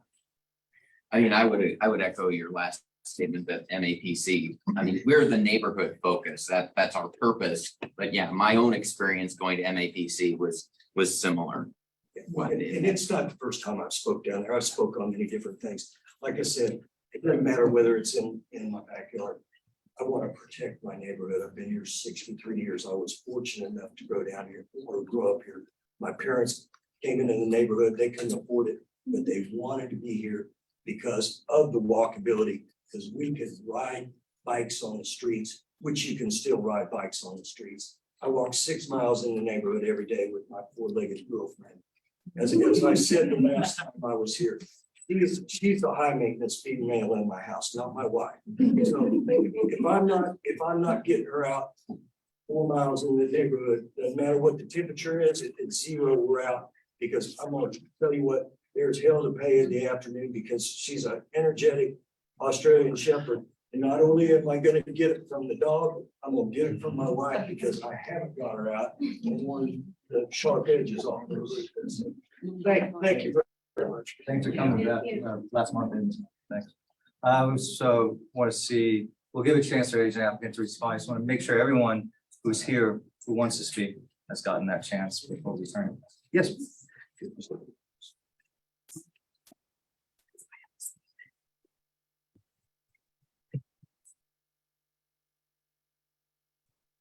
My name is Erica Rom. I'm not usually one. I wanted to speak on behalf of somebody, for myself, but I work at the Belmont.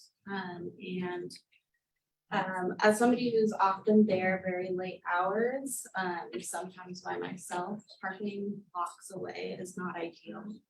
I don't feel safe a lot of the time, and I know that, you know, maybe there will be a few people that still park on the street, but having that option to have my car a bit closer, it would mean a lot. And as a resident of District 1, I also feel parking is an issue in a lot of these businesses that I would love to patron. And I. Thank you. Anyone else from the public? Yeah, so we can get an idea of how many more folks. Yes, you can come up. Just go ahead and line up on the wall if you have anything else to say, so we can pledge it accordingly, because I know Tori was getting up thinking folks were done. But we want to make sure you get a chance to speak. Perfect. I wanted to voice my wholehearted support for the proposed rezoning. My name is Taylor Lewis. I'm both a business owner and a resident in the College Hill neighborhood. As a fellow business owner within College Hill, I recognize the importance of providing adequate and convenient parking to our valued customers. The proposed renderings look beautiful, and I would love and welcome such a space. I encourage the DAB to also put in their support for the proposed park lot and required zoning modification. Change and growth and improvement can sometimes be hard for many, but what a great and wonderful addition to the neighborhood. Thank you. Thank you.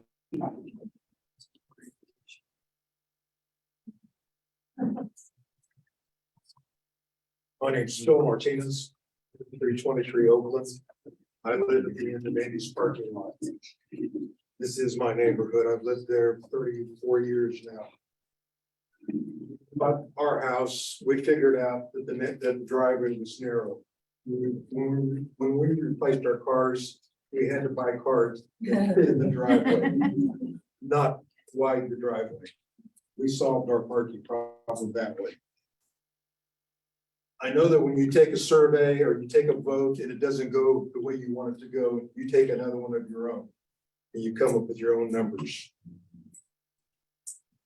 I live in this neighborhood. The people that want to develop our neighborhood do not.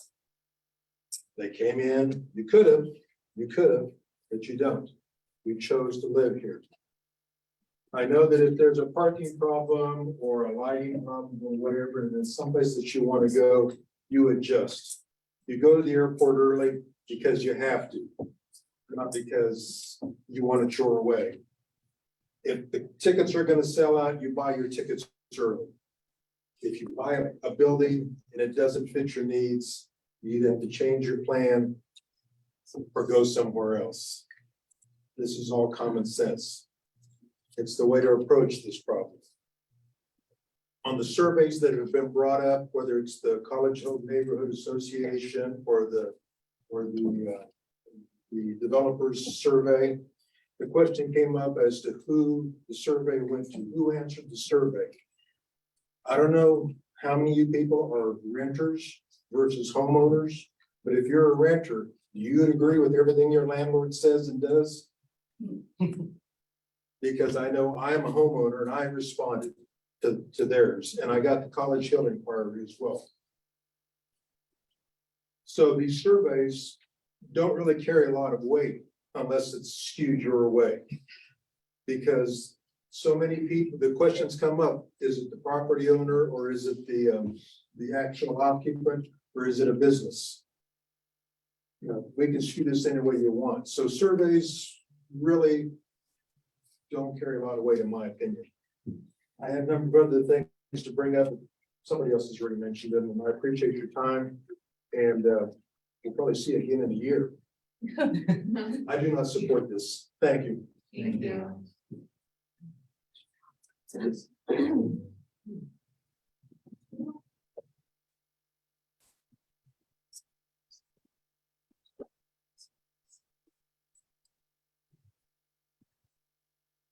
I think you talked about the slides, we'll go through.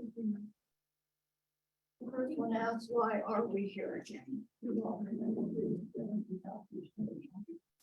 and this is exactly the same. We provide 6-1 by the council. And we have to do the same.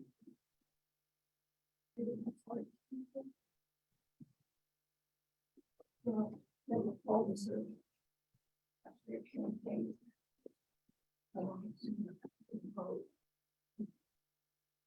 If it had been acknowledged today, it would have been conducted by an unbiased third party. Professional consultant who does marketing surveys, not by the applicant, the applicant's agent. We got a letter, something, asking your opinion about it, and your opinion card was to be sent back to a post office box of the applicant, the interested party. Would you consider that a valid survey? Would you consider the results credible? No. May we have the next slide, please? When this DAB considered this project in 2021, made very specific recommendations to the applicant. You suggested that they needed more time to direct their patrons to their available parking. You see the lighted sign there does not mention the two businesses, the Beauty Bar and the Frost, in front of and behind which a good portion of their eligible parking is located. You'll see the daylight view, the perspective, the sign on one hand, the Belmont, the Beauty Bar and the Frost on the other. Signage would help. Their patrons find.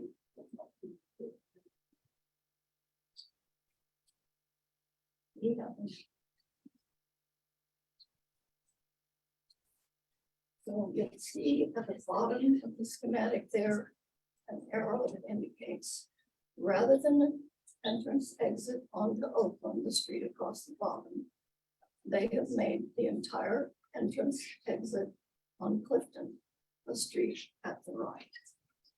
So all of the cars choosing to use the parking lot use Clifton and Oakland. If you can imagine being a typical size vehicle, wanting to exit that parking lot where you see the arrow pointing to the right, you are more likely to want to turn right directly onto Clifton and perhaps going right across to Oakland proceeding east, because you see Oakland continues beyond the corner, almost exactly opposite that single driveway to the parking lot. You are certainly less likely to want to try to park to and exit and turn left up Clifton to go out on Douglas. So look at the congestion, consider the traffic hazards, and consider the wear and tear around the neighborhood streets, which, as you've heard mentioned, are narrow and often do slow traffic because of their congestion. So, in order to preserve the residential quality of the residential homes on these residential streets, we do not need a business parking lot on residentially zoned. If you could go to the second deck option, I'd like you to display my number 2 in that second deck. Yes, thank you. There it is. Here you see the same pictures we had before, but to the right, you see the inadequate signage on the far right photograph. If you happen to know that you could park in front of the beauty bar, you might drive in there and your car would obstruct the sign that's on a very low retaining wall directly in front of where you're pulling in your car. So it's very ineffective, the signing that they have there. If you look at the lighted photo, second from the right, you'll see that that's where they do mention the other businesses. The Frost is the one featured with the icon at the top, but in very small print, is the word Belmont included on that. So again, it's not on the driver's sight line. It's not an obvious and effective signage to direct their patrons to the majority of their available.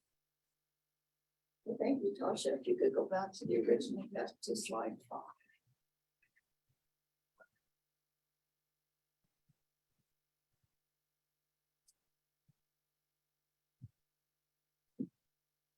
Hi, my name is Heather Klopfelter, and I live at 320 South Clifton, so I'm just 2 blocks down from this proposed lot.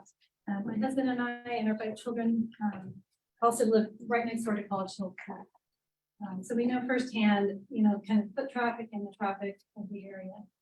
As far as, the street parking, I will say, people have spoken to this traffic parked parallel on the street, slow traffic.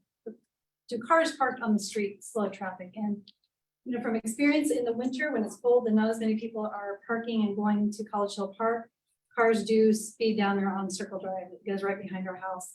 In the summer, when the pool's open, you can't find a parking spot on Circle or in front of my house on Clifton. It's packed and cars go slow. So that is true. That does happen. That's just from my experience. And I really appreciate people that have spoken about that.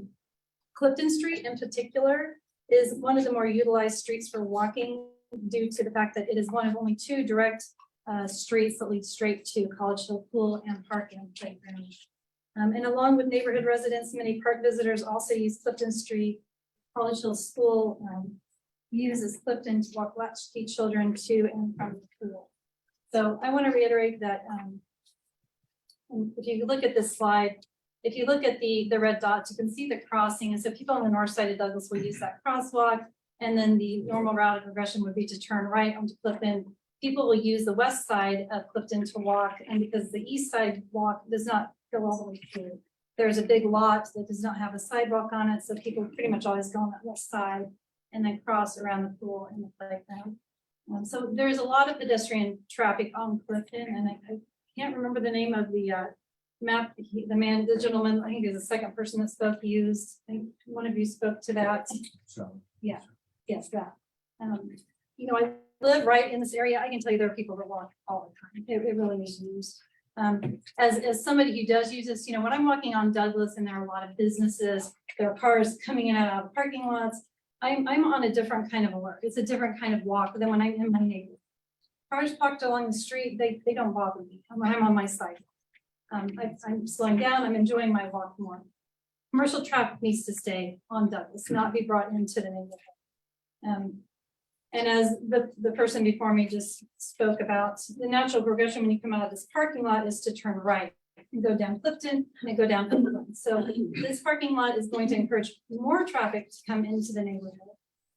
People are still gonna park on the street. That's just College Hill. That is not just for this location. I have it at my house. People have talked about having it at their house. This is an old neighborhood. We have covenants. People can park on the street. It's public parking and that is allowed and you cannot stop that. It's going to happen. So we do not need to build another parking lot that's only going to bring more cars into this neighborhood.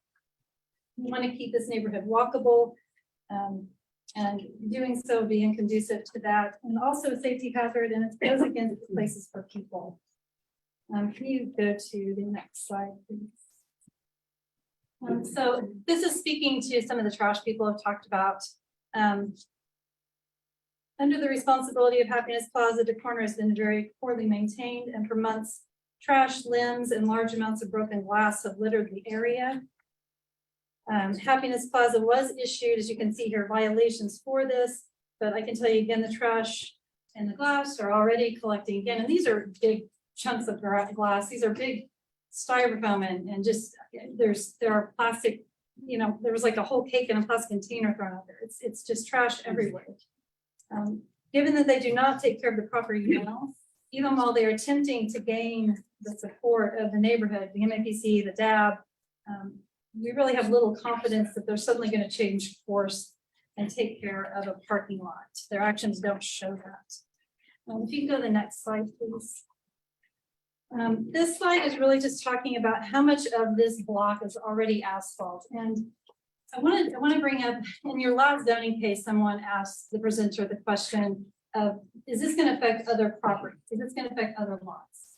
And no, this won't. It's just for this block. But then, as we're now finding, decisions that were made by people like you decades ago that allowed these other two parking lots are now being used against us to say that this is okay to do this. This is still a residential block. There are houses on both sides.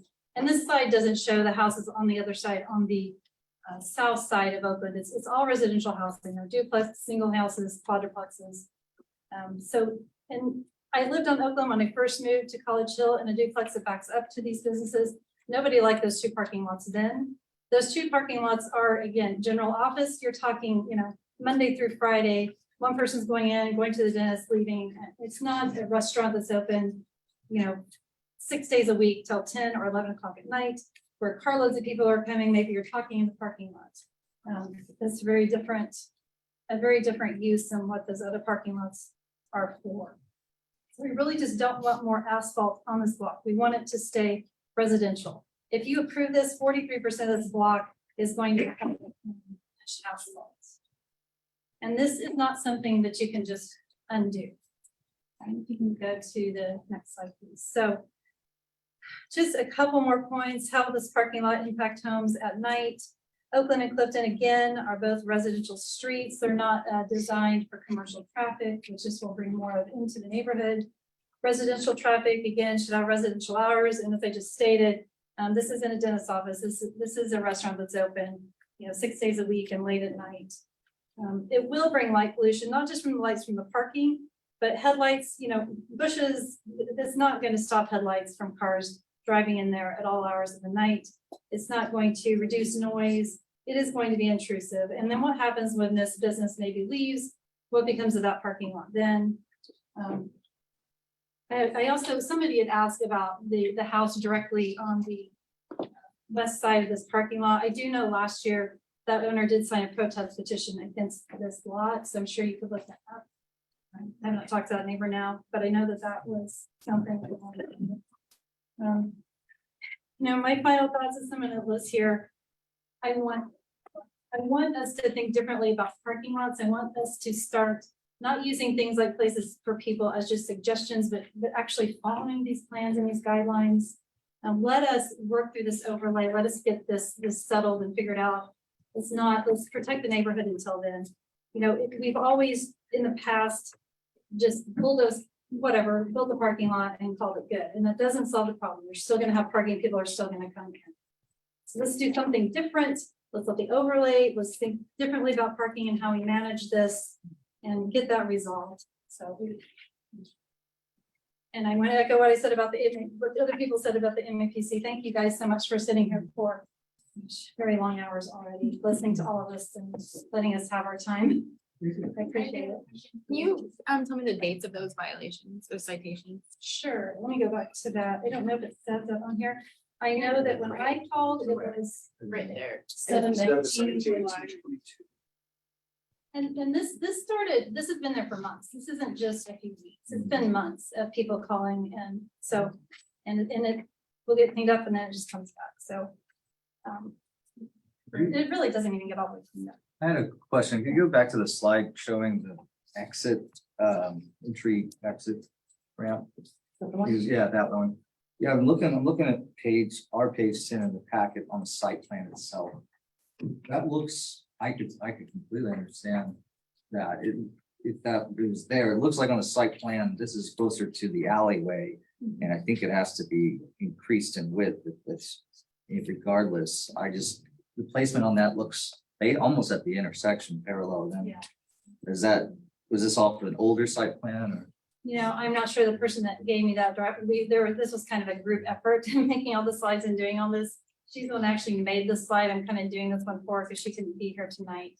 So I'd have to ask her about that. I completely understand that concern. I know, you know, just from driving, because obviously I drive Clifton all the time, even the curb cut they have now where the traffic exits off of, out of the parking lot they currently have, it's on Douglas and Clifton. You have cars coming off of Douglas.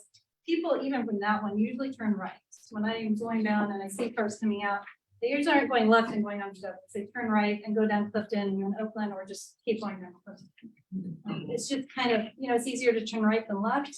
And if anybody else is sitting at that intersection of Douglas and Clifton, then you're in the middle of the street and you're blocking cars and it's just, you just turn right. It's kind of, you know, this crosswalk where that is, you're not going to cross Clifton to go on the east side, you're going to just progress and go right. And that's kind of the same thing that happens with the traffic. It goes into the neighborhood. Right. You would still have that preference for the Clifton entrance, like the change of versus there being an entrance off of Oakland. Yeah. Because then that means, but what you're saying, because I've seen it too, even if you're parking in that main lot, folks feel, I think, more comfortable pulling around. Right. the Clifton entrance. Right, exactly. Yes, I don't, to me, Clifton or Oakland, they're still going to the same place. And you're still gonna have street parkers. You know, when I go to Reverie, they've got a parking lot in the back, but I know you, I'd rather walk a block than park on the street. You're still gonna have people parking on the streets. It's just college talk. Any other questions? Thank you, and thank you for the presentation. Thank you very much.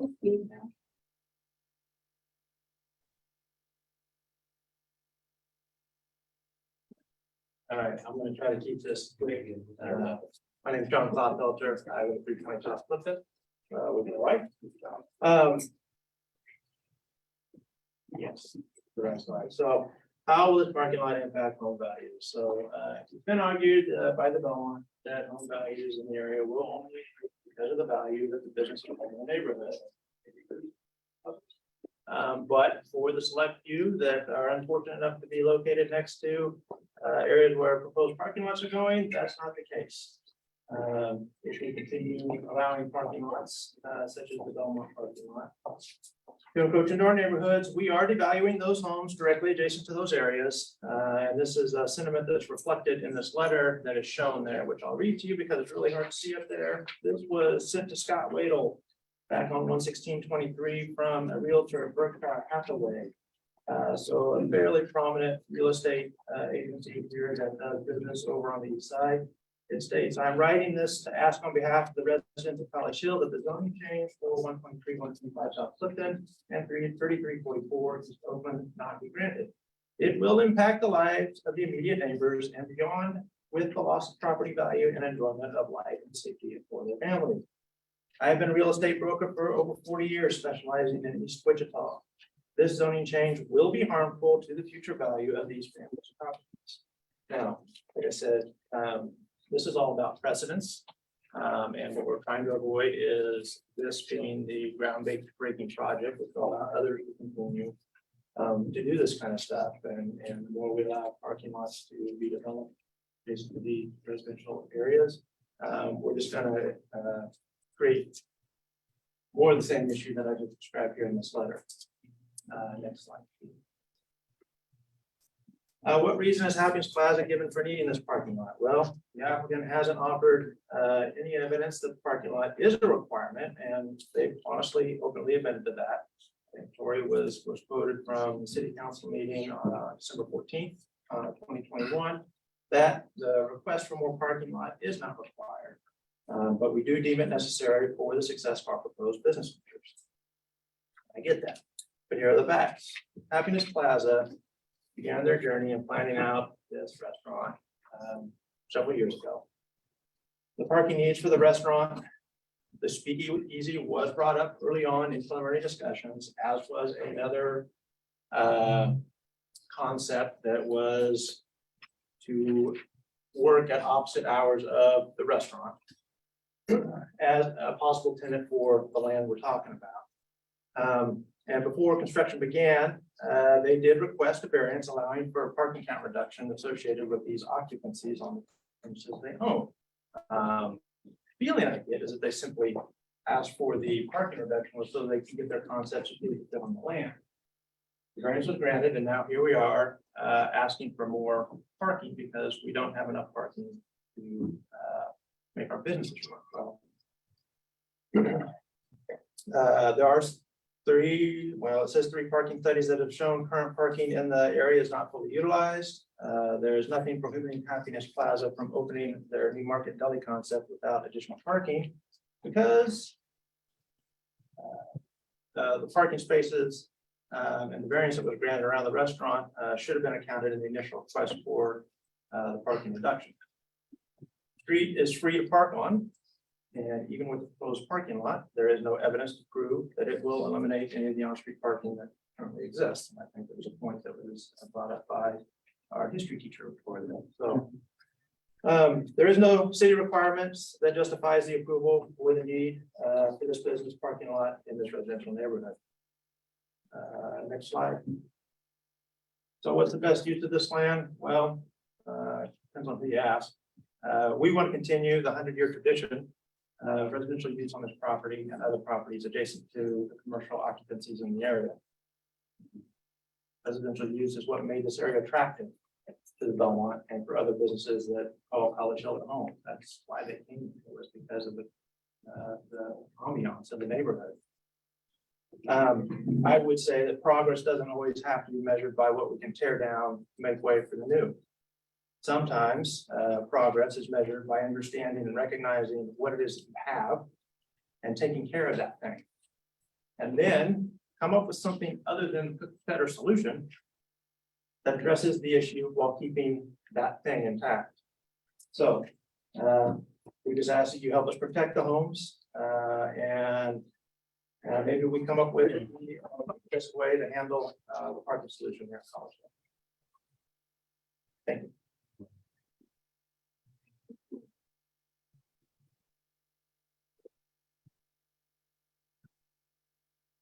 My name is Brandon Paulsine, and I don't live in College Hill. And this matters to me because we go to this area and we never did before. And you guys talk about precedent. This is an unprecedented deal because no one's been this successful in College Hill with a place that wants to bring people to an incredible area. Wichita, Kansas is changing for the better. If Wichita, Kansas didn't change, Wichita, Kansas would die. These kinds of issues are really important for us to be careful about. And if you have a problem with this, I get it. I understand. This is your neighborhood. But you have to understand who's doing the work. Many people have tried to do the work in this area and they have failed. You want to talk about risk versus reward? You've had a lot of people take risk with no reward. This is an unprecedented deal at Happiness Plaza because it was, for all intents and purposes, a dead property. You recall, the Douglas Design District, really successful thing in Wichita. It brought downtown, which was dead, connected it to College Hill, and that's a cool thing. Without Happiness Plaza being the success that it is, that doesn't work. We would be sitting here talking about some other issue. The precedent matters because look at what, it's been brought up many times that these guys are, there's no telling they're gonna do what they say they're going to do. Not true. The precedent speaks for itself. They've done exactly what they've said they've done and more. They started this business in a pandemic. They didn't have anybody for their cooks and their waiters and their staff to work because they couldn't come in and eat. No patron could come in and eat. So you know what they did? All of them, the whole crew, they called around and said, who needs meals? Charitably, tens of thousands of dollars so that they could train their staff, keep their cooks on, and do some good in the community because nobody could go in there and eat. And they're standing here today with the opportunity of putting in a beautiful parking lot. Say what you want to say about that it's going to be this, that, and the other, but you know deep down inside, this is going to be beautiful as the Belmont and the Happiness Plaza is today. My goodness, all the things that if someone else had grabbed that property, it wouldn't look as cool as it does today. All of the tradition of that building would have been torn down, but it's not. It's the way it looks today because of the group who's developing it and cares so much about how it is responding in the neighborhood. They've been very careful in their discussion with the community and they've brought people in. So as a person who loves College Hill, I think you need to open your eyes and say, let's let these people do what is necessary because it's important for this community. This community has to continue to grow and College Hill is a special part of that. And I really hope, I get it, people are upset about, sorry, my mouth is really dry.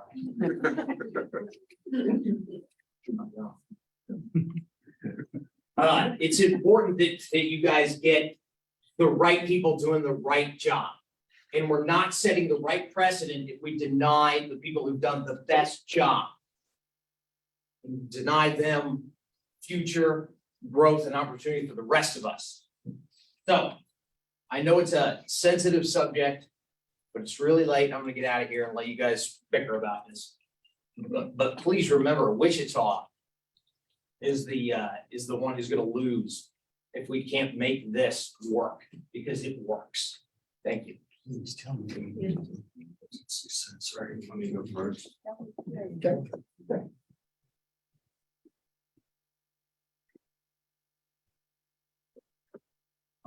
Ennis, I live 303 Circle Drive. College Hill is a legacy neighborhood. That's the people who live there. The entire city. And if you go to other communities, you will run into people who know about College Hill. Don't remember.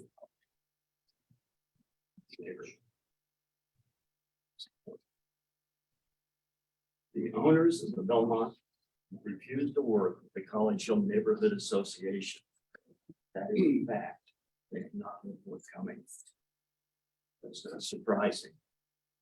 Their primary allegiance is not to the College Hill neighborhood or even to the Belmont. The premier allegiance is to the real estate investment company, Edge Hill Investments. Partners, present and future. And that priority is reflected in their own mission statement to find commercial opportunities to mutually benefit our partners. And clearly, we don't regard College Hill as a partner, merely an opportunity. The proposed parking lot catering to a new bar on a residential corner of residential streets where children play, and young mothers push baby strollers is a deficient and even dangerous idea. We certainly hope you have a recommendation of the city planning department to deny. But you also have the option of voting to recommend that city council delay this case to allow the planning process already underway to proceed. The College Hill Neighborhood Association has been working with city planning staff for over a year to develop a protective overlay for all of College Hill. Address parking, traffic, and development policy for the entire area. Councilman Johnson facilitated the allocation of funding to engage a consultant to guide the development of the protective overlay. This takes time. The vote on this case before that professional planning is completed might be misguided. Instead, we urge you to recommend delay to the city council until the protective overlay is in place.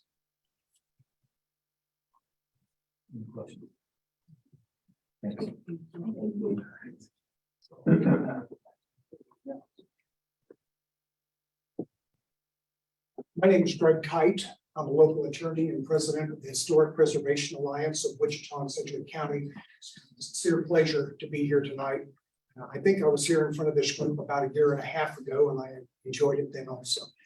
I'm here on behalf of the board of directors and general membership of the Historic Preservation Alliance.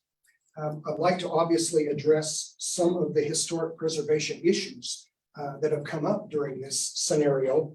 And in particular, I would like to address some of the comments made by the gal that's from the Historical Society of the Hillcrest Apartments, who made some comments about the fact that a parking lot is synonymous with 2 100-year-old historic homes. I'd like to address that. The 2 houses which were demolished were National Historic Register homes. I personally offered to prepare historic register nominations and grants for their restoration. Those offers were ignored. These 2 houses were demolished, and I think this is key, 1 week before the city council vote on the map. And I have to take my hat off to the city council because the city council demonstrated what I thought was the highest hallmark of character integrity that I think I've ever seen in the city of Wichita. Because the city council did not reward the developers for that action and denied the parking lot. They took the tough road. The 2 houses are gone and the neighborhood has been left with a mess.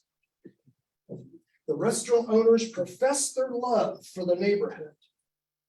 However, they profess their love by tearing down the neighborhood.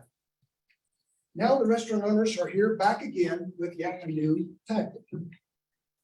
The motivation of the restaurant owners is a self-serving business interest. The motivation of the neighbors is to preserve and protect their neighborhood. And all the diagrams and all of the data and all the numbers put aside, and it comes down to one final analysis that you have to weigh and balance like an attorney. A family, a neighborhood, a community on the one side, or a 29-space parking lot for a speakeasy on the other. Which do you think scales ought to tip? I leave it to you. Are there any questions? Thank you, sir. Thank you. Anyone online or in person from the public? Last chance, or we turn it back over to the agent applicant to respond. Anyone? Yeah, available. Yeah, this is Travis Russell. Sorry, I'm late to the story here. I had to put the kid down. I'm at 321 South Clifton, and I just wanted to briefly speak to the point of development. I'm in the industry as well, in the restaurant industry, and this seems to be more about development for the future and less about the success of an individual restaurant.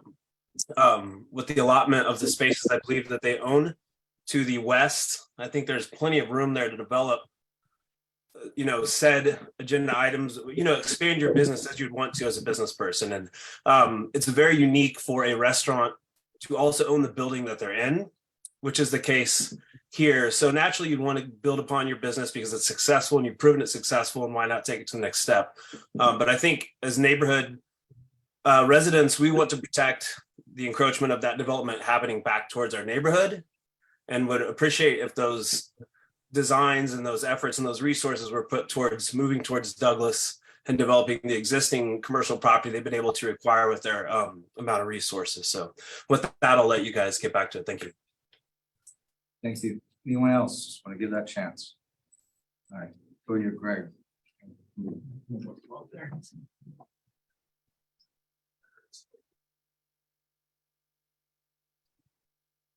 Oh, how are you? Sorry it's so late through here. I'll try to go through kind of quick, but I took some notes on there, and I appreciate the kind words that anyone did say about the restaurant or myself.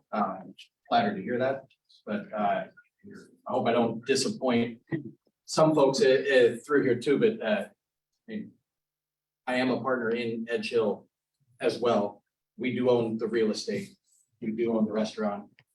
So it's all one and the same as we go through there. So it's not folks from out of town and everything else. I've got partners that are here in Wichita, and I've got partners that are in Phoenix. My partners in Phoenix, I actually met down there. My wife went to high school here, and they were high school friends going through high school. Well, yeah, high school friends going through high school together. How about that? But we got to meet down there when we were moving back here. They wanted to invest back in the community that they grew up in. And I said, I wanted to open a restaurant. And so we got together and partnered up and found Happiness Plaza. It was a super cool building from the first time that I saw it. And it was something that I said, yeah, we can turn this into something that's really cool. The fact that Dean and Joyce built it back in the day, and we've tried to revive anything that we possibly could and share in the history with that building and try to maintain it as we did and bring new life into it. The first intent was to do the Belmont. I also developed the concepts, the Belmont. It was my idea when we were moving back here, and I blended some other places that I had used to work and tried to take some good from each place that I've found and make something brand new. The intent when we purchased the building, Sayers jewelry store was in Suite 100. And then there was a salon that had been there for a number of years as well as part of Happiness Plaza when we purchased the building. Shortly after we purchased it, they were on a month-to-month lease. They both went elsewhere. No discussions with us or anything of that sort. So those spaces were vacant. We went forward with the Belmont, opened it up. I had no intentions to do anything else. I'm the operating partner there. There's no time to try to figure out anything else. That was the only intent to ever do when I opened it. So once it was opened and it's been going, we ended up finding another salon to fill one of the spaces that the salon did leave. And then after that, we started talking and we said, I've got ideas for other concepts. It's not necessarily a concept change. It's a change from a jewelry store. I didn't want to own a jewelry store. It's been vacant. I had a change in, I've got an idea for a market. It's a place where my wife actually used to work when we met down in Phoenix. And I was like, there's a really cool concept between this and some history that's here in town. My business partner, his in-laws are the Larchers, and they owned Larcher's Grocery that was here in town for a long time. We're trying to revive that concept with our own twist on it. To do that, we need additional parking to help alleviate a lot of the complaints that we've been hearing in the neighborhood. The whole parking lot came from trying to appease the issues we've been hearing through the neighborhood. The first time I ever met Councilman Johnson, first thing he said to me, you're gonna hear about parking through there. Okay. For the Belmont, that wasn't the intent through it. That's when we went through the variance through there. There was no idea of the other concept when we did that variance through there. Variance that was through there didn't encapsulate any future use that could ever be done through there. We were focused on the Belmont and that was it. There was a jewelry store that was there that then moved down the road. as we're trying to fill vacant spaces, and I've got ideas, why not utilize property that we have to bring new life into vacant spaces and to revive something that's, you know, historical here in Wichita as well. A lot of people might know Larchers and the history that it brought, and we're trying to bring back that same quality with a cool boutique area through there. That's how it kind of came to be, to where we are today. It is true, I stopped to go into the College Hill neighborhood associations. I used to go to all of them from when I first moved here. Everyone was very accepting, and it was fun to go to and learn about the community and everything there. I stopped going when things started to get kind of nasty that was through there. I watched them tear down, not even necessarily me. I can sit down and people talk about me often, it's okay. But watching them cut down other people that are supporting us is just really disappointing to watch. It's just, I don't know, asking people if they're on our payroll, asking them all kinds of stuff. And it got pretty, in my mind, disturbing, and I stopped going. I was also told that businesses are no longer part of the neighborhood association. We have no longer a vote, we have no longer a say-so. The quote that I was given was, we're no longer part of the neighborhood. Okay, that's not why we're here, but that's what I was told.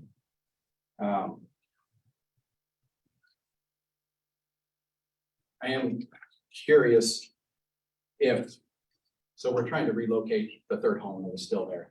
We've been trying that. We've got a gentleman that's in a College Hill resident that we've been working with. He's working through the zoning process right now. I'm sorry, not the zoning. He's got the zoning on the property he bought that's in College Hill. It was approved 2 weeks ago through there. He's still working on his permitting. Structural engineer has been to the house. It's going through a process. It's a long process to go through there.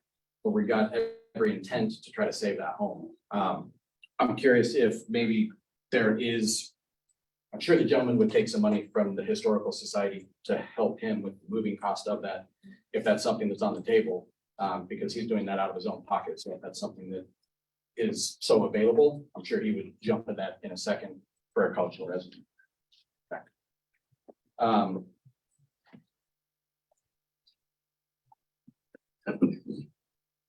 So is it all right if I just rapid fire a few Go ahead, questions please. that came up? Just say, first one was that, anything to say the code violations that came up? Yeah, so, I mean, it's been kind of ongoing. I brought up a cake sort of been out there and everything else. Like my question is, where does the stuff keep coming from? If it comes out there, I mean, someone just lose a cake, right? Like, I feel like it's like we're being targeted repeatedly with different things. You'd be amazed at what we pick up along the sidewalk and around our property through there. And how does that continually happen? And just our property that's through there. It's just, it seems a little suspect, I guess, through that. I don't know. But it's, and then the violation that was shown up there was to cut down some weeds that were along the fence. We did it as soon as we received that, and it's been taken care of since then. But that was what the violation was for, was overgrown weeds that were along the fence. It's a chain link fence that was blocking it off for safety through there. It was difficult at times to get in there and whatnot with a weed eater to do it, but we just told the landscaper to figure it out. Signage. Signage for parking through there. So we've added the signage that was for Frost and that over on the west side of the building.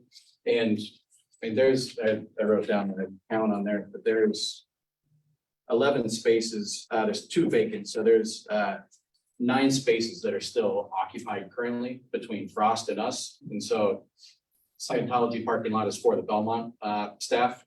There's staff throughout. There's a number of people that work at the salon and everything else. They're coming there 7 days a week. It just depends. So parking is often there on a Sunday. It's often there also for managers when if they're going to be the ones closing the building that day. I tell them park as close as possible so that they don't have to walk at distances there.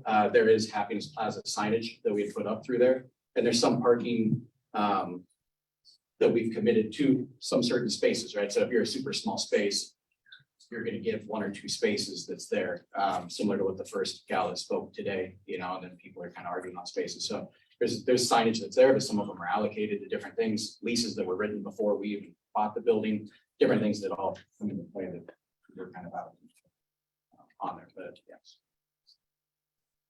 Anything else, or your other questions for Tori? If I can just summarize real briefly, I don't thank you. This is a long meeting. I know you guys are ready to go home. Gentleman talked about the fact that he had Google and where the parking at the church was. I'm going off the city's parking study that specifically has that church listed. So whether or not he thinks it's on Google or not, it is on the city parking lot study. We can't do it. In fact, 85% of the parking that's on the city parking study is either unavailable to us or over 3/4 of a mile away. I'm not going to be people in College Hill like to walk. And that's fine. This parking lot is not for the people in College Hill. This is for people who are driving to the Belmont, driving to the new location. It's not for the people in College Hill. They can walk all they want. That's great. That's not what it's for. And the majority of the people in the city don't walk a lot. Maybe the people in College Hill do, but they don't. So I'm not disputing that, and that's great. You heard a public safety official of the city of Wichita say that he thought that was a dangerous option the way it is today. That's a public safety officer, not speaking on behalf of the city, but someone who has been in the public safety realm for a long time. I think you should take that into more consideration than somebody who has an opinion that, you know, that somebody's gonna make a right turn and then another right turn instead of going left turn and right turn. I mean, those are all nice thoughts. This is somebody who's an expert. He also is an appraiser. He specifically pointed out that this would not impact, as an appraiser, not impact property value. So I think that's important for you to remember. Some gentleman stood up here and says, we know it's going to be a rock parking lot.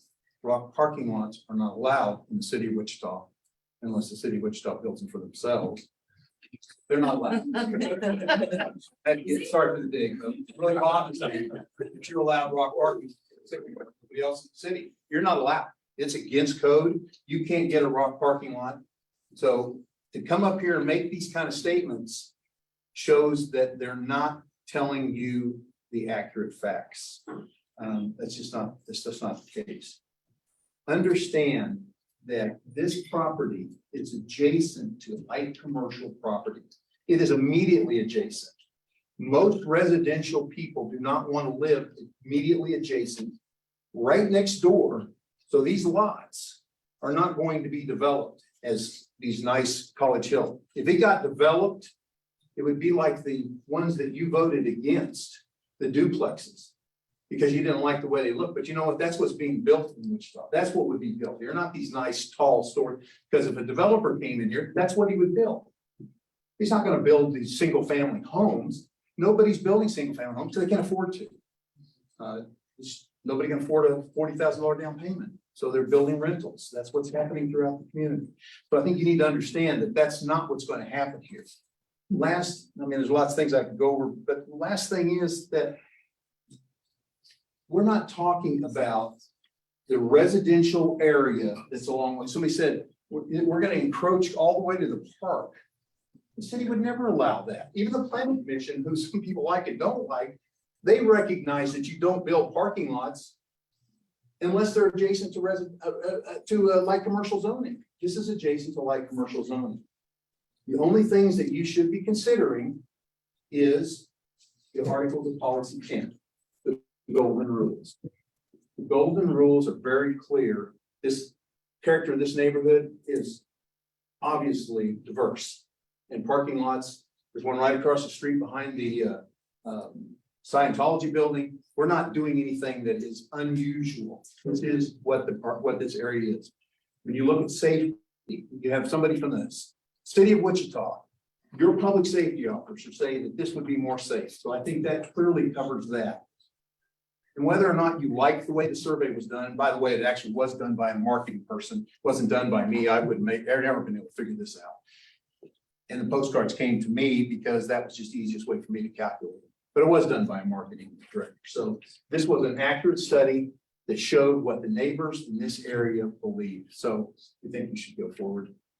Follow the recommendation of the planning commission and approve. Thank you very much. And again, I gotta put yes, ma'am. So it's 29 parking spots, right? Is that for the new businesses or is it to accommodate the Both. current? Both. Okay, so will 29 parking spots prevent you from starting your new business? Not having, Not having some additional parking, I don't know if it's 29, but you will need some additional parking, or we would have to go to the city and get them to change their rules about allowing you to count off-street parking when you get your. so for the new business, there is a city policy that you're trying to follow. When you go to the density that the new one requires, yes. Any other questions, raise your hand. All right, thank you all. Thank you. Thank members of the public, thank you all so much. I was not able to be here in person when this came up last year. I was on Zoom. And Tom coming last month got me thinking about all this again. And I'm a nerd, like Philip, I went back and started rewatching that DAB. And I couldn't get through hardly any of it. It was pretty sickening. The tone here was very different than the tone then. And it was interesting looking about the minutes and the comments that DAB members made where there was concern, because I lived in Crown Heights and got a knock on my door in opposition, where it was basically framing around, if you oppose this, then we'll be able to prevent tearing down the homes, things like that. There was just a lot of information going around, and I think of like how the city presented it this time around. It was absolutely different than the presentation we got and the confusion we had over tax revenue, and it's just for this use. So it's very interesting of how, as much as you can, so we can say, look, there's only one difference here about an entrance or mindfulness on the adjustment. It's very different because we DAB members, I remember during that close vote, there was discussion about 200 Clifton and Hillcrest. And the fact that we were looking out for those that live closest, and there was some concern, is this an accurate picture? And as for folks who question the survey, that actually can go either way, logically. There are, I'm sure, even supporters, I know at least one in College Hill who didn't respond for the very reason that she thought there was a chance her support for it, even if it went to the applicant, especially if it went to the applicant, would then be publicly revealed. And that could be an issue. And that could be something where this person felt bullied over a year ago when they spoke out. And so it's nice to see the rhetoric is different. I hope everyone gets that. There was a couple of heated moments, but I hope everyone understands when we're talking about safety, the safety equation is going to be a common denominator here no matter what. Whether this parking lot goes in there, whether there's on-street parking only, whether folks are crossing Douglas, there is going to be risk. So whether this lot goes in or not, let's say the lot doesn't go in and someone gets hit crossing Douglas. Let's say the lot goes in and someone gets hit walking down that sidewalk. There are these risks. Nothing can be promised. And no one should be then personally looking out and attacking, because no one here who made that point was making their point from their perspective because they thought that that could happen. There obviously, everyone has their concerns and their own opinions on whether on-street parking is safer or whether folks are going to walk on the east side of the street because versus the west, the kids will because of the pool's over there. I just feel that the rhetoric was really bad last time. And my concern is we spent a year then under a lot of false information. And I understand why. I think what was interesting is as an applicant, I read the Eagle article about Larchers. I get why you want to put some spots there because they're going to be having local growers, gardens, a butcher, where folks are going to be in and out. They don't want, they want to provide that option, designated spots for that versus someone who's coming to the Belmont, which doesn't mind parking blocks away like I have. As far as the survey goes, also, these are used all the time. It's just in Wichita, we don't really have a decent caliber of organizing. Sadly, I've used them to oppose projects when I lived in neighborhood associations in Texas as just a resident. And it's often critical because sometimes whether you're for or against something, folks within a protest area, which is often too small, is not the full picture of everyone who frequents. And so I do appreciate that. And I do appreciate those who spoke up, who didn't speak before. one of the things I'm concerned about also is the question of some of the city staff points and theirs. The queue line was brought up as a reason to deny this because there's existing public transportation. I used to use the queue line living in Crown Heights to get to Clifton Square. Now I can't because that was discontinued. The reality is we can't be in denial of reality. We just finished a redistricting process where we realized so much growth and development is happening east of town. And our main citation of saying we have to deny this because there's existing public transportation is citing where the transportation is not servicing where the most growth is and folks will be coming in and driving. Security, crime, and safety, there are going to be those risks, whether in a parking lot or whether on the street. I do remember hearing in MAPC the idea that someone who lived in the area brought up that about crime in another parking lot. But what was interesting was all the examples that individual brought up. The perpetrators were able to be caught or the property was able to be returned. Because I think there is that added benefit of a controllable lot with cameras or with lighting versus street parking. Finally, I think the walkability point for me is the biggest because I walk over there a lot. And what worries me is Douglas, even if you change the speed limit, people are going to be speeding. And that's a design issue. And watching the last DAB meeting on this, there were folks saying, why can't he buy a house or one of these places north of Douglas is across the street and build there? I feel when we hear from Hillcrest and we hear from 200 Clifton, the very reason is they now have essentially what is their Clifton Square, but it's going to be a little more upscale. Because think about Dempsey's. I imagine what had happened. I read the old Eagle articles when Dempsey's came in 2013, and there was opposition to Dempsey's. The reality is Dempsey's and Joe over there, they've been able to put in, and this was got me last month with Tom, 86 spots dedicated within a few feet of these buildings, including 26 spots on Victor, just alone, and just added 8 new spots on the north side of Victor recently. Traffic's been kind of diverted. There's one ways now. I mean, it's been a lot of changes in Clifton Square, or yeah. Where I'm torn, and this is why I want, and then everyone pushed back against me, is it's literal mixed use right now. The property itself is not a full rezone. It is already partially limited commercial. It is already partially general commercial. And so I do feel we've dealt with this in some other cases where, hey, the neighborhood's changed. Now, does that mean we don't care about the residents? No. It also puts us in a tough spot because we've now heard, and I did the tally. We're about even in person with one providing a compromised opinion or suggestion, written slightly ahead this time. Although when we talk about the 200 Clifton, that represents a high number of residents then within the 200 feet zone as well. So I'm just, if we're at walkability of people, places for people, is walkable development oriented people, and it has to be mixed use prioritized development. We can't just deny a parking lot because it says in there that parking lots can disrupt walkable patterns, but that it is relative on size, location, and design. And so we have to note the relative nature of that lot.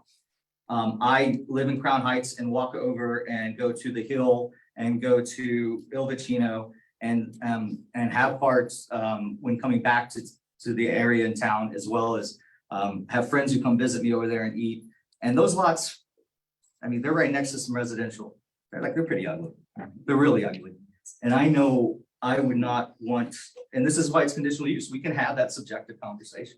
We could even say, hey, we need to do an adjustment, these 3 spots or 4 spots that the agent applicant has to get rid of, we are going to require you to put a bike rack in each. We have that ability to do that.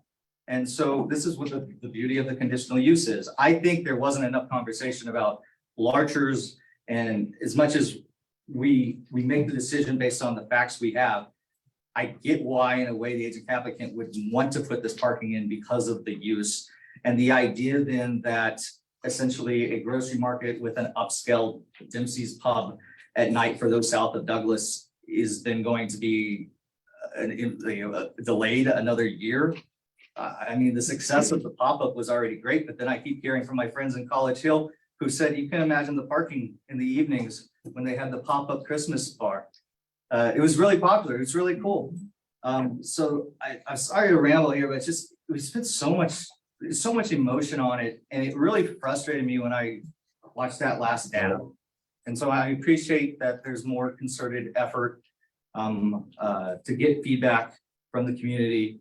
But I just was kind of heartbroken when I was listening to that old meeting, and I'm not surprised why there would be residents who wouldn't want to speak to this issue then, and why certain business owners, including those in other areas nearby, might even be reserved on speaking to this issue, worried that they might offend. It is interesting to note that Clifton Square, looking at those old Eagle articles, 4 places had failed before Dempsey's went in there every single year.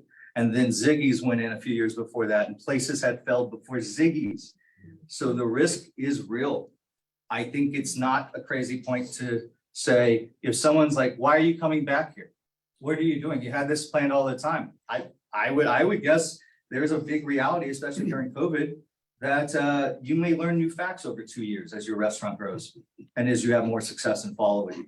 I also thought the parking study, which it was brought up at MAPC, that the 2 days that the parking study took place where events were happening elsewhere in College Hill. But also, I think doing parking studies during pandemics, during one of the 2 slowest months for retail or hospitality is pretty short-sighted.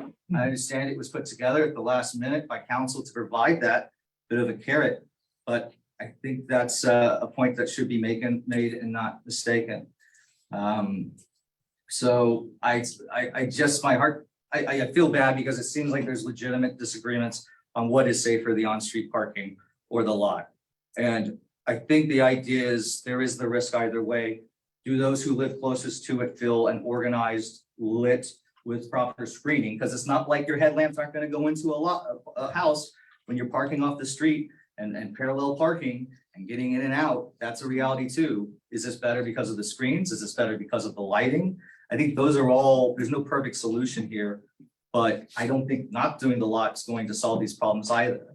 And that's the biggest point. And I appreciate the individual who said this isn't going to fix the parking issue. And I don't expect it to fix it. And I don't think the residents expect it to fix it.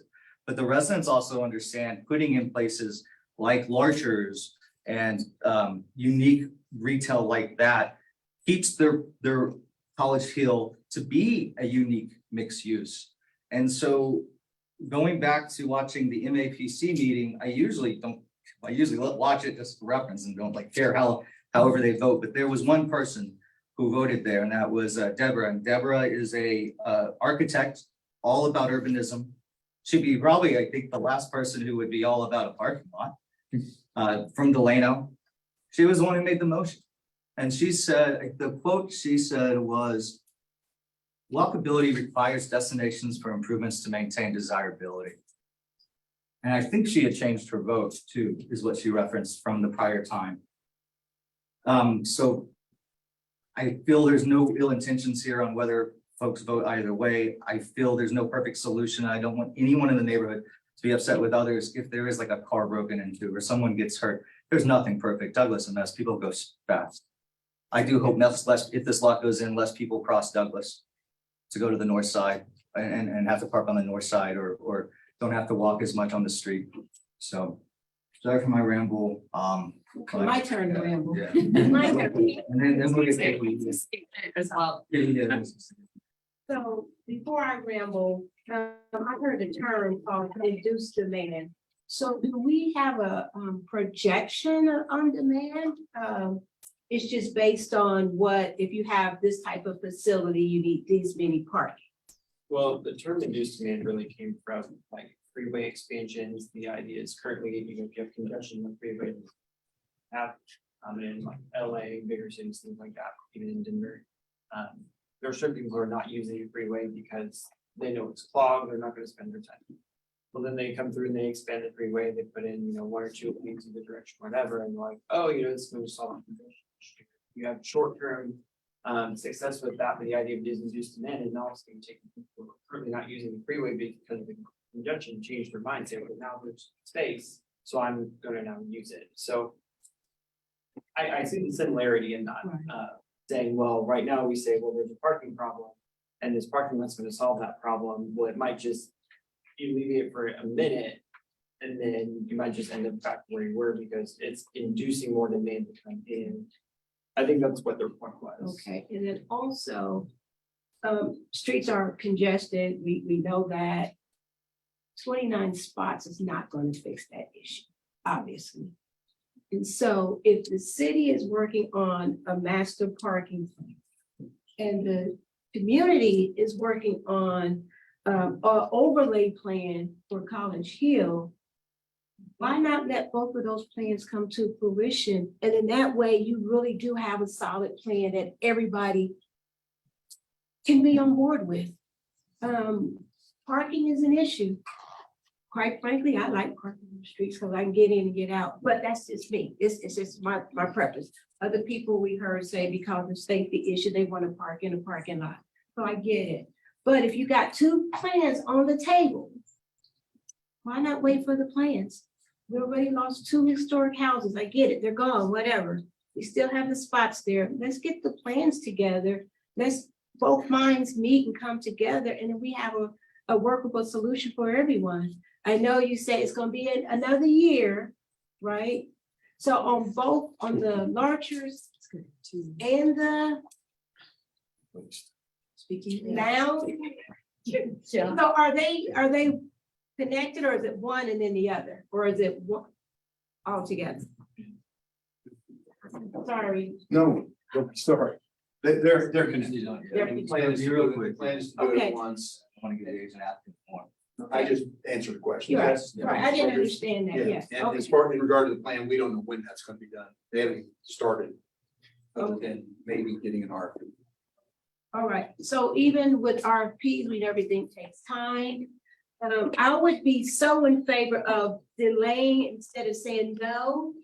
That way it's a compromise. If we say no, then you gotta go back through that whole process. We just say delay, you can come back. And it gives everybody a little more time to kind of work out this plan. We know the city's been working on this parking plan, right? We know College Hill has been working on their plan, and I'm saying this because Fairmount, when I was a little girl, you know, I said this last time, you probably heard me. Fairmount used to be beautiful. It's horrible now. All of the apartments on 17th Street are horrible. Instead of refurbishing those homes, and I hear the developers say nobody wants to do that anymore. But all of those homes are gone and they'll never come back and have these ugly parking. And during the pandemic, they did this study on parking spaces, and it came back that we didn't need all those parking spaces. But I'm like, nobody was at WSU. It was a pandemic. But we said, but no, we don't need all those parking spaces. So we can't flip the scenario this time around when we said it was okay for 17th Street. So in my mind, it just makes sense to delay. Don't deny, just delay, and let's see if we can get these two plans working together. Well, I got a question to you on the delay. One is, like, this timeline's looking like, I think it's gonna be 2 years. So that means we've delayed for 4 years. Well, And earlier we heard 6 months to maybe a year. What I'm Now really- you're saying 2 years. I was just going off of what Councilman Johnson said. And when he said it to you privately. That's why I wanted to bring it up Okay. transparent. Okay. That's what I heard, because I was curious Okay. how long it would take. Okay. I was already concerned with the extra year of time taken by here, and for the feedback we got from those residents who were concerned.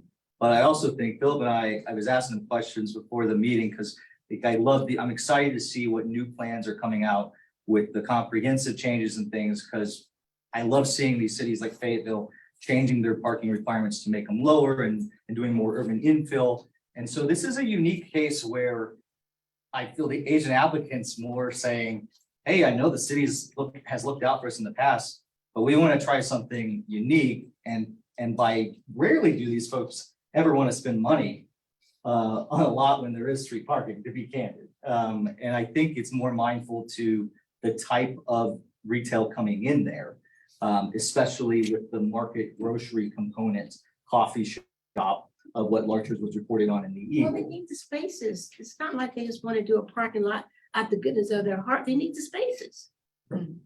I think, yeah, I think they're alleviating both the answer that others I think they were trying to go out of their way to alleviate a thing that their regulars come to them all the time about since they moved here. And they feel what is good business has been good for the community when the community is telling them, can you solve this? When their patrons are saying, can you solve this? And then when they share what they're gonna do to those customers and they say, well, I wanna be able to get in and grab some dinner or some, meat from my family from a local supplier that I wouldn't be able to do at another place. I think it's it's unique. This isn't like a chain with a custom, like a full bulldoze parking lot. But if anything, I think we're moving more towards the lower requirements. And so it's so that we can have more development and developers less worried about having to spend money on lots. I'm just worried about a 4-year delay, especially seeing the success of the pop-up in the winter, as well as then the feedback from those, particularly those who live directly across the street from it, diagonal, being impacted for another year or 2 years. You gotta be mindful of that as They're well. going to be impacted, it's only 29 spaces. It's definitely impact. Yes. But those 26 spots on the north side of Clifton Square make a huge difference. Make a huge difference, especially late at night. And so I think that's gonna be very similar use for that. Yeah. Danielle and then Katie, I want to. So I have a lot of thoughts on this. It's a lot of mixed emotions. But my thoughts have kind of changed since the last few times we've discussed this. I mean, it comes down to it at this point. We're talking about a delay of 2-4 years. It's a parking lot. I mean, I understand, I completely understand both sides of, we need to preserve the neighborhoods. But I also understand the folks who have the safety concern of cars parking in the street, which I've stated before is the whole reason why I'm even on the DAB board to begin with was Revolution, brand new business, built brand new concept coming to Wichita with storage container building. And as a renter in that neighborhood, we weren't notified. Of course, only homeowners are notified. But people were parking on our street because of this new business. They didn't know where to park. So of course they just came to our neighborhood or to our street, which is a dead end. So it's, it's a one-way street. So imagine that it's a very, very small street. I don't know if you've been to Revolution or not, but Volusia Street is very tiny. So we had people blocking our driveways constantly. It just wasn't safe. People's cars were getting broken into, just a lot of stuff. So the owner, Mr. Ramsey, was kind enough to meet with me, and they got lots of signage up to direct people of where to park. They got extra parking put up for that reason. So with this situation, I mean, I was just there at, not at the Belmont, but I was at Andy's on Sunday, and I had just noticed that little parking lot in the back, and I hadn't noticed that before. So I'm like, oh, okay, well, that's interesting. We're trying to get more parking. There's parking back here. However, the parking lot that they're trying to develop, hopefully they still go with the concept that they have, that they've presented to us. But it's a lot more friendly and inviting than the other parking lots that I've seen out there in that area. So I feel like they've gone above and beyond already with the concept of the parking lot. I do understand. I wasn't very pleased with the fact that they tore down the homes without the approval first. I thought that was kind of neglectful on their part. So I wasn't happy about that. But where we are now, I mean, it's obviously a need for, like we've stated, people who do not live in College Hill, who are coming from other parts of town, and do need somewhere to park, and who are staying there late at night, and when it's getting dark during those months where it gets dark early and having to walk to their cars. Yes, it's a nice neighborhood, but that still doesn't matter. It's still safety, you know, women, children walking by themselves, it's still a safety issue. So that's kind of where I'm at with the situation. It's already a vacant lot. I feel like the parking lot is needed. We've heard that from business owners. We've heard that from, we've heard it from residents. We've heard it from other people coming from other places. So that's kind of where I stand. I really don't want to delay it anymore. I mean, I know that's not just my call, but that's just saying how I feel in the situation, because we've dealt with this for a long time now, and I've kind of jumped back and forth a little bit. So I know people are probably thinking, what's going on with Danielle tonight? But that's just where I'm at. I feel like it's very logical at this point to go ahead and do that. It's safety issues. It's, you know, might as well for the aesthetic.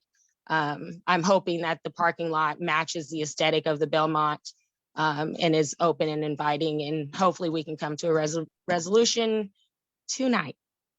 So that's all I have to say. Thank you. If you want to make a motion to, I think what the DAB should be able to do, like in cases like this, I don't know if you remember before, when we had hot topic issues, if when you're done, you wanted to take the lead, or at any point making the motion for or against, I think we should defer to you, being the resident there, and then can have further discussion if you feel comfortable making the motion. Yeah, so that was some comments as well. Danielle, sorry. Did you have more? No, I was just saying that would that motion be then to approve their? Oh, no. Comment, No, Danielle. comment. Sorry, I live in the neighborhood, so I feel personally invested to kind of spend a little bit more time on the issue. Did you have anything else you wanted to add, Danielle, before I jumped in? No, I'm done. Hi, my name is Katie Brozek. I live in and own 3230 East English in College Hill. I've lived there for 13 years. I lived there for a few years, and then my mom moved down the street. We loved it so much, so she is my neighbor as well. She lives at 200 Clifton Place, so very familiar with the neighborhood, very familiar with the area. And for me, it's easier to write things down, especially when it's so late in the day. So gotta save it here. So dear neighbors and community stakeholders, I provide this written statement to explain and justify my support of the petition to approve the pending application by Happiness Plaza to construct a parking lot adjoining their facilities. And this is a change from my original vote when we heard this about a year and a half ago. While I share the heartbreak of losing 2 to 3 homes and the loss of potential neighbors, every home, every neighbor, regardless of the status, is important to the vibrancy of our community. In my opinion, in the future, whether it be 10 years or 100 years, the likelihood of a home remaining a home is so much stronger than a business remaining a business. When businesses close and are not immediately replaced, as we've seen throughout our neighborhood, and those businesses at the boundaries of our neighborhood, those properties tend to become neglected, dilapidated, inviting crime and other health and safety hazards to our neighborhood. I actually live across one that's awful constantly. It would be better if it was a parking lot. That said, this is a complex issue and therefore requires complex thinking and solutions. I recall back to both my time at Civic Engagement Academy, which, by the way, they are accepting applications. There's one that is starting later this month. So if you want to know how I got involved, that's how Civic Engagement Academy, you can apply online. And subsequent training through the Kansas Leadership Center. I want to apply 2 of those concepts to this case. One is perspective. A group of individuals may all look at the same situation they have and come up with vastly different interpretations. And I think that we're seeing that in this case. And as we've seen, things are kind of getting a little bit ugly. And 2 is compromise. When a compromise is reached, no one truly feels like a winner. With regard to perspective, I believe that the first time this case was heard, there was tremendous community feedback. In conversations following the previous hearing, some of the outrage against the applicant was made with potentially false and misleading information was spread. I believe it definitely skewed some of the individuals' perceptions of the case. And I think that there was definitely some bullying that came along with that. I also believe that the immediate tear down of the houses following the decision also could have felt like a slap in the face in the neighborhood. I know it definitely felt like it was a slap in the face to me, seeing those who had been desperately fighting to maintain housing in our neighborhood, to see those beautiful houses come down so quickly. In the last year, I've also witnessed some strange things in the College Hill Neighborhood Association. Probably the most recently with the election, or rather lack of an election, of our current president. Rather, the office was just transitioned to a volunteer member, as opposed to a full election as set forth by the bylaws of our neighborhood association.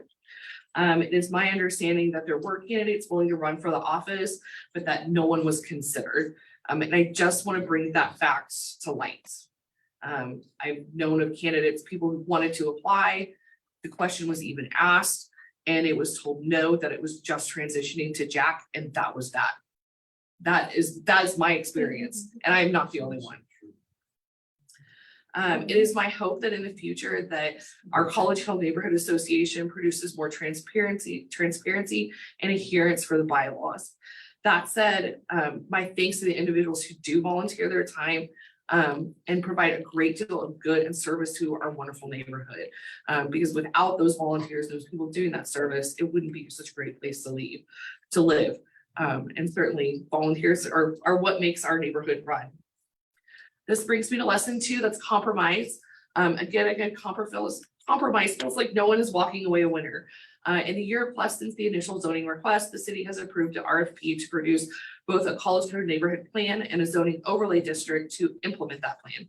For this request, up to $50,000, $50,000, that's our taxpayer dollars, have been allocated to this endeavor. As a part of the process, everyone is going to be able to provide input to create a shared vision of our neighborhood, including the following: neighborhood goals and how to achieve them, larger community goals and dynamics, balance of development and preservation, how parking should be addressed and managed, both public and private, the desire to emphasize pedestrian automobile patterns and other transportation related connections, so including the queue line. And then how do we measure the overall success of our neighborhood? So what is our shared collective vision? This is what we're investing it in. While the process will take time, anywhere between 1 and 4 years, right? Your input over the course of the project will be instrumental. It is my sincere hope that we can build consensus and a shared vision going forward, and that we will see an elimination of these types of requests in the future. So applicants are going to understand what is acceptable in our neighborhood before they even apply. In other words, I hope we lose no more stock in our neighborhood if this is approved. Or at least we can develop some consensus of what that looks like, right? Whatever the neighborhood decides. Back to the developers of Happiness Plaza and Belmont, the future largers, maybe even the Speakeasy. I've had some conversations with Tori as well as several members of their staff. I've been a patron of both the restaurant and the pop-up concept. I've had former current students employed by the owners. All of them had such positive things about their employment, learning and growth, and the opportunities that were presented by working for you all. And they will be honest with me. I usually get a lot of brutal honesty. A popular misconception is that these folks are big business coming in to tear the neighborhood and leave nothing but dust once we're done. I've experienced nothing but the opposite. Tori and his family reside in town. Honestly, they could probably count Happiness Plaza as a second home at this point. You were like literally always there, it seems like, whenever I have gone by. You know, they are small business owners with a deep investment in the community. I know they probably have some larger outside investors, but that's just how business is done these days, to my understanding. They are bringing jobs within walking distance to our neighborhood, a sincere desire to enhance our community. I can only imagine their losses in the last year plus, not only if this were to be delayed, right? The future losses as well of just having this vacant property or not being able to do anything with that property. So in terms of compromise, nobody really feels like they're winning. I think that we're kind of walking away, and even nobody's really out and out won in the last year and a half. Lastly, the third home I heard is in the process of being relocated to a vacant lot on South Holyoke Street in College Hill. It was my understanding. All of that to say, an approval of this application is a compromise. Not only will Happiness Plaza be gaining what they desire, but the neighborhood is getting the opportunity to develop a clear vision for its future and a set of rules that will dictate what that looks like. It's very late. I've also highlighted some of the golden rules that I think support that. But unless anybody has any questions, I won't. That's all I have. Thank you. Do you want to make a motion and further discussion after the motion? Or did you want to continue with the discussion? Does anybody else have discussion? I just have a quick question. You're saying 4 years is the Douglas redesign of parking is another 2 years? Because the neighborhood was just another year. I was thinking that if it was, correct me if I'm wrong, gonna be a year to 2 years, probably good to be on the conservative side here when it comes to putting this plan development. And so The parking plan. Yeah. Well. So I made the push to group the parking plan with the neighborhood. Right. So we should also work in the neighborhood. One thing going on. The anticipated timeline is to, once the consultant is underway, late, early midsummer, go about take 6 months on a short time to get a plan done. And then there's the development of the overlay on top of that. So what was discussed before was potentially by the end of 23, having the book. Well, then the book has to be implemented with the zoning overlay, which would look similar in fashion in terms of how it operates, not like we take a page out of their book, but it's something that is over top of the lingo. That's in a sense the end goal of rules for development that provide guidelines, like everybody's saying, for clear, concise expectations. And so the development and implementation of the overlay is the next step after the plan is, there's probably going to be tracks to run on from the consultant on what should this happen, but ultimately that has to go through its own level of engagement as well. So that's where you get into 24 when it comes to, and she should be hired by the city. In terms of our understanding of like any amendment to our zoning code has to go to the city process, which we do in depth because it's a city overlay, but then you also have to go to the county. And it's any amendment to the zoning code is. So it sounds like about 2 years, if the overlay is a year as well. Right, if the overlay is a year as well, so. And I was just adding that to the prior year. And then we have to weigh what's the opportunity cost, not just to potential development and other businesses that will partner in there, but also to the feedback, the new feedback. Right, well, that was another just point is, with the 20 some spots, the Love of Character business that we heard from was interested in utilizing it. The Hillcrest was interested in utilizing it. So it seems like, was there going to be a plan? Because if they're wanting to use that space as well for your business, then it's gonna. I don't think Hillcrest wanted to use it. They just were saying they need more. Advocating for more parking. Yeah. All right. I know that the next time I plan on going to any of the businesses down there, I think I'm gonna ride my bike. I think bringing a car down there seems to be like, you might get your tires slashed right now. And relative. I do have another question. Just since Nikayla brought that up, I'm sorry if I've missed it throughout this discussion, but is the parking lot specifically for the Belmont or is it for just public use? It would be a private lot for Happiness Plaza. And, okay. Public parking would not be allowed. Correct. Conditional use. So as part of this conditional use, sorry. We said it's kind of like the church, it can't be used. And because it's conditional use, we've said on DAB a few times already that we hope they do it to the specifications, to the widening. It has to actually be because it is. There's a site plan that would be approved. It has to be built to the specifications of the site plan. And meet all the conditions that are set forth of what conditions are finally approved. So I did say it in slight jest, but I do actually, I'm one of the people that's kind of on the margins of because I live right near Wesley Hospital. And there's a lot of things that are within walking distance or biking distance for me, and I'm, middle-aged male, so I feel comfortable riding my bike to places in my community. And now this whole case has reminded me, I need to consider that more frequently, because I do have the ability to, if I'm parking, park further out. If I'm able to walk, I should be walking. If I'm able to bike, I should be biking.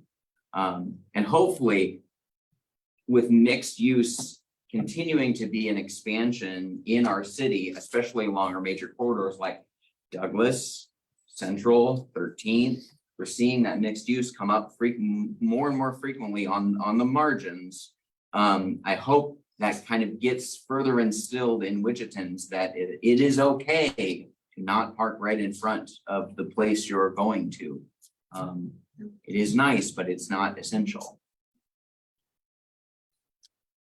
Any concerns, additional questions for discussion that might not have come up here?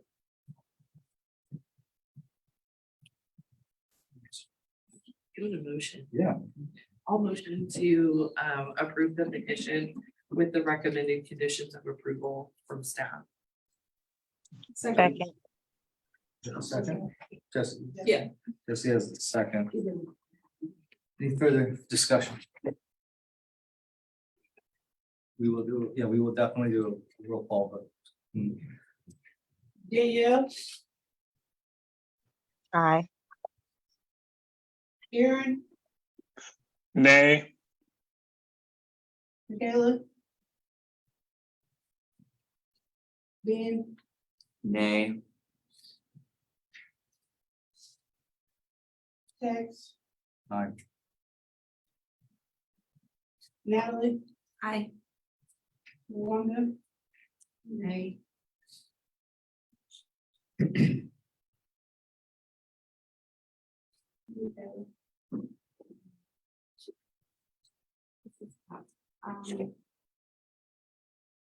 Yeah.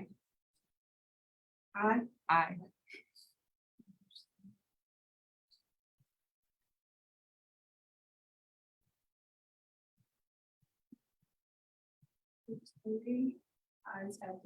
You forgot to vote. She seconded. Oh, okay. You made me nervous. It's good to clarify. No experience. It's good to clarify. Motion maker in the second voted aye, so correct. So just to clarify for those, this will come up to city council now because of the protests and feedback. This will require Philip a supermajority, correct? As of right now, it's over 20. It requires supermajority. You can still contact all the city council members as well as what date did this come up? I don't remember off the top of my head, I apologize. I would just say, I'm sorry, we don't know the date this will come up yet, but be aware, you can come and speak publicly during the beginning of the meeting for up to 5 minutes on any topic. You just have to request a week in advance. So I would just be, usually it's 2 weeks, at least come up 2 weeks. So you could just go ahead and request for 2 council meetings from now and keep an eye on the agendas. And then I bet we can get anyone who emailed us about it for or against into a mass BCC to let them know when this is coming up on city council, because I think that would be only fair. They're not currently accepting any application for the speak if it's about an application. Wait, they aren't? That's what I got from the city clerk this week. Oh. That you can go speak on any topic not related to an upcoming event. I apologize. I don't know if that's news. I always thought that was kind of the way, if you were still passionate about it, you could talk about the zoning. I'll stick for walk. They're waiting. Thank you. You'll find out. I've seen it happen. I don't know if this is- Yeah, I want to say I've been to dozens of their meetings. You guys really paid attention. I was made comments on how much inside it. Maybe I'll spend it with him. I was really-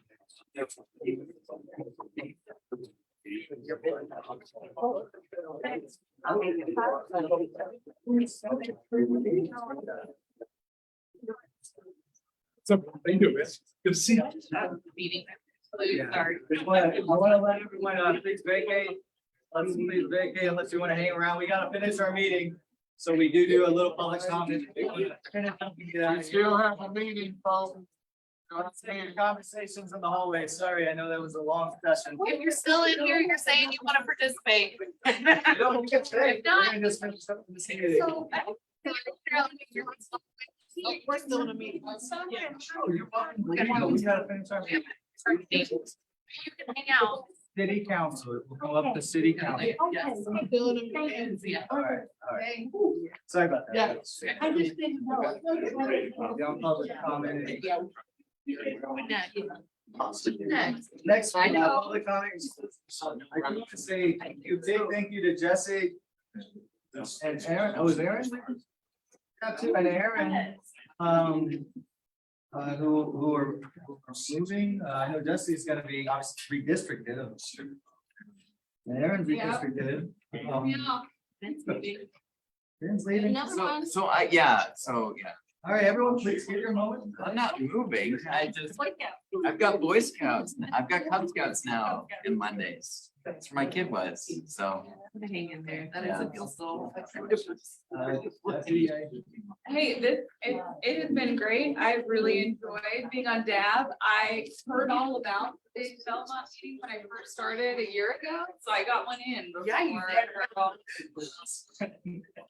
That's great. I can check that off my list now, but thanks to everybody here. It's been great serving with all of you. You're all very thoughtful and passionate about the city, which is, that's been great to see. And I appreciate the opportunity. Thank you, Brandon. Of course.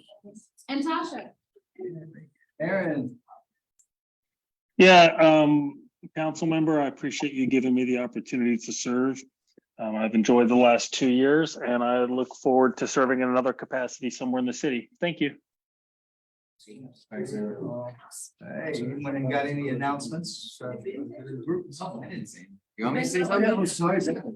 It's like, Okay, yeah, so I wanna, thank Councilmember Johnson for appointing me, being able to extend my public service for another little bit of time. Yeah, can't keep me away that long. I'll probably find something else to volunteer for here. Just not on Monday nights, because now my Monday is booked with kiddo activities. But I especially appreciated learning so much about our neighborhoods, especially in our northeast Wichita, our historically Black neighborhoods. I learned so much history from the wonderful residents that came here and spoke month after month. And I'm gonna miss that because that's an important part of our community that I don't think gets a lot of knowledge in the wider Wichita area.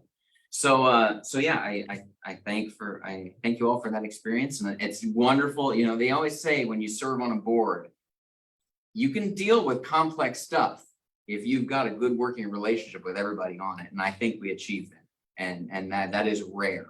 And I really like that we're able to have difficult discussions, but stay focused. So thank you. You got me biking more than. Absolutely, yeah. Me too. Yeah. Snowboarding again. So the Wagon Masters are having a party this Saturday in After Park. I know it's gonna be a little cold. We have the same, yeah. I thought it was gonna be better. The St. Pat's Parade is back in Delano. It'll be at 11. I think we're going noon to 4, noon to 5 in After Park, beers, brats, and live music. So just swing by. All the money proceeds go to Good Life Grants for our local nonprofits.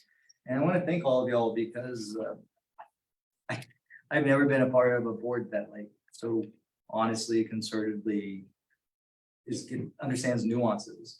Because I think like I was just thinking how if 200 Clifton came here and said we fully oppose this, I might, regardless of what I thought after Tom came here last month and I was like, oh, this is like Clifton 2.0 happening on stuff. I would have been torn as well. And I feel like it's rare to have that. And it's great. I have to really say I enjoyed that first zoning case. I was like the what the heck moment. And like that shows about a DAB that's worked together when we know like, hey, we dealt with this a year ago. You can't do this again.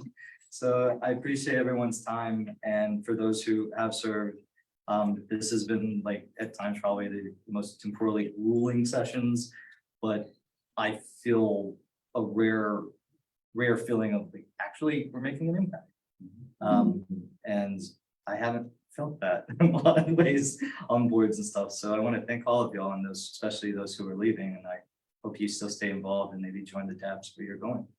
Yeah. Hey, Tex, Yes, Aaron.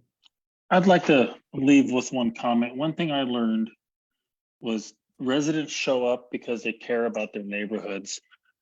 And, you know, the agent for the developer put it succinctly when he said this parking lot was not for the residences, it was for the people who live in the suburbs who drive into this neighborhood. And with the exception of Eastboro, I can't think of any small neighborhood where we've prioritized the neighborhood over the speed of our city streets. Douglas is 35 miles an hour through College Hill. I think it should be 20 to 25 personally. So Douglas's speed is set through Crown Heights and College Hill for people that live on the suburbs, and there's parking lot for people that live in the suburbs. And if you choose to move to the suburbs, one of the things you give up is easy access to some of the neighborhood amenities that you come into town for, and so you end up needing to walk. I think the decision we made tonight is just another thing that's unsustainable long-term for our city. And I again want to mirror what Ben said about learning about other neighborhoods and how much passion people have. And so even though I voted nay on this, I appreciate the fact that the board worked together to come to a solution on this. And I, again, just want to thank you guys for allowing me to serve. Yeah. I did think that agent's comment was actually poor. Like it was incorrect too, because I think the whole point was listening to those in the neighborhood who have concerns about the parking. I definitely think what he said about this just being about those outside College Hill was wrong. And I think that mischaracterized the feedback we got on both sides within College Hill. So yeah, I know I got issues just in Crown Heights getting over there, my mother over there, so hopefully that helps. I will share some updates. So speaking of the Sedgwick Lofton case, the joint task force is coming up on their 1-year follow-up meeting. That will be April 25th from 4:30 to 6:30, and it will be virtual, but also remote access for public viewing via Facebook Live and in person as well. And also the city Parks and Rec is partnering with the Office of Engagement at Wichita State and hosting the first Open Streets ICT, WSU, and Shocker Neighborhood on 17th Street, April 16th, which will be really a great opportunity for a free community event to engage, build, and strengthen relationships from the university and neighborhood. So come check that out if you're free.